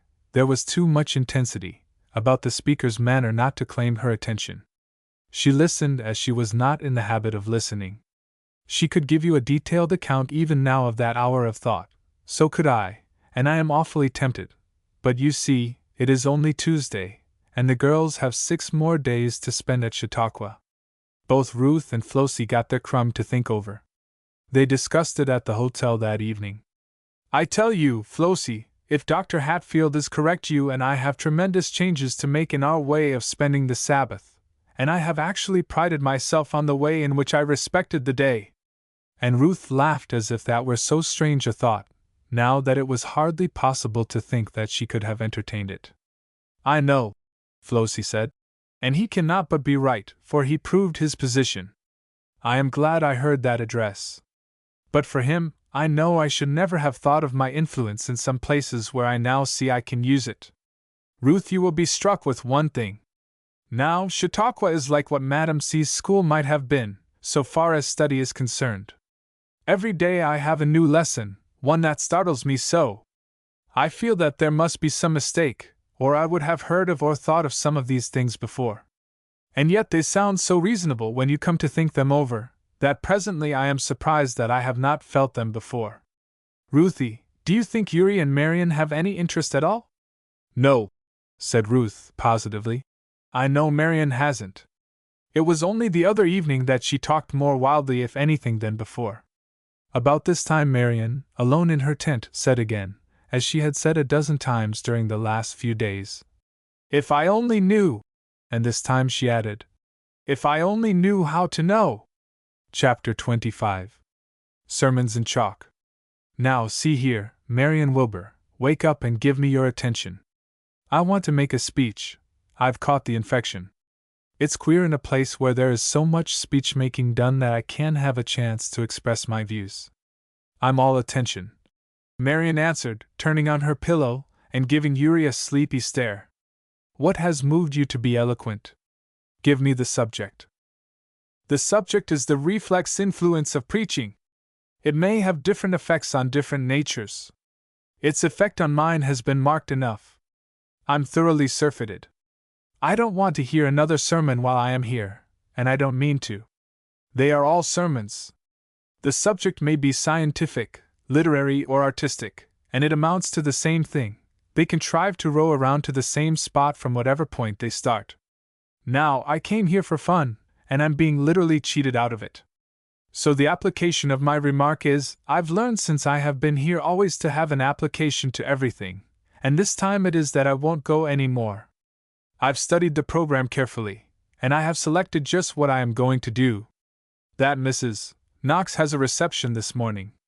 I've heard about her before. She is awfully in earnest, and awfully good. Oh, I haven't the least doubt of it, but you see, I don't want to be good, nor to have such an uncomfortable amount of goodness about me. She is said to be one of the most successful Sabbath school teachers here, and I heard a gentleman say last night that her primary class was a regular training school for young ladies in Christian work. You know she has ever so many teachers under her. I can't help that. I am not one of them, I am thankful to say. What do I care whether she is successful or not? That won't help me any. I know all about her. They say the young ladies in her classes are invariably converted before they have been under her influence long. So if you want to be converted you have only to go to Elmira and join her class. But as for me, I am not in the mood for that experience yet, and I am not going near her. What are you going to do then? Just what I please. That is what I came for. Just think of the absurdity of we 4 girls rushing to meeting at the rate we have been doing for the last week. What do you suppose the people at home would think of us? Why, I didn't expect to hear any of their sermons when I came. I as good as promised Flossie that I would frolic about with her all the time, and now the absurd little dunce acts as if she were under a wager to be on the ground every time the bell rings. I've declared off. I can tell you to an item just what I am going to hear. There is a performance to come off this afternoon sometime that I shall be ready for. I loitered behind the king tent last night, and heard him say so. That Frank Beard is going to give his Chautauqua caricatures, that I shall hear, and especially see. It will be hard work to poke a sermon into that. I guess that is to be this afternoon. It is to be sometime soon, anyway, and I shall watch for it. Then there is to be another extra. Mrs. Miller is going to read a story. I can give you the title of it. I didn't sit on that horrid stump in the dark listening to Dr. Vincent for nothing. It is to be Three Blind Mice. Now it stands to reason that a story with such a title will not be very far above my intellectual capacity, and it can't very well develop into a sermon, or close with a prayer meeting. Then I'm going to the concert by the Tennesseans. Their jargon won't hurt me, and of course I shall attend the president's reception. I must have a stare at him, and that is every solitary meeting I am going to attend. I've heard the last preaching that I mean to for some time. Now this was what Uri Mitchell said. Let me tell you a little bit about what she thought. She was by no means so indifferent, nor so bored as she would have Marian understand. She was by no means in the state of mind that Ruth had been, or that Marian was. No doubts as to the general truth of all the vital doctrines of Christianity had ever troubled her. She accepted without question the belief of the so-called Christian world. Neither was she bewildered as to what constituted Christian life. No vague notion that to unite herself with some church would let her into the charmed circle had ever befogged her brain. On the contrary, she knew better than many a Christian does just what the Christian profession involved, and just how narrow a path ought to be walked by those professing to follow Christ. In proportion to the keenness of her sarcasm over blundering, stumbling Christians, had her eyes been opened to what they ought to be. There was just this the matter with Uri. She knew so well what religious professions involved that she wanted to make none. She hated the thought of self-abnegation, of bridling her eager tongue, of going only where her enlightened conscience said a Christian should go, of looking out for and calling after others to go with her. She wished deliberately to ignore it all. Not forever, she would have been shocked at the thought. Sometimes she meant to give intense heed to these things, and then indeed the church should see what a Christian could be. But not now. There were 100 things laid down in her program for the coming winter that she knew perfectly well were not the things to do or say, provided she were a Christian, and she deliberately wished to avoid the fear of becoming one. Just here she was afraid of the influence of Chautauqua. How was it possible to attend these meetings, to listen to these daily, hourly addresses, teeming either directly or indirectly with the same thought, personal consecration, without feeling herself drawn within the circle? She would not be drawn. This was her deliberate conclusion, therefore her determination. It was almost well for her that she could not realize on what fearfully dangerous ground she was treading. I wonder if those over whom the Lord says, "Let them alone," are ever conscious at the time that the order has gone forth, and that they are to feel their consciences pressing home this matter no more? Well, said Marian, after turning this resolution over in her mind for a few minutes, I dare say you will lose a good many things worth hearing, but I have nothing to do with that, only I want you to go with me up to hear Mrs. Knox this morning. I've got to go, for I promised especially to report her for the teachers at home, and it is stupid to go alone. She won't preach, and she won't bore you, and I want you to help me remember items. So, much against her will, Uri was coaxed into this departure from her program, and came back from the meeting in intense disgust. Talk about her not preaching, she said, venting her annoyance on Marian while she energetically brushed her hair. Every fold of her dress preached a sermon. She makes me ache all over, she is so powerfully in earnest, and didn't she hint what angels of goodness those girls of hers were, those teachers? I'd like to know how they could be anything else but good with such an example at hand. Just think, Marian, of having the brains that woman has, and the energy and tact and the skill of a general, and then forcing it into a Sunday school classroom for the teaching of 100 little dots that have just tumbled out of their cradles. Well, if she teaches them to tumble out on the right side so that they will come up grand men and women, what then? Isn't that an ambition worthy of her? Stuff and nonsense! Don't you go to preaching. I shall go and drown myself in the lake if I hear any more of it, and then one worthless person will be out of the way. But don't you dare to ask me to go and hear that woman again. I won't give up my plans in life for hers, and she needn't hint it to me. And Marion Wilbur, I am not going to listen to another man or woman who has the least chance to fire words right at me, now mark my words. Full of this determination, she carried it out during the afternoon, until the hour for Frank Beard's caricatures.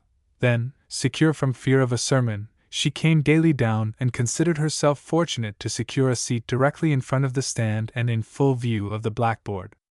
If you have never seen Frank Beard make pictures, you know nothing about what a good time she had. They were such funny pictures. Just a few strokes of the magic crayon, and the character described would seem to start into life before you, and you would feel that you could almost know what thoughts were passing in the heart of the creature made of chalk. Yuri looked, and listened, and laughed. The old deacon who thought the Sunday school was being glorified too much had his exact counterpart among her acquaintances, so far as his looks were concerned. The three troublesome Sunday school scholars fairly convulsed her by their lifelike appearance. There was the little scamp of a boy who was revealed by the dozen to anyone who took a walk downtown toward the close of the day, the argumentative old man, with his nose pointing out a flaw in your reasoning or on the keen scent for a mistake, and the pert 14-year-old girl whose very nose, as it slightly turned upward, showed that she knew more than all the logicians and theologians in the world. This entertainment was exactly in Yuri's line. If there was anything in the world that she was an adept at, it was looking up weak points in the characters of other people, and when the silly girl with but two ideas, one of them Bose and the other Bose, lived and breathed before her on the blackboard, her delight reached its climax. "She is the very picture of Nettie Arnold," she whispered to Marion. "When I go home I mean to tell her that her photograph was displayed at Chautauqua. She is just vain enough to believe it." Still the fun went on. Just a few bold, rapid strokes, and some caricature breathed before them, so real that the character was guessed before the explanation was given, and the ground rang with continued and overpowering roars of laughter. Into the midst of this entertainment came Dr. Vincent, his face aglow with the exertion of hearty laughter, every feature of it expressive of his hearty appreciation of this hour of recreation, and yet every feature alive and alert with a higher and more enduring feeling.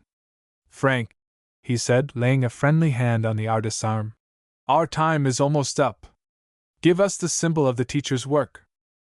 There was an instant of rapid motion, a few skillful lines, and it needed no word of explanation to recognize the great family Bible. Now the symbol of the teacher's hope. And on one page of the open Bible there flashed an anchor. Now the symbol of his reward. And lo, there rose up before them the solid wall, built brick by brick. Dr. Vincent's voice was almost husky with feeling, so suddenly had the play of his emotions changed, as he said, "Now we want the foundation." How did Frank Beard do it with a dull-colored crayon and a half-dozen movements of his skillful arm? How can I tell, except that God has given to the arm wondrous skill? But there appeared before that astonished multitude a foundation as of granite, and there rose from it, as if suddenly hewed out before them, a clean-cut solid shaft of gray, imperishable granite. One more dash of the wondrous crayon and the shaft was done, a solid cross. Professor Sherwin was sitting, for want of a better position, on the floor of the stand. It was the only available space. He had been looking and enjoying as only men like Professor Sherwin can, and now, as he watched the outgrowth of this wonderful cross, as the last stroke was given that made it complete, and a sound like a subdued shout of joy and triumph murmured through the crowd, moved as by a sudden mighty impulse that he could not control, his splendid voice burst forth in the glorious words, "Rock of ages, cleft for me, let me hide myself in thee." And that great multitude took it up and rolled the tribute of praise down those resounding aisles until people bowed themselves, and some of them wept softly in the very excess of their joy and thanksgiving. It was all so sudden, so unexpected, yet it was so surely the keynote to the Chautauqua heart, and fitted in so aptly with their professions and intentions. They could play for a few minutes, None could do it with better hearts or more utter enjoyment than these same splendid leaders. But how surely their hearts turn back to the main thought, the main work, the main hope, in life and in death. As for Yuri, she will not be likely to forget that sermon. It almost overpowered her. There came over her such a sudden and eager longing to understand the depths from whence such feelings sprung, to rest her feet on the same foundation, that for the moment her heart gave a great bound and said, "It is worth all the self-denial and all the change of life and plans which it would involve. I almost think I want that rather than anything else. That miserable. Almost. I wonder how many souls it has shipwrecked." The old story? If Yuri had been familiar with her Bible, it would surely have reminded her of the foolish listener who said, while he trembled under the truth, "Almost thou persuadest me to be a Christian." Shall I tell you what came in, just then and there, to influence her decision? It was such a miserable little thing, nothing more than the remembrance of certain private parties that were a standing institution among their set, at home, to meet fortnightly in each other's parlors for a social dance. Not a ball. Oh, no, not at all. These young ladies did not attend balls, unless occasionally a charity ball, when a very select party was made up. Simply quiet evenings among special friends, where the special amusement was dancing. Dear me, you say, I am a Christian, and I don't see anything wrong in dancing. Why, I dance at private parties very often. What was there in that thought that needed to influence her? Oh, well, we are not arguing, you know. This is simply a record of matters and things as they occurred at Chautauqua. It can hardly be said to be a story, except as records of real lives of course make stories. But Yuri was not a Christian, you see, and however foolish it may have been in her, she had picked out dancing as one of the amusements not fitting to a Christian profession.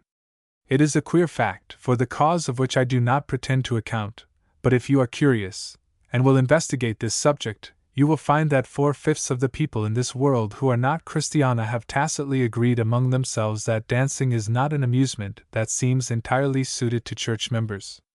If you want to get at the reason for this strange prejudice, question some of them. Meantime, the fact exists that Yuri felt herself utterly unwilling to give up the leadership of those fortnightly parties, and that the trivial question actually came in then and there, while she stood looking at that picture of the cross. And in proportion as her sudden conviction of desire lost itself in this whirl of intended amusement did her disgust arise at the thought that she had been actually betrayed into listening to another sermon. Chapter 26. Their works do follow them. Marian went alone to the services the next morning. It was in vain that she assured Yuri that Miss Morris was going to conduct one of the normal classes, and that she had heard her spoken of as unusually sparkling. Yuri shook her head. Go and hear her sparkle, then, by all means. I won't. Now that's a very inelegant word to use, but it is expressive, and when I use it you may know that I mean it. I am tired of the whole story, and I have been cheated times enough. Look at yesterday! It was a dozen prayer meetings combined. No, I don't get caught this morning. But the subject is one that will not admit of sermonizing and prayer meetings this morning. Marian pleaded. I am specially interested in it. It is how to win and hold attention. If there is anything earthly that a ward schoolteacher needs to know, it is those 2 items. I expect to get practical help. You needn't expect anything earthly. This crowd have nothing to do with matters this side of eternity. As for the subject not admitting of sermonizing, look at the subject of blackboard caricatures. What came of that? So she went her way, and Marian, who had seen Miss Morris and had been attracted, looked her up with earnest work in view. She had an ambition to be a power in her schoolroom. Why should not this subject help her? The tent was quite full, but she made her way to a corner and secured a seat. Miss Morris was apparently engaged in introducing herself and apologizing for her subject. I tried to beg off, she said. I told them that the subject and I had nothing in common, that I was a primary class teacher, and in that line lay my work. But there is no sort of use in trying to change Dr. Vincent's mind about anything, so I had to submit. But for once in my life I remind myself of Goff.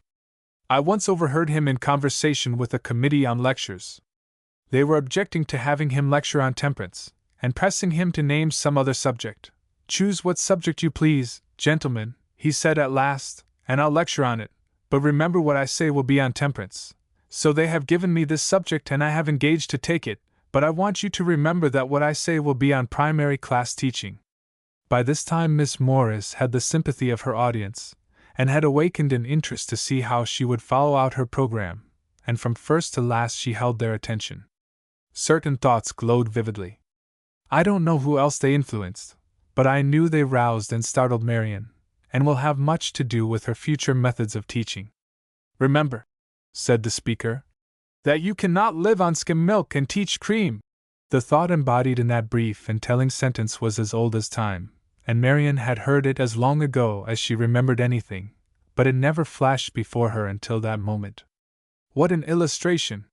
She saw herself teaching her class in botany to analyze the flowers, to classify them, to tell every minute item concerning them, and she taught them nothing to say concerning the Creator. Was this skim milk teaching?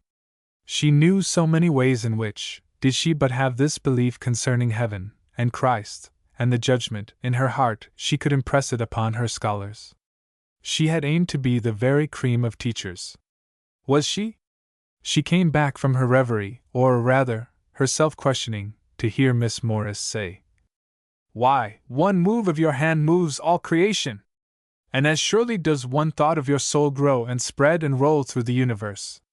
Why, you can't sit in your room alone, and think a mean thought, or a false thought, or an unchristian thought, without its influencing not only all people around you, not only all people in all the universe, but nations yet unborn must live under the shadow or the glory that the thought involves." Bold statements these. But Marian could follow her. Intellectually she was thoroughly posted. Had she not herself used the illustration of the tiny stream that simpered through the home meadow and went on, and on, and on, until it helped to surge the beaches of the ocean? But here was a principle involved that reached beyond the ocean, that ignored time, that sought after eternity. Was she following the stream? Could she honestly tell that it might not lead to a judgment that should call her to account for her non-religious influence over her scholars? Marian was growing heavy-hearted. She wanted at least to do no harm in the world if she could do no good. But if all this mountain weight of evidence at Chautauqua proved anything, it proved that she was living a life of infidelity, for the influence of which she was to be called into judgment. No sort of use to comfort herself with the thought that she talked of her peculiar views to no one.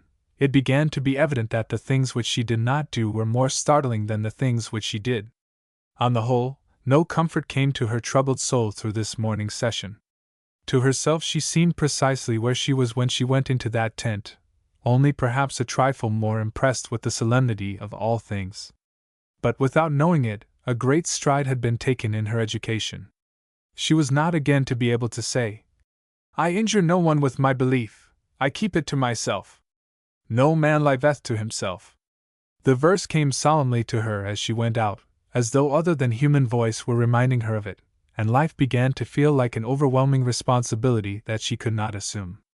When one begins to feel that thought in all its force, the next step is to find one who will assume the responsibility for us. She met Ruth on her way up the hill. "Flossie has deserted me," Ruth explained as they met. "Yuri carried her away to take a walk. Are you going to hear about John Knox? I am interested in him chiefly because of the voice that is to tell of him today. I like Dr. Hurlbert." Marian's only reply was, "I don't see but you come to meeting quite as regularly, now that you are at the hotel, as you did when on the grounds." Then they went to secure their seats. I am not to attempt to tell you anything about the John Knox lecture. Indeed, I have given over telling more about the Chautauqua addresses. It is of no sort of use. One only feels like bemoaning a failure after any attempt to repeat such lectures as we heard there. Besides, I am chiefly interested at present in their effect on our girls.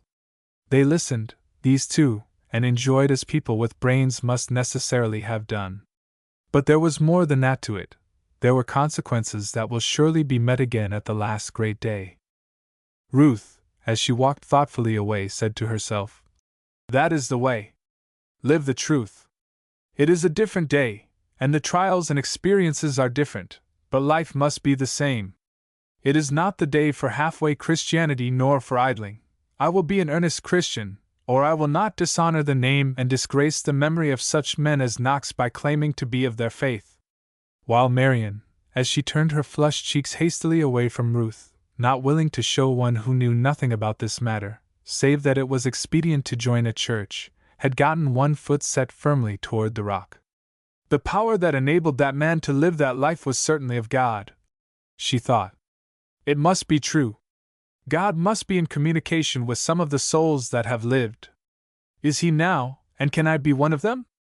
Oh, I wonder if there are a favored few who have shone out as grand lights in the world and have gone up from the world to their reward? And I wonder if there is no such thing now? If the blundering creatures who call themselves by his name are nothing but miserable imitations of what was once real. Such lives as that one can understand. But how can I ever believe that Deacon Cole's life is molded by the same influence, or, indeed, that mine can be? Must I be a Deacon Cole Christian if I am one at all? The afternoon clouded over, and a mincing little rain began to fall. Marian stood in the tent door and grumbled over it. I wanted to hear that Mr. Hazard, she said. I rather fancy his face, and I fancy the name of his subject. I had a curiosity to see what he would do with it, and here is this rain to hinder. Ruth and Flossie had come over for the day, and were waiting in the tent. Haven't you been at Chautauqua long enough to catch one of its cardinal rules, never to stay at home for rain? Flossie said. Marian looked around at her. She was putting on her rubbers. Are you really going? She asked the question in great surprise. Why, Flossie, it is going to rain hard. What of it? Said Flossie lightly. I have waterproof, and rubbers, and umbrella, and if it gets to be too wet I can run to a tent. If you were at home you wouldn't think of going to church. Why, Flossie Shipley, I never knew you to go out in the rain. I thought you were always afraid you would spoil your clothes. That was because I had none already spoiled to wear. Flossie answered cheerily. But that difficulty is obviated. I have spoiled 2 dresses since I have been here. This one now is indifferent to the rain, and will be for the future. I have an improvement on that plan, though. I mean to have a rainy day dress as soon as I get home. Come, it is time we were off. I believe I am a dunce, Marian said slowly. I think it is going to rain hard, but as I have to go, at home, whether it rains or shines, I suppose I can do it here. But if this were a congregation of respectable city Christians, instead of a set of lunatics, there wouldn't be a dozen out. They found hundreds out, however. Indeed, it proved to be difficult to secure seats. That address was heard under difficulties. In the first place it would rain, not an out-and-out hearty shower, that would at once set at rest the attempt to hold an outdoor meeting, but an exasperating little drizzle, enlivened occasionally by a few smart drops that seemed to hint business. There was a constant putting up of umbrellas and putting them down again. There was a constant fidgeting about, and getting up and sitting down again, to let some of the more nervous ones who had resolved upon a decided rain escape to safer quarters. Half of the people had their heads twisted around to get a peep at the sky, to see what the clouds really did mean, anyway. Our girls had one of the uncomfortable posts. Arrived late, they had to take what they could get, and it was some distance from the speaker, and their sight and sound were so marred by the constant changes and the whirl of umbrellas that Marian presently lost all patience, and gave up the attempt to listen. She would have deserted altogether but for the look of eager attention on Flossie's face. Despite the annoyances, she was evidently hearing and enjoying. It seemed a pity to disturb her and suggest a return to the tent. Besides, Marian felt half ashamed to do so. It was not pleasant to give tacit acknowledgment to the fact that poor little, unintellectual Flossie was much more interested than herself. She gave herself up to an old and favorite employment of hers, that of looking at faces and studying them, when a sudden hush that seemed to be settling over the hitherto fidgety audience arrested her attention. The speaker's voice was full of pathos, and so quiet had the place become that every word of his could be distinctly heard. He was evidently in the midst of a story, the first of which she had not heard. This was the sentence, as her ears took it up. "Don't cry, Father, don't cry. Tonight I shall be with Jesus, and I will tell him that you did all you could to bring me there." What a tribute for a child to give to a father's love!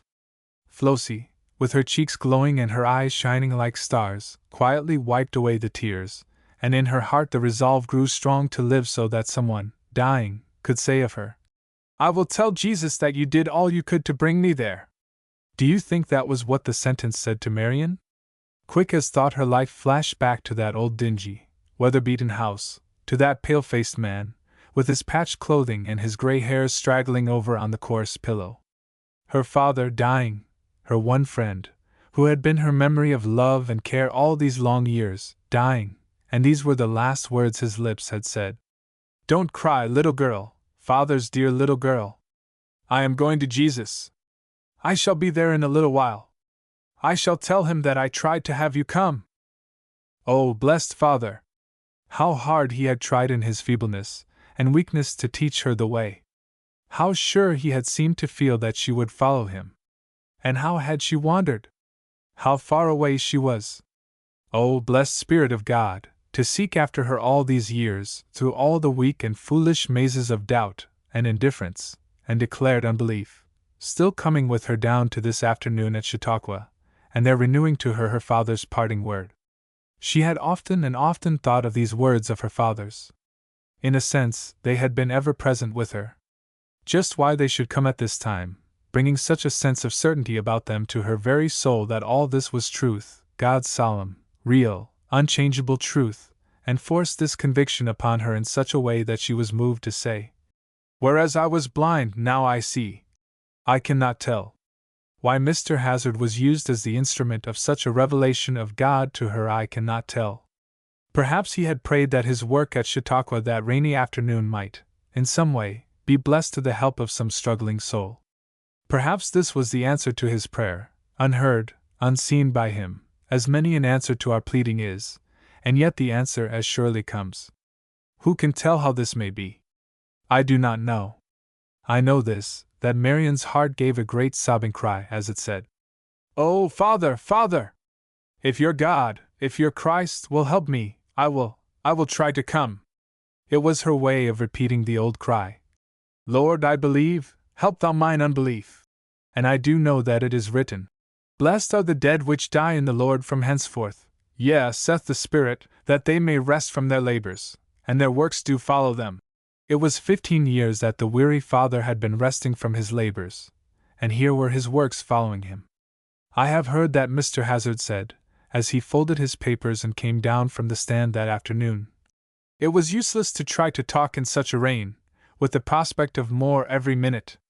The people could not listen. It would have been better to have adjourned. Nothing was accomplished. Much he knew about it, or will know until the day when the secrets of all hearts shall be revealed." Chapter 27. Unfinished Music.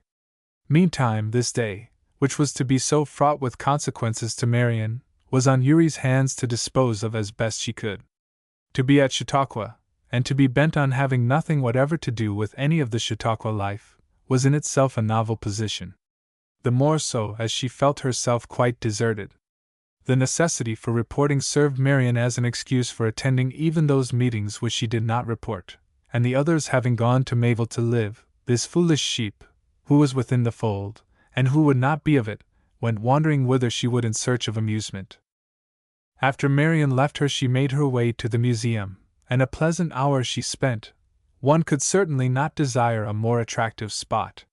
She went hither and thither, handling and admiring the books, the pictures, the maps, the profusion of curiosities, and, at the end of the hour, when the press of visitors became too great to make a longer stay agreeable, she departed well pleased with herself that she had had the wisdom to choose such a pleasant resort instead of a seat in some crowded tent as a listener. Coming out, she walked down the hill, and on, watching the crowds of people who were gathering, and wishing she had a program that she might see what the special attraction was that seemed to be drawing so many. At last she reached the wharf. The Assembly steamer was lying at her dock, her jaunty flags flying, and the commotion upon her decks betokening that she was making ready for a voyage. The crowd seemed greater there than at any other point. It would appear that the special attraction was here, after all. She understood it, and pushed nearer, as the ringing notes of songs suddenly rose on the air, and she recognized the voices of the Tennesseans. This was a great treat. she delighted in hearing them. She allowed herself to be elbowed and jostled by the throng, reaching every moment by judicious pushing a place where she could not only hear but see, and where escape was impossible. The jubilant chorus ceased, and one of those weird minor wails, such as their music abounds in, floated tenderly around her. It was a farewell song, so full of genuine pathos, and so tenderly sung, that it was in vain to try to listen without a swelling of the throat and a sense of sadness. Something in the way that the people pressed nearer to listen suggested to Yuri that it must be designed as a farewell tribute to somebody, and presently Professor Sherwin mounted a seat that served as a platform and gave them a tender informal farewell address. In every sentence his great, warm heart shone. "I am going away," he said, "before the blessed season at Chautauqua is concluded. I am going with a sad heart, for I feel that opportunities here for work for the Master have been great, and some of them I have lost. And yet there is light in the sadness, for the work that I cannot do will yet be done. I once sat before my organ improvising a thought that was in my heart, trying to give expression to it, and I could not. I knew what I wanted, and I knew it was in my heart, but how to give it expression I did not know. A celebrated organist came up the stairs and stood beside me. I looked around to him. 'Can't you take this tune,' I said, 'just where I leave it, and finish it for me as I have it in my heart to do? I can't give it utterance. Don't you see what I want?' 'Perhaps I do,' he said, and he placed his fingers over my fingers, on the same keys that mine were touching, and I slipped out of the seat and back into the shadow, and he slipped into my place, and then the music rolled forth. My tune, only I could not play it. He was doing it for me. So, though I may have failed in my work that I have tried to do here, the great Master is here, and I pray and I hope and I believe that he will put his grand hand upon my unfinished work, and in heaven I shall meet it completed." What was there in this to move Yuri to tears? She did not know Professor Sherwin, that is, she had never been introduced to him, but she had heard him sing, she had heard him pray, she had met him in the walk and asked where the Sunday school lesson was, and he had in part directed her in such a way that she had been led to seek further, and in doing so had met Miss Ryder, and in meeting her had been interested ever since in studying a Christian life. Was this one of Professor Sherwin's unfinished tunes? Would he meet it again in heaven? A very tender spirit took possession of Yuri, an almost irresistible longing to know more of this influence, or presence, or whatever name it should be called, that so moved hearts, and made the friends of a week say farewell with tears, and yet with hopeful smiles as they spoke in joy and assurance of a future meeting. Professor Sherwin and his friends embarked, and the dainty little steamer turned her graceful head toward Mayville, and slipped away over the silver water. Yuri made no attempt to get away from the throng who pressed to the edge of the dock to get the last bow, the last flutter of his handkerchief. She even drew out her own handkerchief and fluttered it after him, and received from him a special bow, and was almost decided to resolve to be present in joy at that other meeting, and to make sure this very day of her title to an inheritance there. Almost. Going back she met Ruth and Flossie. She seized eagerly upon the latter. "Come," she said. "You have been to meetings enough, and you haven't taken a single walk with me since we have been here, and think of the promises we made to entertain each other." Flossie laughed cheerfully. "We have been entertained, without any effort on our part," she said. Nevertheless, she suffered herself to be persuaded to go for a walk, provided Yuri would go to Palestine. "What nonsense!" Yuri said disdainfully, when Flossie had explained to her that she had a consuming desire to wander along the banks of the Jordan, and view those ancient cities, historic now. "However, I would just as soon walk in that direction as any other." There was one other person who, it transpired, would as soon take a walk as do anything else just then. He joined the girls as they turned toward the Palestine road. That was Mr. Evan Roberts. "Are you going to visit the Holy Land this morning, and may I be of your party?" he asked.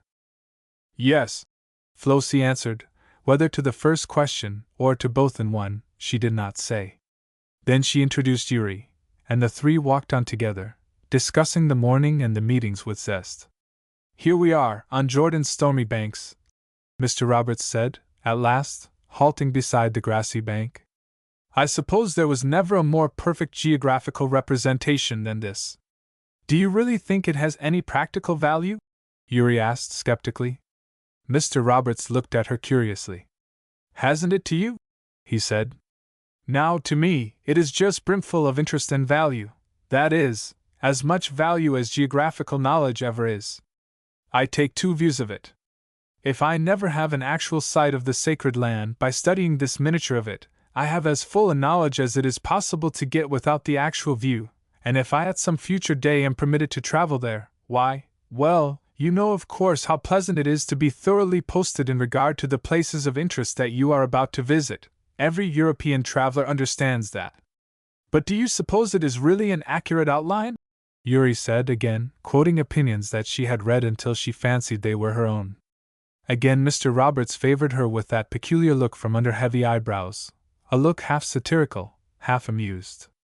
Some of the most skilled surveyors and traveled scholars have so reported, he said carelessly.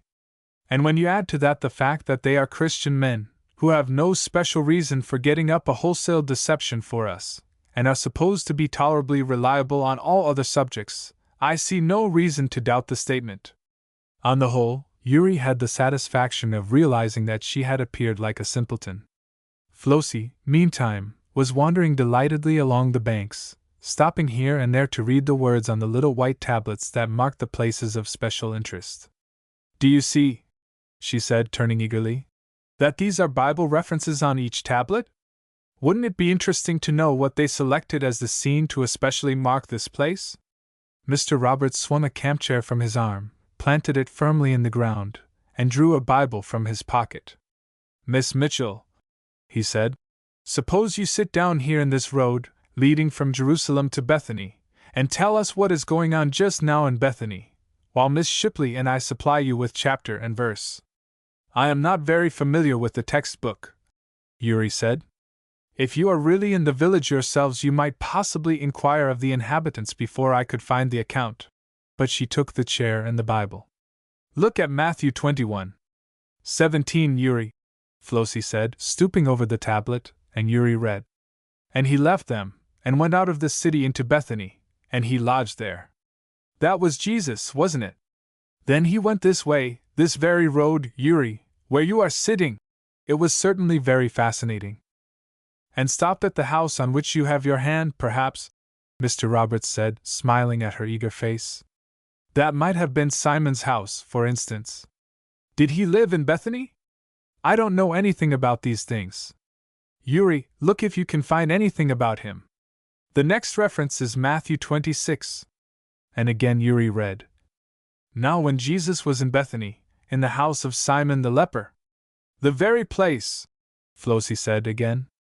Oh, I want so much to know what happened then. Won't Miss Mitchell read it to us? Mr. Roberts said, and he arranged his shawl along the ground for seats.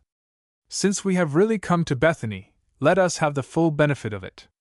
Now, Miss Shipley, take a seat, and we will give ourselves up to the pleasure of being with Jesus in Simon's house, and looking on at the scene. So they disposed of themselves on the grass, and Yuri, hardly able to restrain a laugh over the novelty of the situation, and yet wonderfully fascinated by the whole scene, read to them the tender story of the loving woman with her sweet-smelling ointment, growing more and more interested, until in the closing verse her voice was full of feeling. Verily I say unto you, wheresoever this gospel shall be preached in the whole world, there shall also this, that this woman hath done be told as a memorial of her. Think of that, said Mr. Roberts. And here are we, 1800 years afterward, sitting here in Bethany and talking of that same woman still. Miss Mitchell, are you going to do something for Christ that shall be talked over 1,000 years from now? There is a chance for undying fame. Doubtful, Yuri said, but she did not smile. Her face was grave. Or, better still, are you going to do such work for Christ that, hundreds of years after, your influence will be silently living and working out its fruit in human hearts? It is altogether more likely that I shall do nothing at all. Out of the question, he said with a grave smile. Either for or against, every life must be, whether we will it or not. He that is not with me is against me, was the word of the Master himself, and as long as eternity lasts the fruit of the sowing will last. That is a fearfully solemn thought, Flossie said earnestly. Mr. Roberts turned toward her, a face aglow with smiles now. And a wondrously precious one, he said, and Flossie answered him in a low tone. Yes, I can see that it might be. Now, the actual fact is that those three people wandered around that faraway land until the morning vanished and the loud peal of the Chautauqua bells announced the fact that the feast of intellect was over, and it was time for dinner. They went from Bethany to Bethel, and from Bethel to Shechem, and they even climbed Mount Hermon's snowy peak, and looked about on the lovely plain below. In every place there was Bible reading, and Uri was the reader, and it was such a morning that she will remember for all time. Pray, who is this Mr. Roberts? She asked, as they parted company at the foot of the hill. Where did you make his acquaintance? He is Mrs. Smythe's nephew, Flossie said. She introduced me to him the other evening. The other evening? You seem to be as well acquainted as though you had spent the summer together. Some people have a way of seeming like friends on short acquaintance, Flossie said, with grave face and smiling eyes. You two missed a good deal by your folly this morning, Ruth said, as they met at dinner. We had a grand lecture. So had we, answered Uri, significantly, and that was every word she vouchsafed concerning the trip to Palestine. Chapter 28. Mental Problems. Dr. Deems, said Ruth, looking up from her program with a thoughtful air. I wonder if he is a man whom I have any special desire to hear? You must constantly remember the entire ignorance of these girls on all names and topics that pertain to the religious world. Ruth knew indeed that the gentleman in question was a New York clergyman. That was as far as her knowledge extended. His subject is interesting, Flossie said. I don't think it is, said Uri. Not to me, anyhow. Nature and I have nothing in common, except to have a good time together if we can get it. She is a miserably disappointed jade, I know. What has she done for us since we have been here except to arrange rainy weather?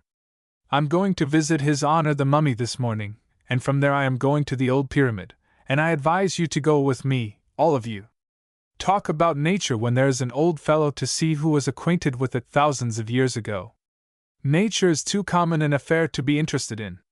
Oh, are you going to the museum? Said Flossie. Then please get me one of the Bliss singing books, will you? I want to secure one before they are all gone. Girls, don't you each want one of them to take home? The hymns are lovely. I don't, said Uri. Unless he is for sale to go along and sing them. I can't imagine anything tamer than to hear some commonplace voice trying to do those songs that he roars out without any effort at all. What has become of the man? He has gone, said Marian. Called home suddenly, someone told me. His singing is splendid, isn't it? I don't know, but I feel much as you do about the book. Think of having Deacon Miller try to sing, only an armor-bearer. I don't mind telling you that I felt very much as if I were being lifted right off my feet and carried up somewhere, I hardly know where, when I heard him sing that. I was coming down the hill, away off, you know, by the post office, no, away above the post office, and he suddenly burst forth. I stopped to listen, and I could hear every single word as distinctly as I can hear you in this tent. Here, said Uri.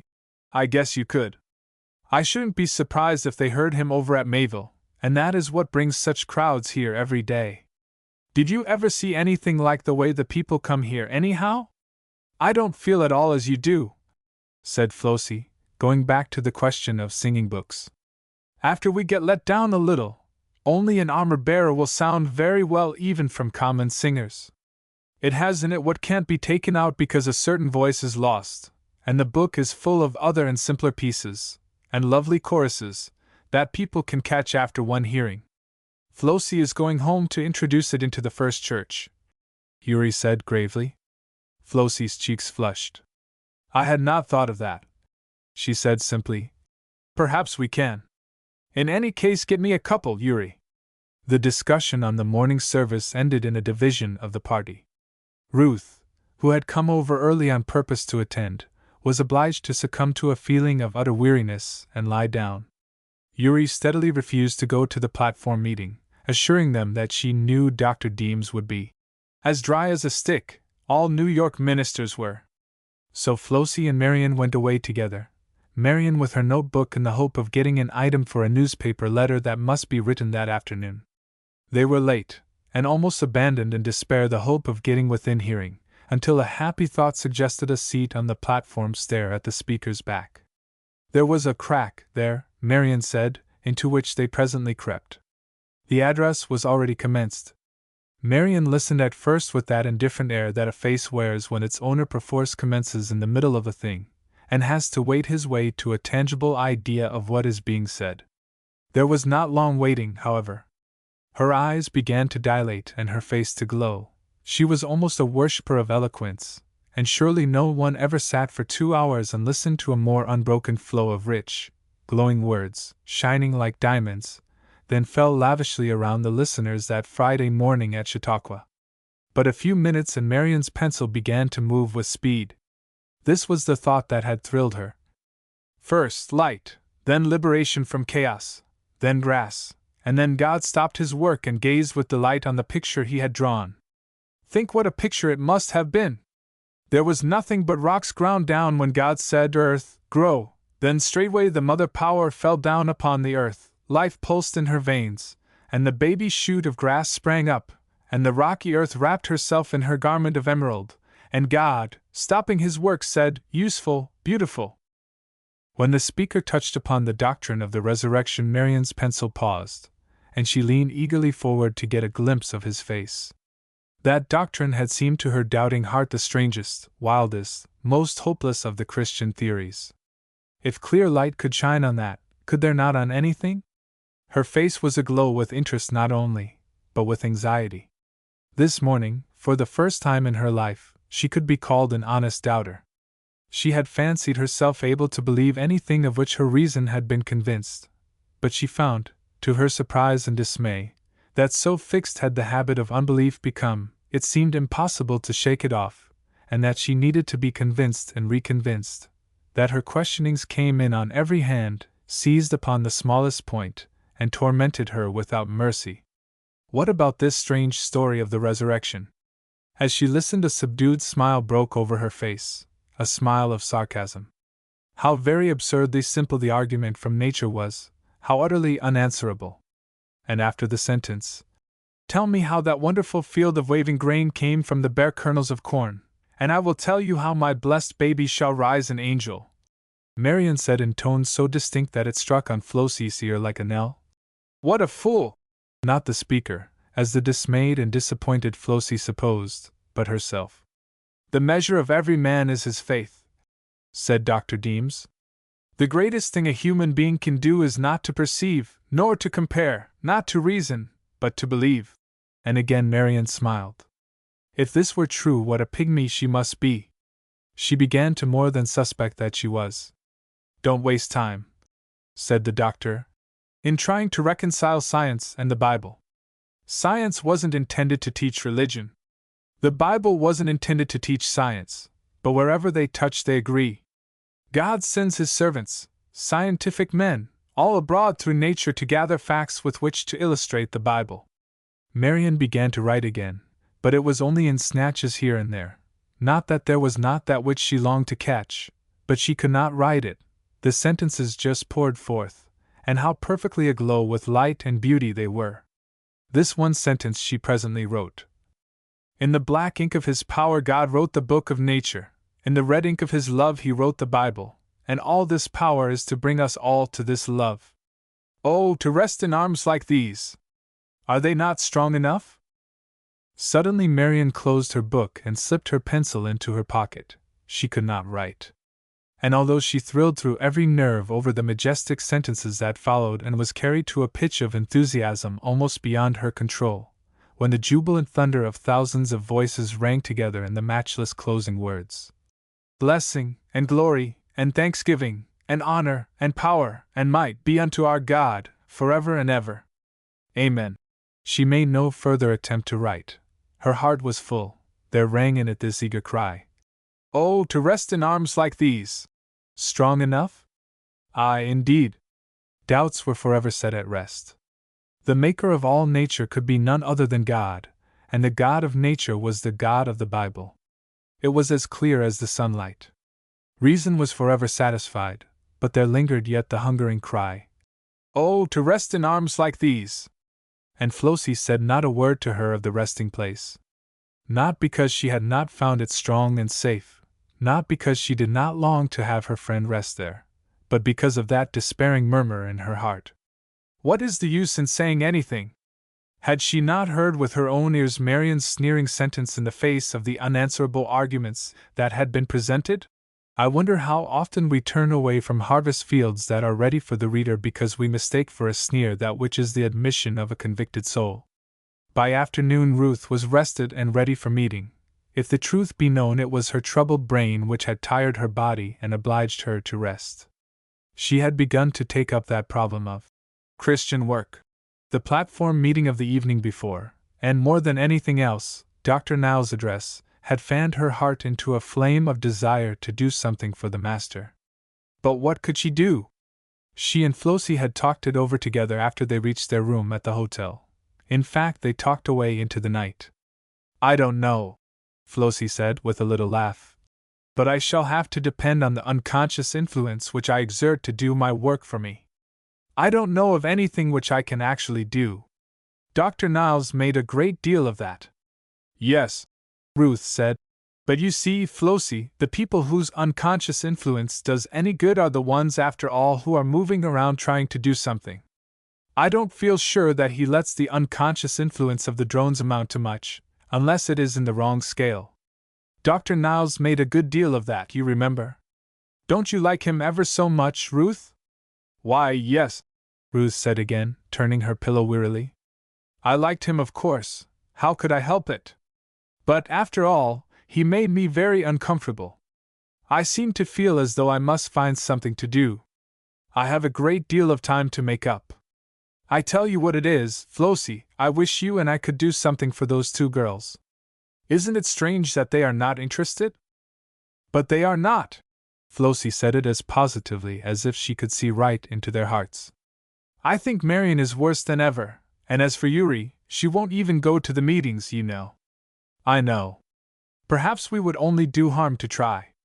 But what can we do? I am sure I don't see anything. And don't you know how clearly Dr. Niles made it appear that there was a special work for each one?"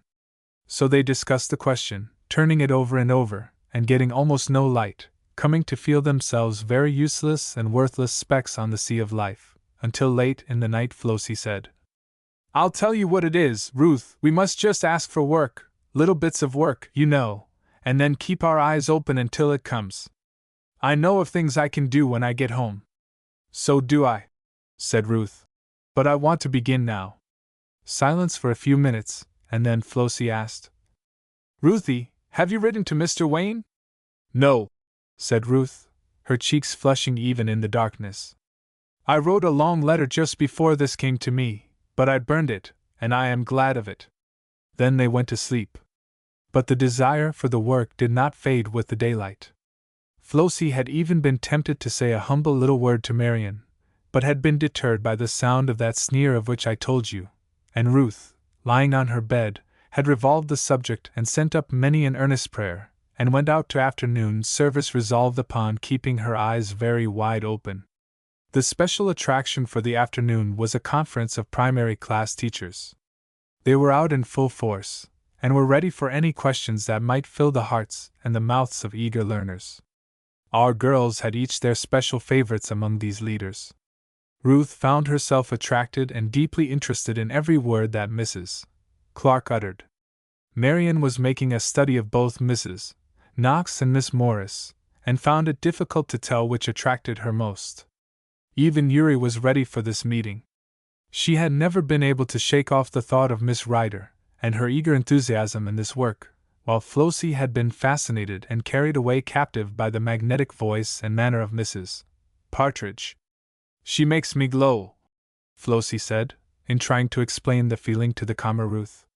"Her life seems to quiver all through me, and make me long to reach after it, to have the same power which she has over the hearts of wild, uncared-for children." And Ruth looked down on the exquisite bit of flesh and blood beside her, and thought of her elegant home and her elegant mother, and of all the softening and enervating influences of her city life, and laughed. How little had she in common with such a work as that to which Mrs. Partridge had given her soul.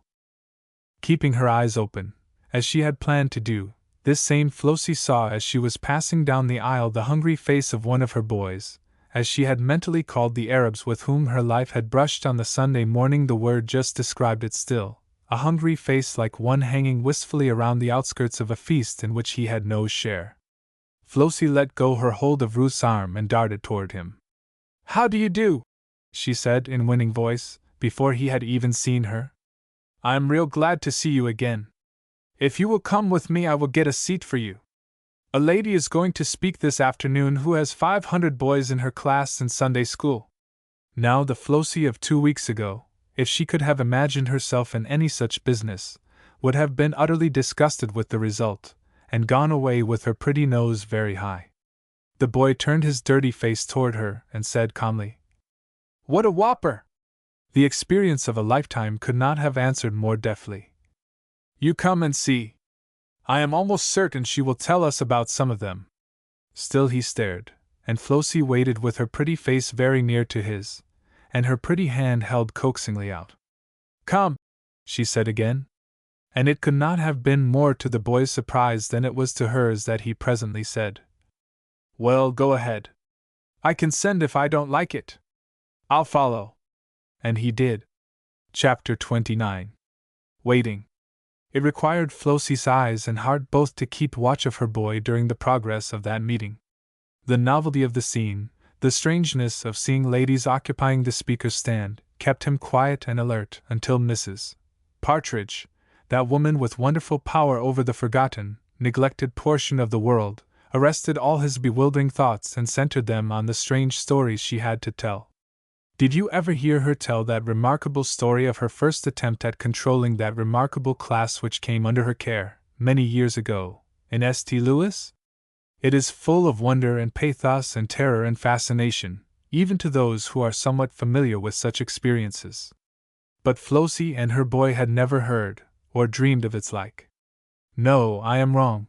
The boy had dreamed of scenes just so wild and daring, but even he had not fancied that such people ever found their way to Sunday schools.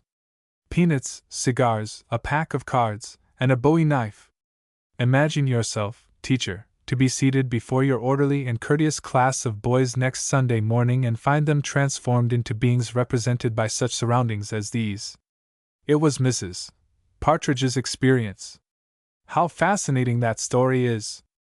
That one incorrigible boy, the one with the bowie knife, the one who would make no answer to her questions, show no interest in her stories, ignore her very presence, and go on with his horrible mischief, until it even came to a stabbing affray right there in the classroom. Imagine her meeting that boy 10 years afterward, when he was not only a man, but a gentleman, not only that, but a Christian, and not only that, but a working Christian, superintending a mission Sunday school, giving his best energies and his best time to work like that.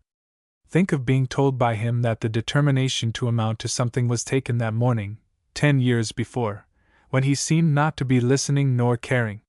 What is 10 years of Christian work when we can hope for such results as that? Flossie had forgotten her charge. Her face was all aglow, so was her heart. She knew more about Christian work than she did an hour before.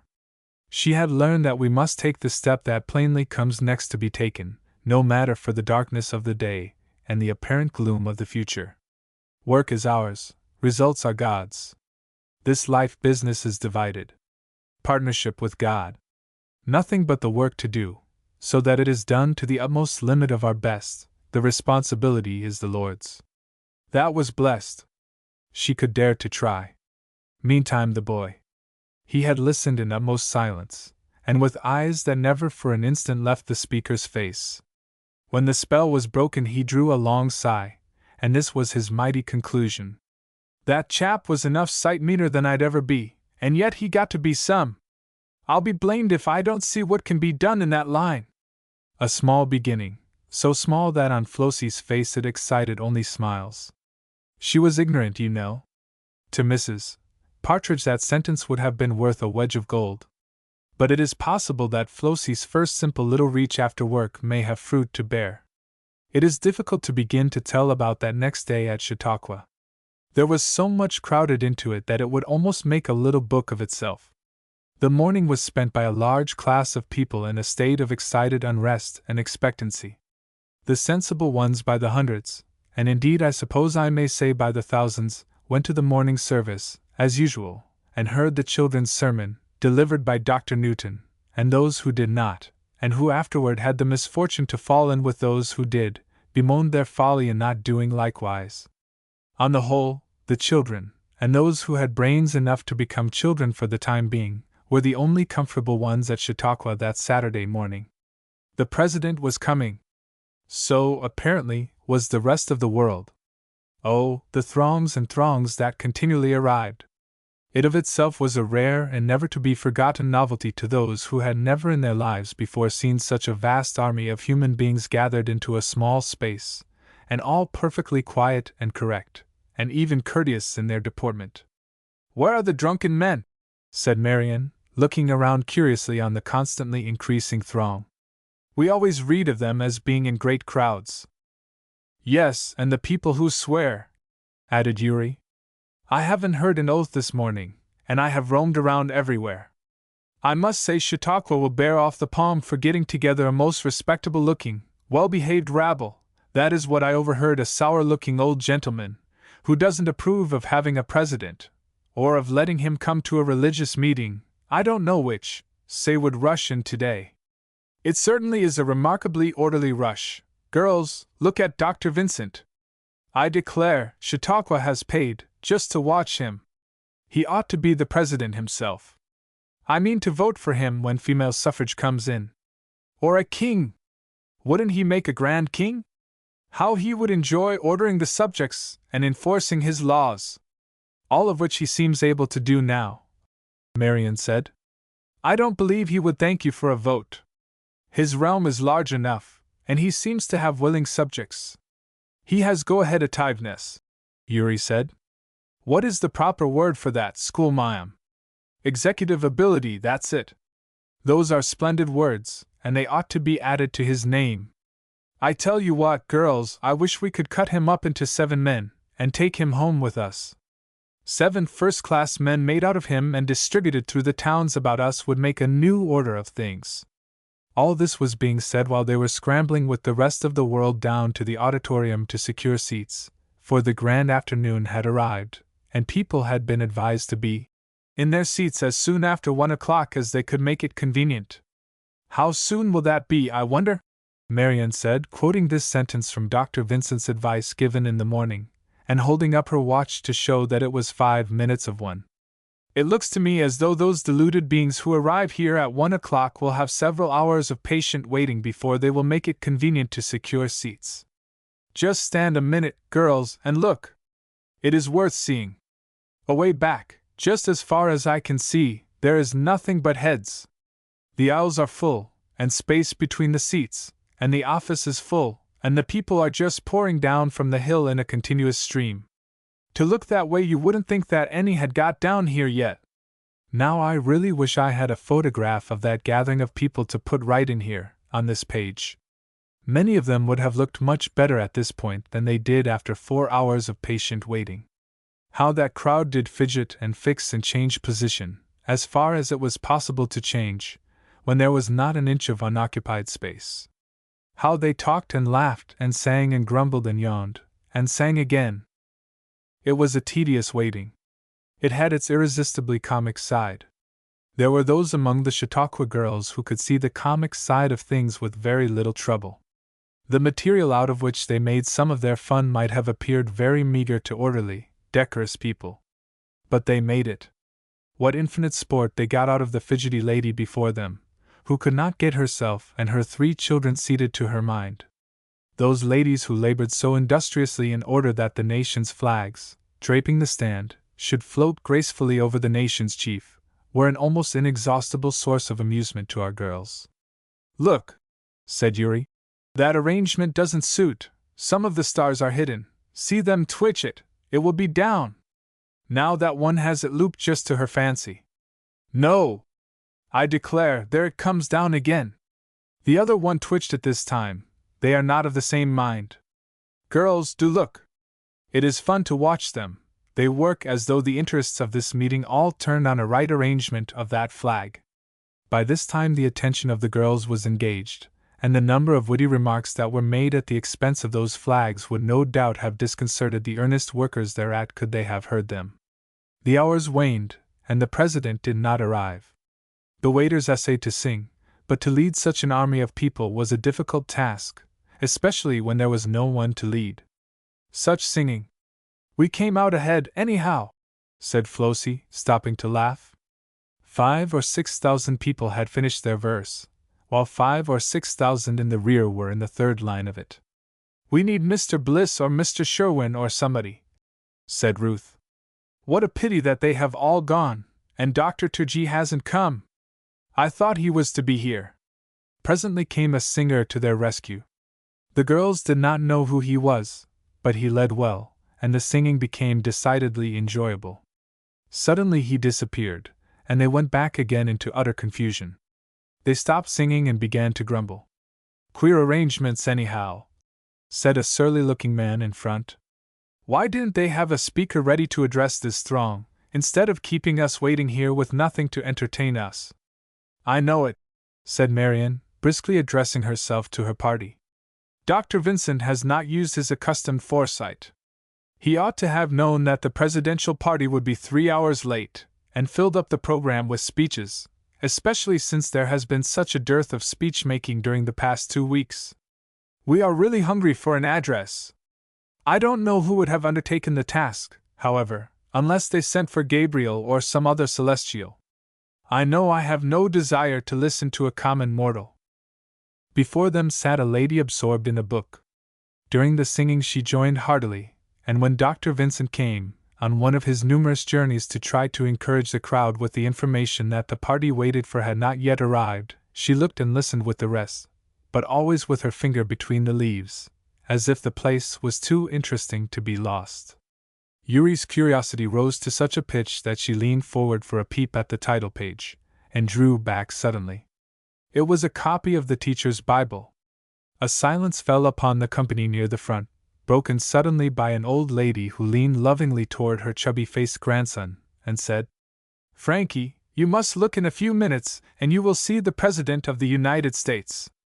"That is good news, anyhow," spoke forth a rough-looking, good-natured man nearby, and the listeners, who were in that excited state of weariness and waiting that they were ready to laugh or cry as the slightest occasion offered, burst forth into roars of laughter, which rang back among the crowds behind and enticed them to join, though I suppose not 20 of the laughers knew what the joke was, if indeed there was one. A sudden rush. Someone occupied the stand a notice. "A telegram," said a ringing voice. "For Mrs. C.G. Hammond. Marked death." A sympathetic murmur ran through the great company, as they moved and wedged and fell back, and did almost impossible things, to make a road out of that dense throng of humanity for the one to whom the President had suddenly become an insignificance. Just then came the Wyoming trio. Blessings on them, whoever they are. Nothing ever could have fitted in more splendidly than they did just there and then. And the singing rested and helped them all. Now a sensation came in the shape of a poem that had been written for the occasion, and was to be learned to sing in greeting to the President. How they rang those jubilant words through those old trees! Tender, touching words, with the Chautauqua keynote quivering all through them. "Greet him! Let the air around him benedictions bear, let the hearts of all the people circle him with prayer." "I wonder if he realizes what a blessed thing it is to be circled with prayer," said she of the teacher's Bible, turning a thoughtful face upon the 4 girls who had attracted her attention. "I wonder who Mary A. Lathbury is," said Yuri, reading from the poem. "She is a poet, whoever she is. There isn't a line in this that is simply rhyme. I doubt if the President ever had such a rhythmical tribute as that. She is the lady with blue eyes and curls who designs the pictures in that charming child's paper which flutters around here. I have forgotten the name of it, but the pictures are little poems themselves." This was Flossie's bit of information. "Which designs them, the blue eyes or the curls?" Marian asked gravely. And then these 4 simpletons burst into a merry laugh. Still the president did not appear. The audience had exhausted their resources and their good humor. Ominous grumblings and cross faces began to predominate. Some darkly hinted that he was not coming at all, and that this was a design to draw the immense crowd together. Nobody believed it, but many were in a mood to pretend that they did. "I never believed in this thing," said a tall, dark-faced, solemn-featured man, speaking in a voice loud enough to interest the crowd in front. "This sensation business I don't believe in. What do we want of the president here? Who cares to see him? I don't like it. I believe it is all wrong, turning a religious meeting upside down for a sensation, and I told them so." Our friend Marion, you will remember, was gifted with a clear voice and a saucy tongue. "If he doesn't like it," she said quickly, "and doesn't want to see the president, why do you suppose he has kept one of the best chairs for 4 mortal hours? Don't you think that is selfish?" Which sentence caused ripples of laughter all about them, and quenched the solemn-visaged man. But it was growing serious, this waiting. It was a great army of people to be kept at rest, and though they had been quiet and decorous enough thus far, it was not to be presumed that they were all people governed by nice shades of propriety. Would the disappointment break forth into any disagreeable demonstrations? Dr. Vincent had done what he could. He had appeared promptly on the arrival of dispatches, and given the latest news that the telegraph and the telescope would send. But what can any mortal man do who has arranged for people to come who do not come, except wait for them with what patience he can command? At this ominous moment he appeared before them again. Not unnoticed this time, something which shone in his eyes and quivered in every vein and rang in his trumpet-like voice. This was what he said. Chapter 30. Settled Questions. Dear friends, I should bear a burden on my conscience if I did not come to you today with the old story. Over the tent which has been prepared for the President of the United States there glows, done in evergreen, this single word, rest. As I pass it, I am reminded of another and a different rest, the rest from every burden, every anxiety, every pain, every sin. Who has rested in those everlasting arms? There is coming a day when all this throng of human life gathered here shall wait for the coming of the King. Yea, even the King of Kings, should that time be today, who is ready?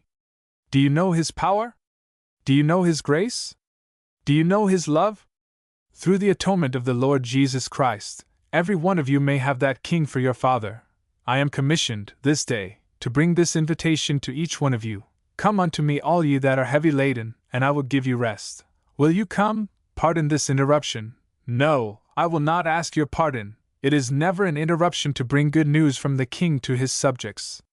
I will not weary you with a long presentation.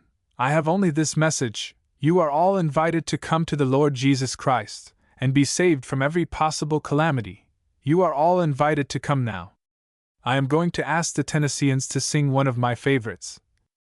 Brother, don't stay away, for my Lord says there's room enough in the heaven for you. Never were tender words more tenderly sung. Never did they steal out upon the hearts of a more hushed and solemn audience. That matchless word of gospel had touched home. There were those in the crowd who had never realized before that the invitation was for them. Following the hymn came another, suggested also by Dr. Vincent. Steal away to Jesus. It is one of the sweetest as well as one of the strangest of African melodies, and as the tender message floated up among the trees, a strange hush settled over the listeners. Many tears were quietly wiped away from eyes and used to weeping. Now sing almost persuaded, said Dr. Vincent, his own voice tremulous with his highly wrought feeling. Many voices took that up. Even the Chautauqua girls sang, all but Yuri. With the sentence, seems now some soul to say, go, spirit, go thy way, some more convenient day on the I'll call. Flossie tamed her anxious, appealing eyes on Yuri, but she was laughing merrily over the attempt of a feeble old man near her to join in the song, and Flossie whispered sadly to Ruth, Yuri has not even as much interest as that. The spell of the message and the music lingered, even after Dr. Vincent had gone again. There was no more grumbling, there was very little laughing, a subdued spirit seemed to brood over the great company. We could almost have a revival, right here, said one thoughtful man, looking with searching eyes up and down the sea of faces. I tell you, no grander opportunity was ever more grandly improved than by those few words of Dr. Vincent's. They touched bottom. He will meet those words again with joy, or I am mistaken. But the waiting was over. Suddenly the Chautauqua bells began to peal, strains of martial music, and the roll of drums, mingled with the booming of cannon, and almost before they were aware, even after all their waiting, 20,000 people stood face to face with their nation's chief.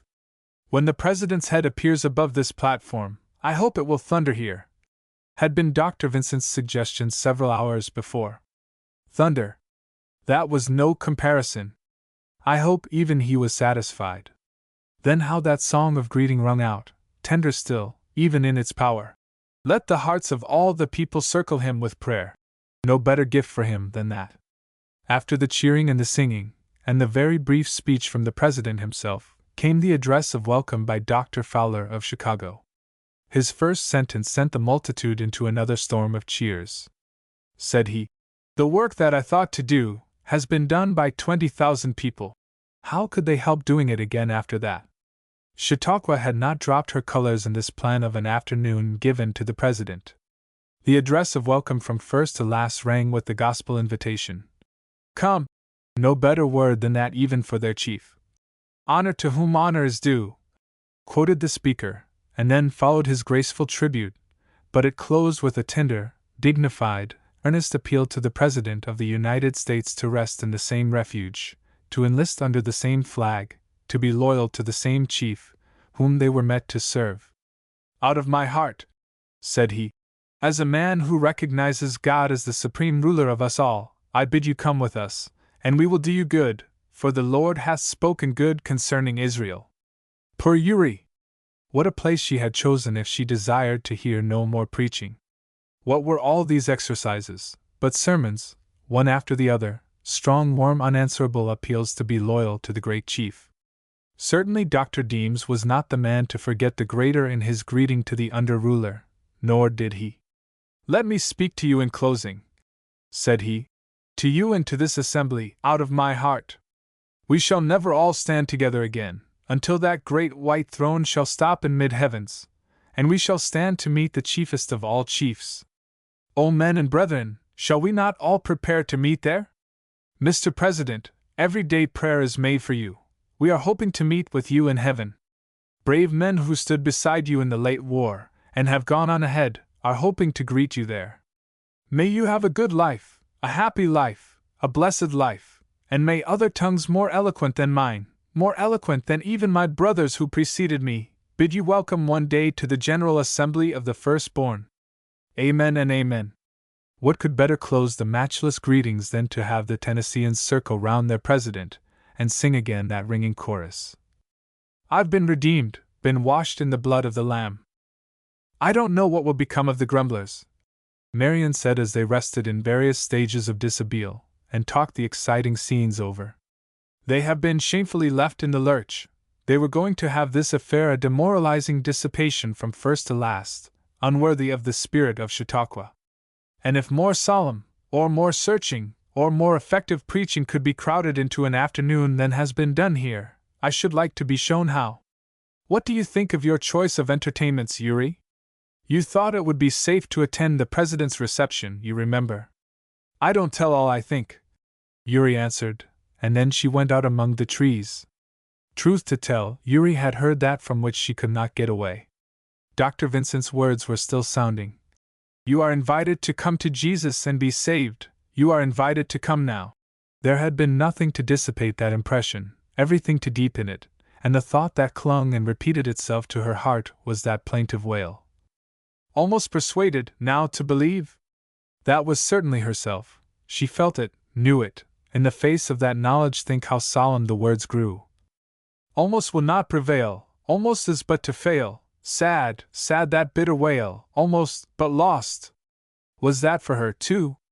In short, Uri out there alone, among the silent trees, felt and admitted this fact, that the time had actually come to her when this question must be decided, either for or against, and decided forever. Sunday morning at Chautauqua. A white day.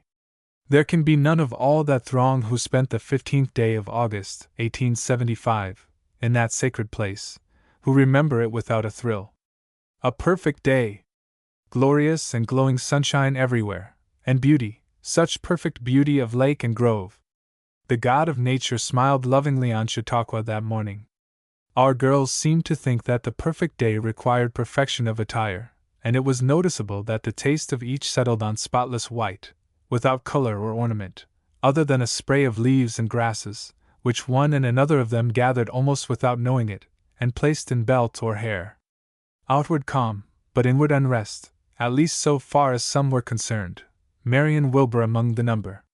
It was a very heavy heart that she carried that day. There was no unbelief. That demon was conquered. Instead, there was an overpowering, terrible certainty. And now came Satan with the whole of her past life, which had turned to sin before her, and hurled it on her poor shrinking shoulders, until she felt almost to faint beneath the load. She lay miserably on her bed, and thought that she would not add to her burden by going to the service, that she knew already too much. But an appeal from Flossie to keep her company, as the others had gone, had the effect of changing her mind. Armed each with a camp chair, they made their way to the stand, after the great congregation were seated. A fortunate thought those camp chairs had been. There was not a vacant seat anywhere. Marion placed her chair out of sight both of stand and speaker, but within hearing, and gave herself up to her own troubled thoughts, until the opening exercises were concluded and the preacher announced his text. The place that is called Calvary. She roused a little and tried to determine whose voice it was. It had a familiar sound, but she could not be sure, and she tried to go back to the useless questionings of her own heart, but she could not. She could never be deaf to eloquence. Whoever the speaker was, there was that in his very opening sentences which roused and held her. Whatever he had to say, whether or not it was anything that had to do with her, she must listen. Still the wonderment existed as to which voice it was. But when he reached the sentences, "Jump the ages! Come down here to Chautauqua Lake today, O Son of God! O Son of Man! O Son of Mary! When the prophet of old said, 'He shall see of the travail of his soul and shall be satisfied,' did he look along the centuries and see the gathered thousands here, who have just sung, 'Tell me the old story'? What story? Why, the story of the place that is called Calvary." Marion leaned forward and addressed the person next to her. "Isn't that Dr. Deems?" she said. "Yes, indeed," was the answer, spoken with enthusiasm. And Marion drew back and listened. That sermon! Marion tried to report it, but it was like trying to report the roll of the waves on the Atlantic. She could only listen with beating heart and flushing cheek. Presently she listened with a new interest, for the divisions of the subject were God's thought of sin and God's thought of mercy. Though the morning was warm, she shivered and drew her wrap closer about her. God's thought of sin! She was in a mood to comprehend in a measure what a fearful thought it might be. "Some men," said the speaker, "make light of sin." Yes, she had done it herself. Where shall we learn what God thinks of it? On Sinai? No, God spoke there in thunder and lightning, till the very hills shook and trembled. And what were they doing down below? Dancing around a golden calf. I tell you, it is only at Calvary that we can learn God's idea of sin. For at Calvary, because of sin, God the Father surrendered his communion with God the Son, and on Calvary God died. Will God ever forgive sin? Many a one has carried that question around in his soul until it burned there. Now you can imagine how Marion tried no more to write, thought no more about eloquence. This question, which had become to her the one terrible question of life, was being looked into. How will we find out? Go by science into nature, and there's no proof of it. God never forgives what seems to be the mistake of even a reptile. I cannot tell you about the rest of that sermon. I took no notes of it. My notes ended abruptly in the middle of a sentence. One cannot write out words that are piercing to their hearts. I doubt if even Marion Wilbur can give you any satisfactory account of the wording of the sentences. And yet Marion Wilbur rose up at its close, with cheeks aglow not only with tears, but smiles, and the question, "Will God ever forgive sin?" she could answer. There was a place where the burden would roll away. At the place called Calvary. She knew it, believed it, felt it, why should she not? She had been there in very deed, that summer morning. He had seen again of the travail of his soul, he was one soul nearer to being satisfied. There were other matters of interest, those 2 Bibles, symbol of the Chautauqua Pulse, that were presented to the nation's highest officer, the address which accompanied them, simple, earnest gospel, the hymn they sang, everything was full of interest. But Marian let it pass by her like the sound of music, and the words in her heart that kept time to it all were the closing words of that sermon. Here I could forever stay, sit and sing my life away. This is more than life to me, lovely, mournful Calvary. It was so all day. She went to the afternoon service. She listened to Dr. Fowler's sermon, not as she had ever listened to one before. The sermon for the first time was for her. When people listen for themselves, there is a difference. She felt fed and strengthened. She joined in the singing as her voice had never joined before. They were singing about her Savior. Then she went back to her tent. I am not going tonight, she said to the girls. I am full, I want nothing more today. Preached out, I declare, said Yuri. Are you going to write out your report for the paper? I wouldn't, Marian. I would go to the meeting. I am going. No, said Marian in answer to the question, and smiling at the thought. How strange it would seem to her to spend this Sabbath evening thus. How many had she so spent? I am glad tomorrow is the last day, she said, sinking into a chair. I want to go home. And Flossie and Ruth looked at each other, and sighed. How well these girls understood one another. Why can't people be frank and speak so that they can be understood? Suppose Marian had said, No, I am not going to write my report, I am going to pray. Suppose she had said, Yes, I want to go home to practice. Chapter 31. The beginning of the end. It is a troublesome fact that, even when people are very much interested, and very eager over important themes, commonplace and comparatively trivial duties will intrude and insist upon being done at that moment. For instance, our girls were obliged to spend the whole of Monday morning in packing their trunks and satchels, returning their furniture, settling for their tents, and the like, in short, breaking up housekeeping and getting ready to go back to the civilized world. Flossie and Ruth dispatched their part at the hotel promptly, and came over to the grounds to help the others. They discussed the meeting while they worked. If we hadn't been idiots, Marian said, we should have attended that normal class and been graduating, this morning, instead of being down here, at work at our trunks and unknown to fame. Well, you wouldn't go, Ruth answered. Don't you know you declared that was too much like work, and you hadn't an idea of learning anything? Oh, yes, said Marian. I remember a great many things I have said that I would quite as soon forget. By dint of eager bustling from one point to another, the work was accomplished by noon, and all the girls were ready for the afternoon service, which all seemed equally eager to attend. When they reached the stand, they looked about them in surprise and dismay. Everybody is gone, said Flossie. Only look! There are ever so many unoccupied seats. Marian laughed. And ever so many that are occupied, she said. My child, you have been so used to counting audiences by the thousands, that 1,600 or 1,700 people look rather commonplace to you. However, there are more than that number here, I think. It soon became a matter of small importance, whether there were few or many, so long as they had the good fortune to be there themselves, and to have the company of Dr. Eben Turgee. Now it so happened that among these 4 girls there were 2 to whom God had given special gifts, though either of them had ever considered that there were such things as gifts from God, which they were bound to use in His service.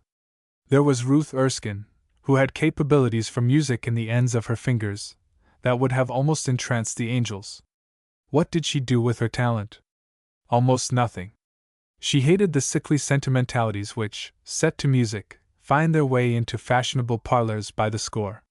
She was not in the society that knew of, or craved, the higher, grander kind of music, and because she did, and did not know it, she simply palled of the kind within her reach and let her gift lie waste. Then there was Marian, whose voice was simply grand, both in power and tone. What had she done with her voice? sung by the hour to the old father whose tender memory lingered with her today, less than nothing with it since. No one knew she could sing. She hated singing in school, she never went anywhere else, so only occasionally could the four walls of her upper back room have testified that there was a talent buried there. Did Dr. Turgey travel from Boston to Chautauqua for the purpose of inspiring and educating these two girls? I don't suppose he knew of their existence, but that makes no difference. They are working out his lecture all the same. In fact, it is nearly a year since these Chautauqua girls came home, and if you have any sort of desire to know what Chautauqua theories develop into, when put to the test, please keep a sharp lookout for the Chautauqua Girls at Home. As the familiar talk on music went on, Ruth, with her eyes aglow, began to plan in her own heart, first what she might do, and presently what she would do. And Marian, at the other end of the seat, went through the same process, either imagining that these same doings would bring them together, and lead to endless other doings. But that is just the way in which life is going on everywhere. Who imagine that what you did yesterday would lead your neighbor to do what he has done today? Luther said, next to theology, I play sacred music. This was the sentence that started a train of thought for Ruth. After that, she listened in order that she might work. Never use an interlude in church. I pray God that I may be forgiven for the fiddle-faddle that I have strummed on organs, in the name of interludes. This delighted Marian. She hated interludes. She hated quartet choirs. She had steadily refused to be beguiled into one by the few who knew that she could sing, so, when Dr. Turgey said, think of the grand old hymn, from all that dwell below the skies, let the Creator's praise arise, being warbled by one voice, a grand chorus of four coming in on the third line. Marian was entirely in sympathy with him, and eager for work in the way in which he pointed out. It was an enjoyable afternoon in every respect.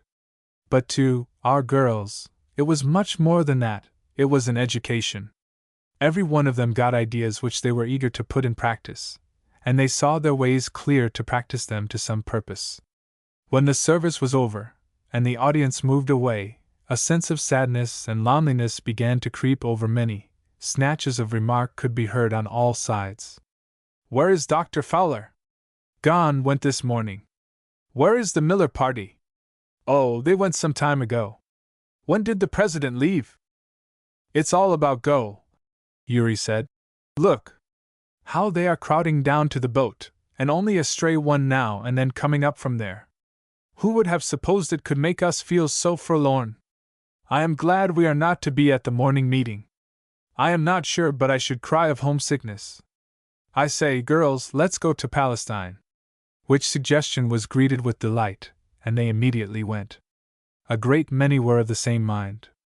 Mr. Van Lennep, in full Turkish dress, was leading the way, and giving his familiar lecture on the, to him, familiar spots. The girls stood near him by the Sea of Galilee, and heard his tender farewell words, and his hope that they would all meet on the other side of Jordan. It was hard to keep back the quiet tears from falling. They climbed Mount Hermon in silence, and looked over at Mount Lebanon. They came back by the way of Caesarea, and turned aside to take a last look at Joppa, down by the sea. In almost total silence this walk back was accomplished. What was the matter with them all? Mr. Roberts had joined them, and he and Flossie walked on ahead. But their voices were subdued and their subject, to judge from their faces, quieting, to say the least. Then they all went to take their last supper at Chautauqua. Not one of them grumbled over anything. Indeed, they all agreed that the board had certainly improved very much during the last few days, and that it was really remarkable that such a throng of people could have been served so promptly and courteously, and on the whole, so well, as had been done there. Still, it was strange to have plenty of elbow room, and to see the waiters moving leisurely up and down the long halls, no one in haste, no one kept waiting. As they rose from table, a gentleman passed through. They had passed each other every day for a week. They had no idea what his name was, and I suppose he knew as little about them. But he paused before them. "Goodbye," he said, and held out his hand. "I hope we shall all meet at the assembly up there." "Goodbye," they answered, and they shook hands. None of them smiled, none of them thought it strange, though they had never been introduced. It was the Chautauqua brotherhood of feeling. But after 2 weeks of experience, and much practice in that line, it was impossible to rid one's self of the feeling that one must hurry down to the stand in order to secure seats. So they hurried, and had a new experience. They were among the first 20 on the ground. "The audience will be utterly lost tonight in this immense array of seats," Flossie said in dismay. "Doesn't it feel forlorn?" But they took their seats, and presently came Miss Ryder and seated herself at the piano in the twilight, and the tunes she played were soft and tender and weird. "Every note says goodbye," said Ruth, and she gave a little sigh. Presently, the calcium lights began to glow, as usual, and meantime, though everybody was supposed to have left, still, the people came from somewhere, and at last, dismayed voices began to say, "Why, did you ever see the like? I thought we should surely get good seats tonight. Where do all the people come from? Look, Marian," said Uri. "What would Dr. Harris think of such a congregation as this? They could not get into our church, could they?" But just then the hymn claimed attention. "My days are gliding swiftly by." How swiftly these days had glided away! How full they had been! During the prayer that followed, all heads bowed, and the silence that fell upon them made it seem that all hearts joined. Dr. Vincent was the first speaker. His manner and voice had changed. Both were subdued. He looked like a man who had been lifted up for a great mental strain, and was gradually letting down again to earth. "We are coming toward the close," he said. "We are more quiet than we have been here before. Familiar faces and forms that have moved in and out among these trees for 2 weeks past have gone. Only a few hours and we are going. Only a few hours and utter silence will fall upon Chautauqua." "Oh dear," murmured Uri. "Why will he be so forlorn? I don't see why I need care so much. Who would have supposed I could?" "Hush," said Marian, and she surreptitiously wiped away a tear. A love feast, Dr. Vincent said they were going to have, for that last evening. It was very much like that. The farewell from Canada came next. The speaker said he had been thought out, meant to have America annexed to Canada.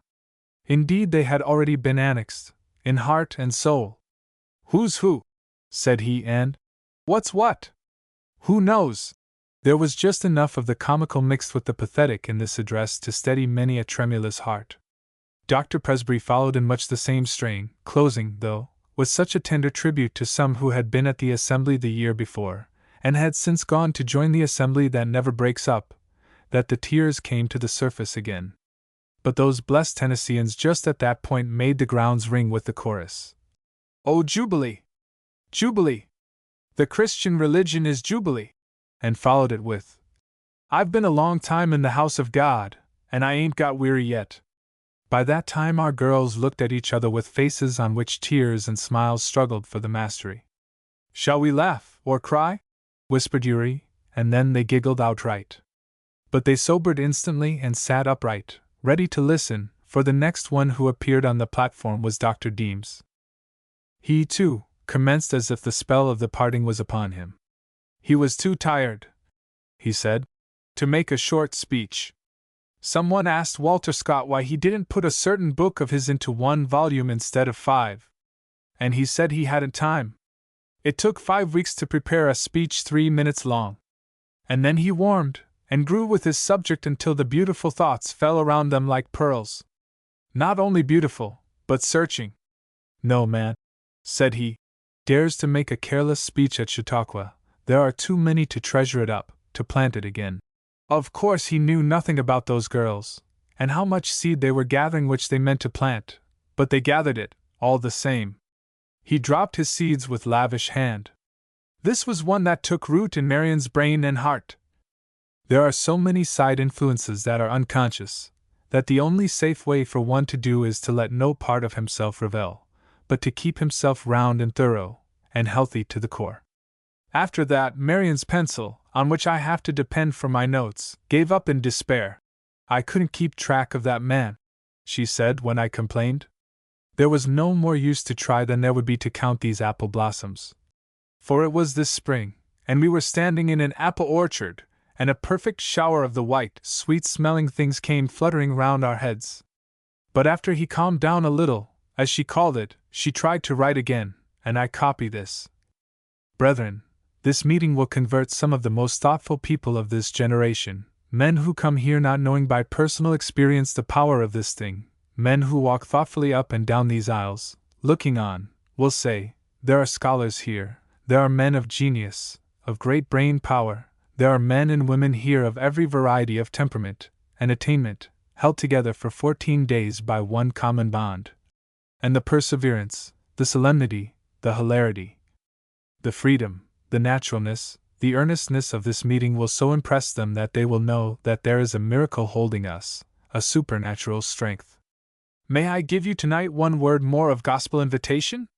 Come, go with us, you who do not understand this matter for yourselves, go with us, and we will do you good. Will you go to your rooms tonight and make the resolve that shall write your names in God's book of life? The recording angel has a trembling hand this minute, waiting for your answer. Weary one, so young and yet so tired, come now. Marian, with cheeks burning, and eyes very bright and earnest, looked around her. Yuri sat next to her. She seemed unmoved. There was no sign of tears to her bright eyes, but she was looking steadily at the speaker. Never mind, Marian said within herself, and there came to her an eager desire to begin her practice, to do something. What if it were utter failure? Would the fault be hers? Following the sudden leading that she had learned no better than to call impulse, she said in a quick low whisper, Yuri, won't you? And she held her breath for the answer, and could distinctly feel the beating of her own heart. Yuri turned great gray astonished eyes on her friend, and said in a firm quiet voice, I have. I settled that matter on Saturday. Have you? And then those two girls, each with the wonderful surprise-ringing music in her heart, were willing to have that meeting over. Chapter 32. The End of the Beginning. It was almost over. Dr. Deems sat down amid the hush of hearts, and all the people seemed to feel that no more words were needed. Yet, the next moment, they greeted Frank Beard with joy, and prepared themselves with great satisfaction to listen to what he had to say. Frank Beard was one of Chautauqua's favorites. People had not the least idea that they could be beguiled into laughter. Hearts were too tender for that. Yet you should have heard the bursts of mirth that rang there for the next 5 minutes. Frank Beard was so quaint, so original, so innocent in his originality, so pure and high-toned, even in his fun, and they liked him so much that every heart there responded to his mirth. The roars of laughter reached as high as the music had done, but a little while before. Yet, when people's hearts are tender and full, it is strange how near laughter is to tears. Just a sentence from the same lips and the hush fell on them again. Frank Beard had brought his heart with him to Chautauqua, and he was evidently leaving some of it there. The touching little story of his dream about his mother brought out a flutter of handkerchiefs, and made tear-stained faces. And when he, simply as a child, tenderly as a large-souled man, trustfully as only a Christian can, said his farewell, and told of his joyful hope of meeting them all in the eternal morning, absolute stillness settled over them.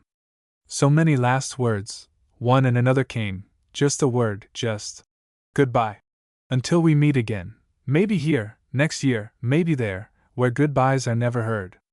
Finally came Dr. Vincent, his strong, decided voice breaking the spell, and helping them to realize that they were men and women with work to do. Now, my friends, he said, we really must go home. It is hard to close. I know that. No one knows it better. We have closed a good many times, and it won't stay closed. The last word has been said over and over again. I said it myself some time ago, and here I am again. We must just stop, never mind the closing. We will ring a hymn, and go away, and next year we will begin right here, where we left it. But he didn't stop, and no one wanted him to. His voice grew tender, and his words were solemn. The last words that he would ever speak to many a soul within sound of his voice. It could not be otherwise. You can imagine better than I could tell you what Dr. Vincent's message would be at such a time as that. Breaking into it, came the shrill sound of the whistle. The Colonel Phillips, the last boat for the night, was giving out its warning. The Chautauqua bells began their parting peal. Not even for his own convenience would that marvel of punctuality have the bells tarry a moment behind the hour appointed. Our girls looked at each other and made signs, and nodded, and began to slip quietly out. They had arranged to spend the night at the Mayville house, and take an early train. Many others were softly and reluctantly moving away.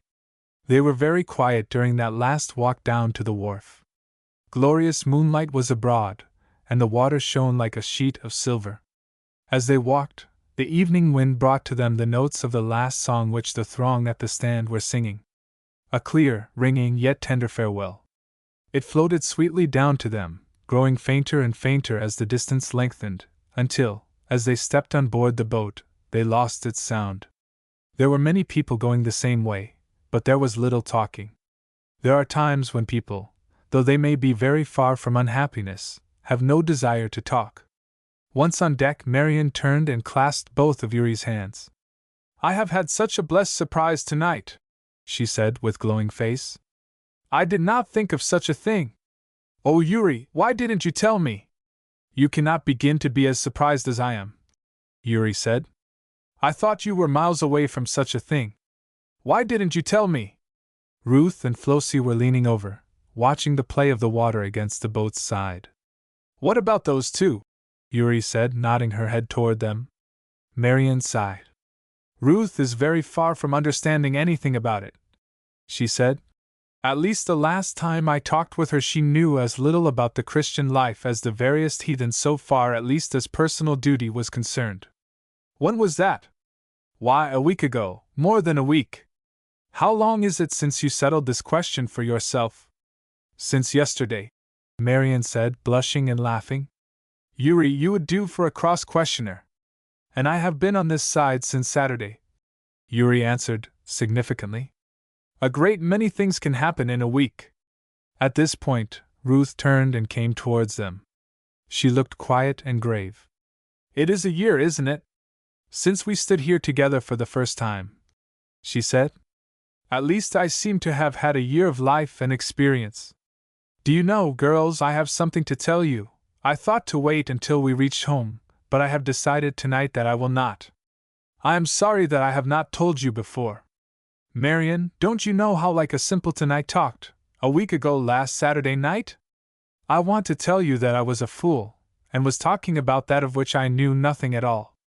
I want to assure you that there is a safe place, that I know it now by actual experience. I have gone to the mountain and it is sure and safe, and oh, girls, I want you both to come so much." "I know the mountain," Marian said, reaching out and clasping Ruth's hand. "The name of it is Calvary. It is safe, and it is sufficient for us all. Ruthie, we three are together in this thing." What those girls said to each other then and there is sacred to them. But if I could, I would tell you something of the joy they felt.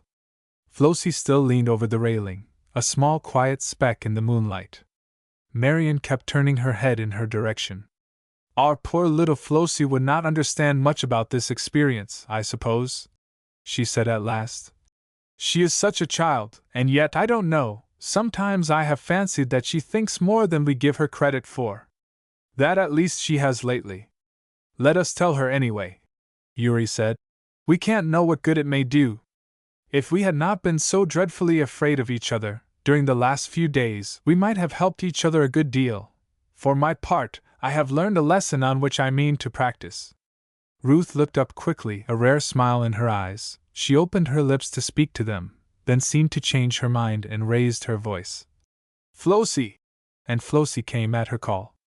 "Come here," Ruth said, withdrawing her hand from Marian's, and winding her arm around the small figure beside her. "Flossie, the girls have had our very experience all by themselves, and they want to know how long it is since you began to think about this matter for yourself." Flossie turned her soft blue eyes on Marian. "The very night we came, Marian, and you made me come to the meeting in the rain, you remember?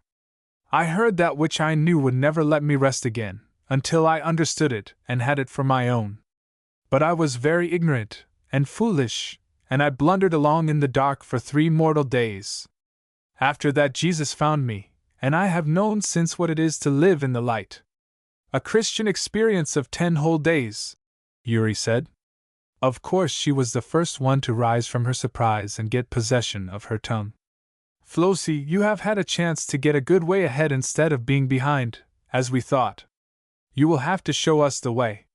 Isn't this just wonderful? Broke forth Marian, suddenly, an overwhelming sense coming over her, of the new relations that they four would henceforth bear to each other. Why, girls, what would they say up there at the stand, if they could know what has come to each of us? I almost feel like going back and telling them all. Just think what a delight it would be to Dr. Vincent, and Dr. Deems, and oh, to all of them. Isn't it queer to think how well we know them all, and they are not aware of our existence? I don't believe people will have to wait to be introduced to each other when they get to heaven, Yuri said. That is one of the first things I am going to do when I get there.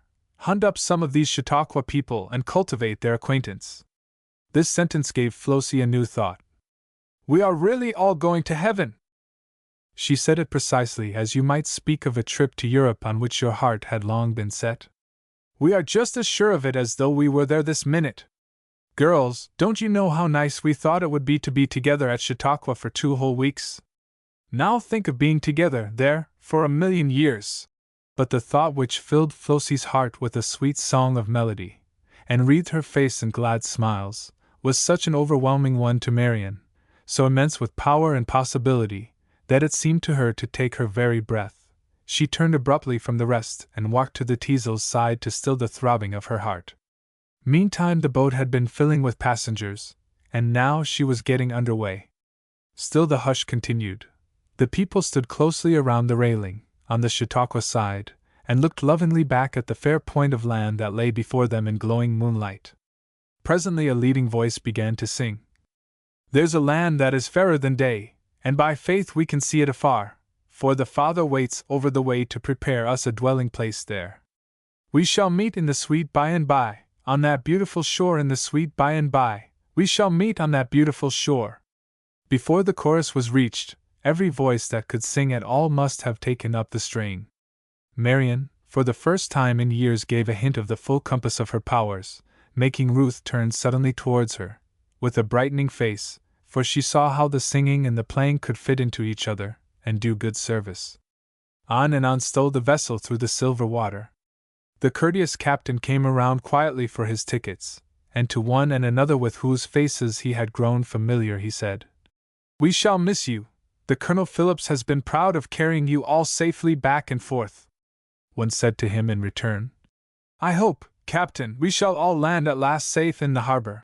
And the captain bowed his answer in silence. It would have been hard to speak words just then. But ever and anon that leading voice took up words of song. Still the song that best seemed to suit all hearts was that tender, by and by. And as the lights along the Chautauqua shore grew dim it rose again in swelling volume. We shall meet, we shall sing, we shall reign, in the land where the saved never die. We shall rest free from sorrow and pain, safe at home in the sweet by and by. Then the refrain, repeated and re-repeated, until, as the last lingering note of it died away, the boat touched at the wharf, and looking back, they saw that the Chautauqua lights were out, and silence and darkness had fair point. Goodbye, Marian said, and she bowed towards the distant shore. She was smiling, but her lips were quivering. We shall meet in the sweet by and by, Flossie quoted, but her voice trembled. There is a chance to do grand work first, that the final meeting may be infinitely larger, because of us. This the leading voice in the singing said, as he held out his hand to say goodbye. And as they took it some of the girls noticed for the first time that it was Mr. Roberts. As for Flossie, she had known it all the time. We are going to try to do some of the work, Mr. Roberts, Yuri said. I have found the road to Bethany since I saw you, the Rio road, and we are going to try and keep it well trodden. He was shaking hands with Flossie, as Yuri spoke, and he still held her hand while he answered. Good news! There is plenty of work to do. It is well that Chautauqua has gathered in new reapers. I am coming to your city next winter. I shall want to help you. Goodbye.